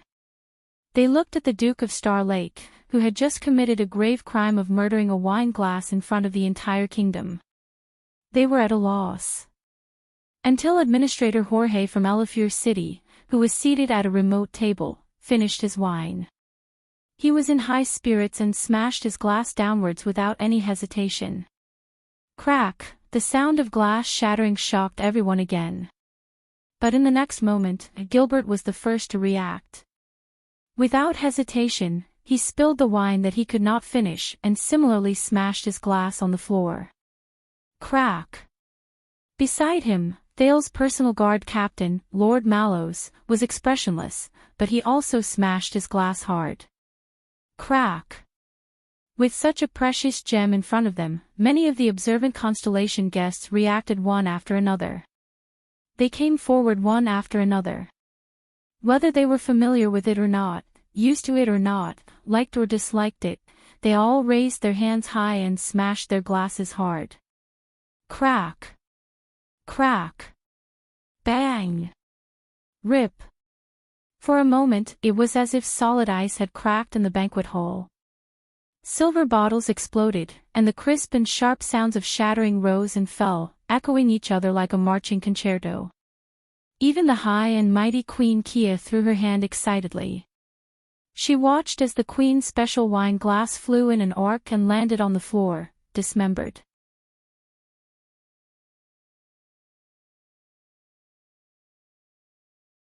Not only that, Gilbert gave the chief of palace staff a meaningful look. The latter reacted and quickly waved his hand. Musicians, clowns, and minstrels came forward one after another. They played music and danced. The servants shouted at each other in a flurry. Their thick soles stepped on the glass shards all over the floor, and they came forward in unison to serve the food. The banquet began. Music and performances, food and wine. The atmosphere in the banquet hall finally became lively again. The guests' conversations, discussions, and laughter finally rang out without restraint. It overshadowed the uproar, shock, abruptness, and awkwardness caused by Thale's passing action. It was only then that Gilbert exhaled. The Foreign Affairs Minister touched his forehead. It was already covered in cold sweat. His Highness, the culprit, the instigator, the Honorable Duke of Star Lake, Thales, stepped on the shattered glass on the floor with a lifeless look on his face. He returned to his seat mechanically while the dual music rang in his ears and under his feet. Thales, Elise calmly dragged her legs and swept aside the half a glass that she had not smashed into pieces due to her inexperience. She asked hesitantly and doubtfully, "What's the matter?" She asked hesitantly and doubtfully, "About what happened just now. I know. I'm sorry, it's my fault," Thales said with a fake smile. Remembering his aunt's teachings, even though his heart was filled with shame and awkwardness, he maintained a calm expression on his face, as if he was born this way. "I'm just used to it." At the highest seat, King Kessel was expressionless as he gently put down the undamaged wine glass in his hand. In the entire hall, in addition to toasting each other at the beginning of the banquet, many guests were also discussing, such as the seating of the 7 Jade Star attendants. "Is this a Constellation banquet or an Ekstead banquet?" Baron Stone frowned. Viscount Patterson snorted softly and looked at Prince Thales, who acted as if nothing had happened. "Is that important?" Liveliness is good," old Baron Doyle laughed. "Liveliness makes people love you." The rest of the people were silent. But some people did not think so. As the chief steward of the palace, Baron Quinton, who came to Mindy's hall to help arrange the banquet, was dumbfounded. Trembling, he ordered his servants, clean, also, send a message to deliver a new batch of royal goblets, but he quickly reacted and stopped his servants. "Wait. Remember, double the amount." Baron Quinton gritted his teeth in grief and indignation. He looked at the hall full of debris and said to the confused servant, "Spare." Just as the atmosphere of the banquet became more and more lively, and everyone was immersed in the food, wine, or conversation, and had no time to care about anything else, in a remote seat that no one noticed, a solemn guest had a dazed look in his eyes as he forked the goose meat on his plate intermittently. In the next second, his ribs twitched. The guest's expression changed slightly. He wanted to turn around, but a familiar, experienced voice slowly drifted into his ears, causing his movements to freeze. "Don't look back." The experienced voice said slowly, "You should know how difficult it is to bring this in." The guest stiffened, but he still put down his right hand and quietly took the thing from the other party under the table. "Why?" the guest asked, puzzled. The experienced voice seemed to be faintly discernible, as if it did not care. "I know what you are going to do, but obviously, this is more effective. If you have really made up your mind." The guest's thoughts tightened. He looked at the forks on the table and said with difficulty, "Why?" But the experienced voice did not answer. It only said slowly, "Remember, find your target. You only have one chance." The guest clenched his teeth. "I don't understand, he clearly rejected me, why?" But the experienced voice no longer answered. It was as if it had never appeared. The guest took a deep breath, closed his eyes, and stuffed the thing under his ribs into his clothes. "Find target." The guest slowly raised his head and looked at the top of the banquet hall, at the seat of the king. Sitting there was a calm and unruffled man with an extraordinary status, a teenager. The guest breathed in a daze. His gaze gradually changed from pain, suffering, indignation, jealousy, and hesitation to unshakable determination and viciousness. He stared at the high-spirited young duke and gently pressed the stranger's gift under his clothes. The skin on his hand felt cold. He knew that it was a short sword. Excellent quality. The blade was cold and sharp. Merciless. End of this chapter.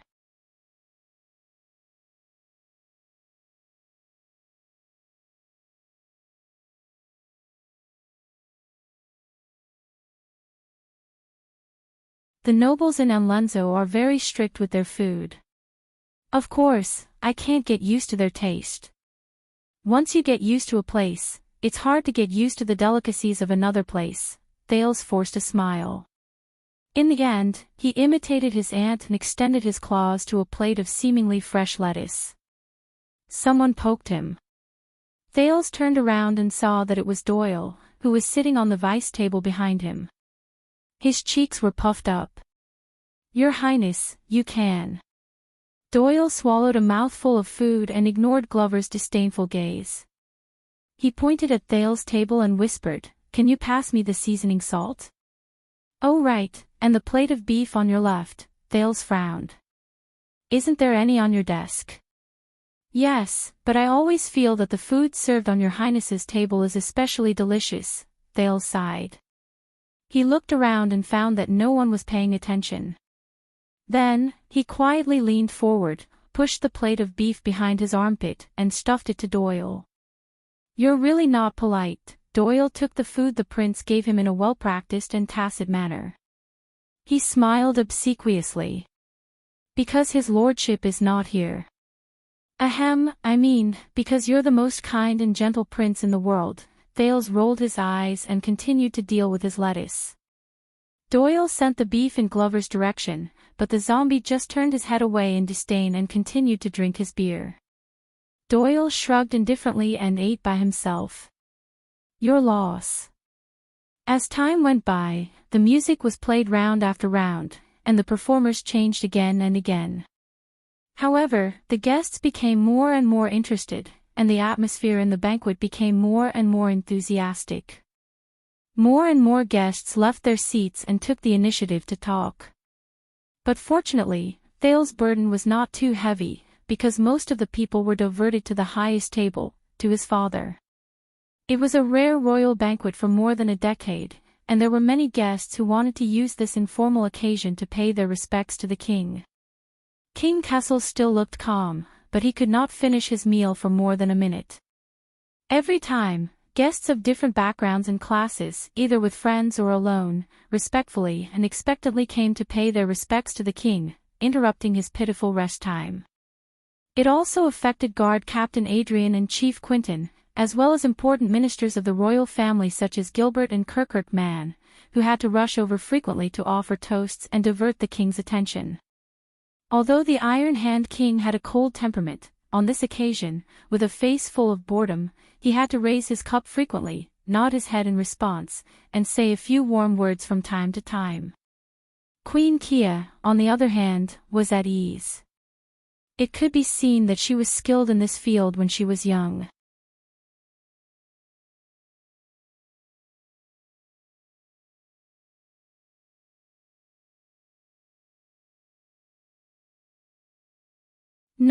No, of course, this is not the official statement of the Foreign Affairs Department.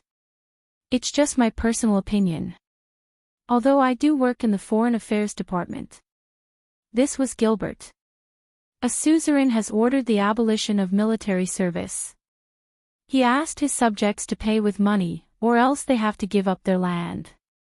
No, in fact, His Majesty didn't say anything.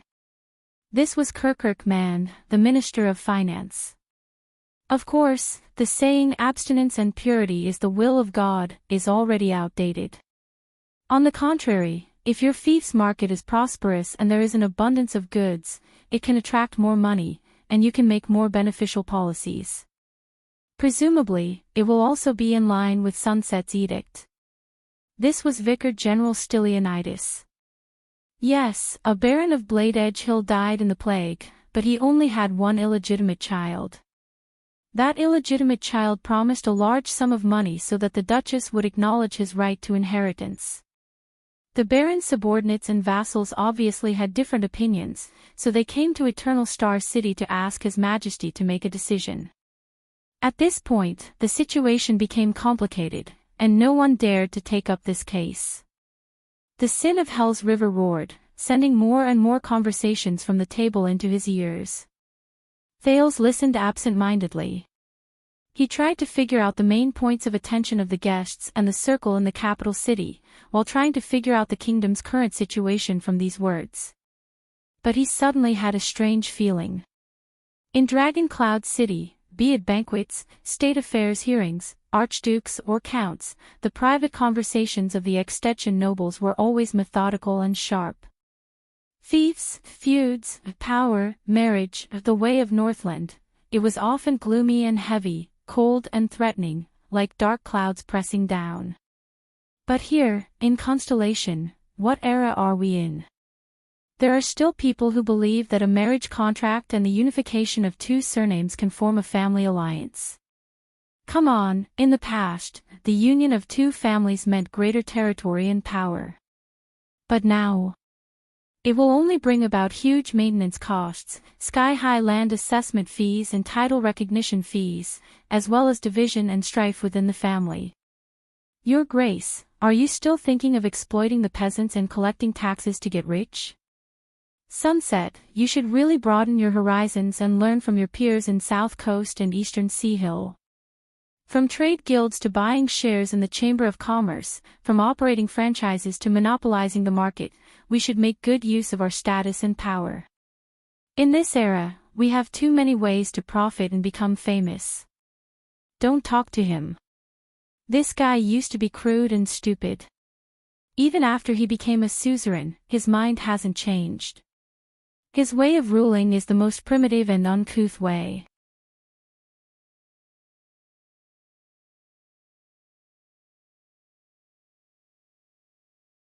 Think about it, the timing of the great dragon's birth, the timing of the king of Extet's death, the timing of Lampard's proclamation as king, and their act of detaining the prince.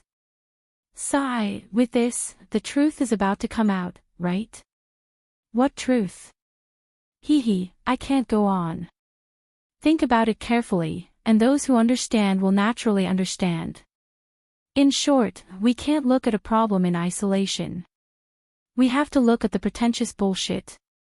Do you understand? Pretentious bullshit, look at the big picture. In the pretentious bullshit of a national strategy, everything is linked together. I see. Sir, you have great foresight and know how to pretentious bullshit.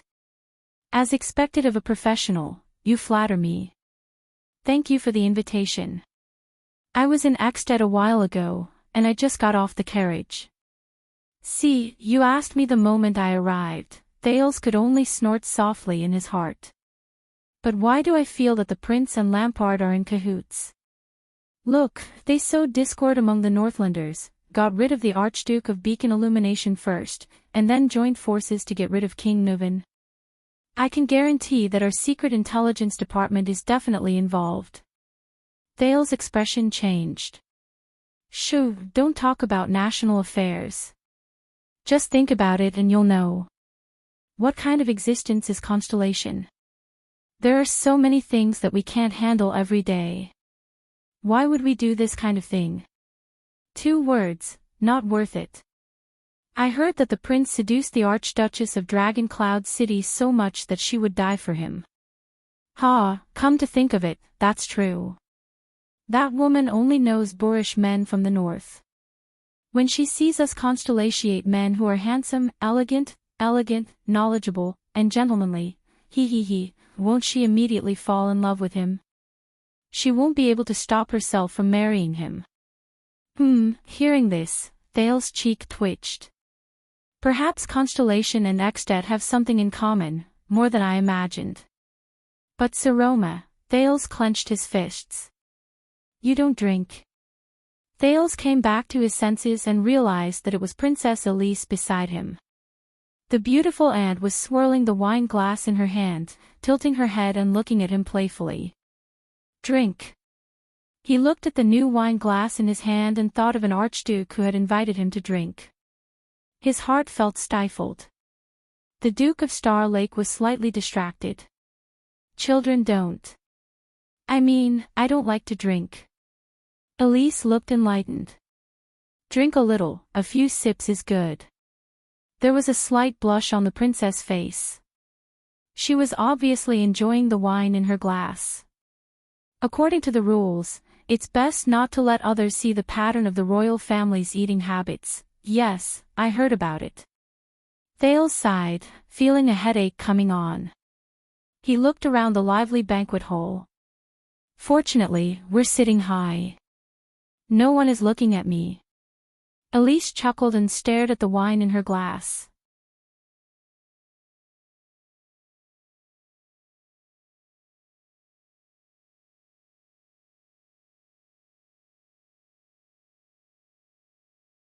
He suddenly had the illusion that the watchman before him had turned into a sharp blade.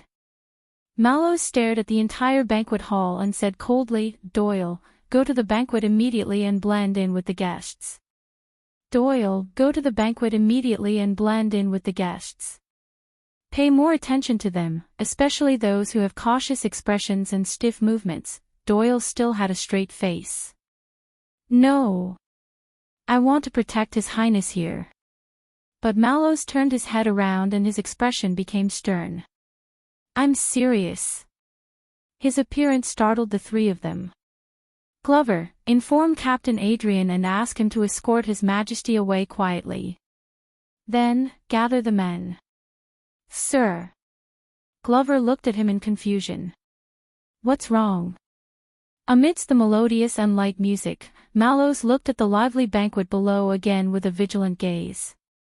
Just now, someone glanced up from below. Glanced? Thales frowned. "Who?" "I don't know." Mallows shook his head. "But I recognize that gaze. It's the resentment and despair of facing death with equanimity." Thales was stunned. Facing death with equanimity. Resentment and despair. What does it mean? In the banquet tonight. Under the trio's surprised and bewildered gazes, Mallows slowly pressed down on the long sword at his waist and expressionlessly came to a conclusion. "There's an assassin. No matter how I write it, it doesn't feel right. It makes me feel despair." End of this chapter.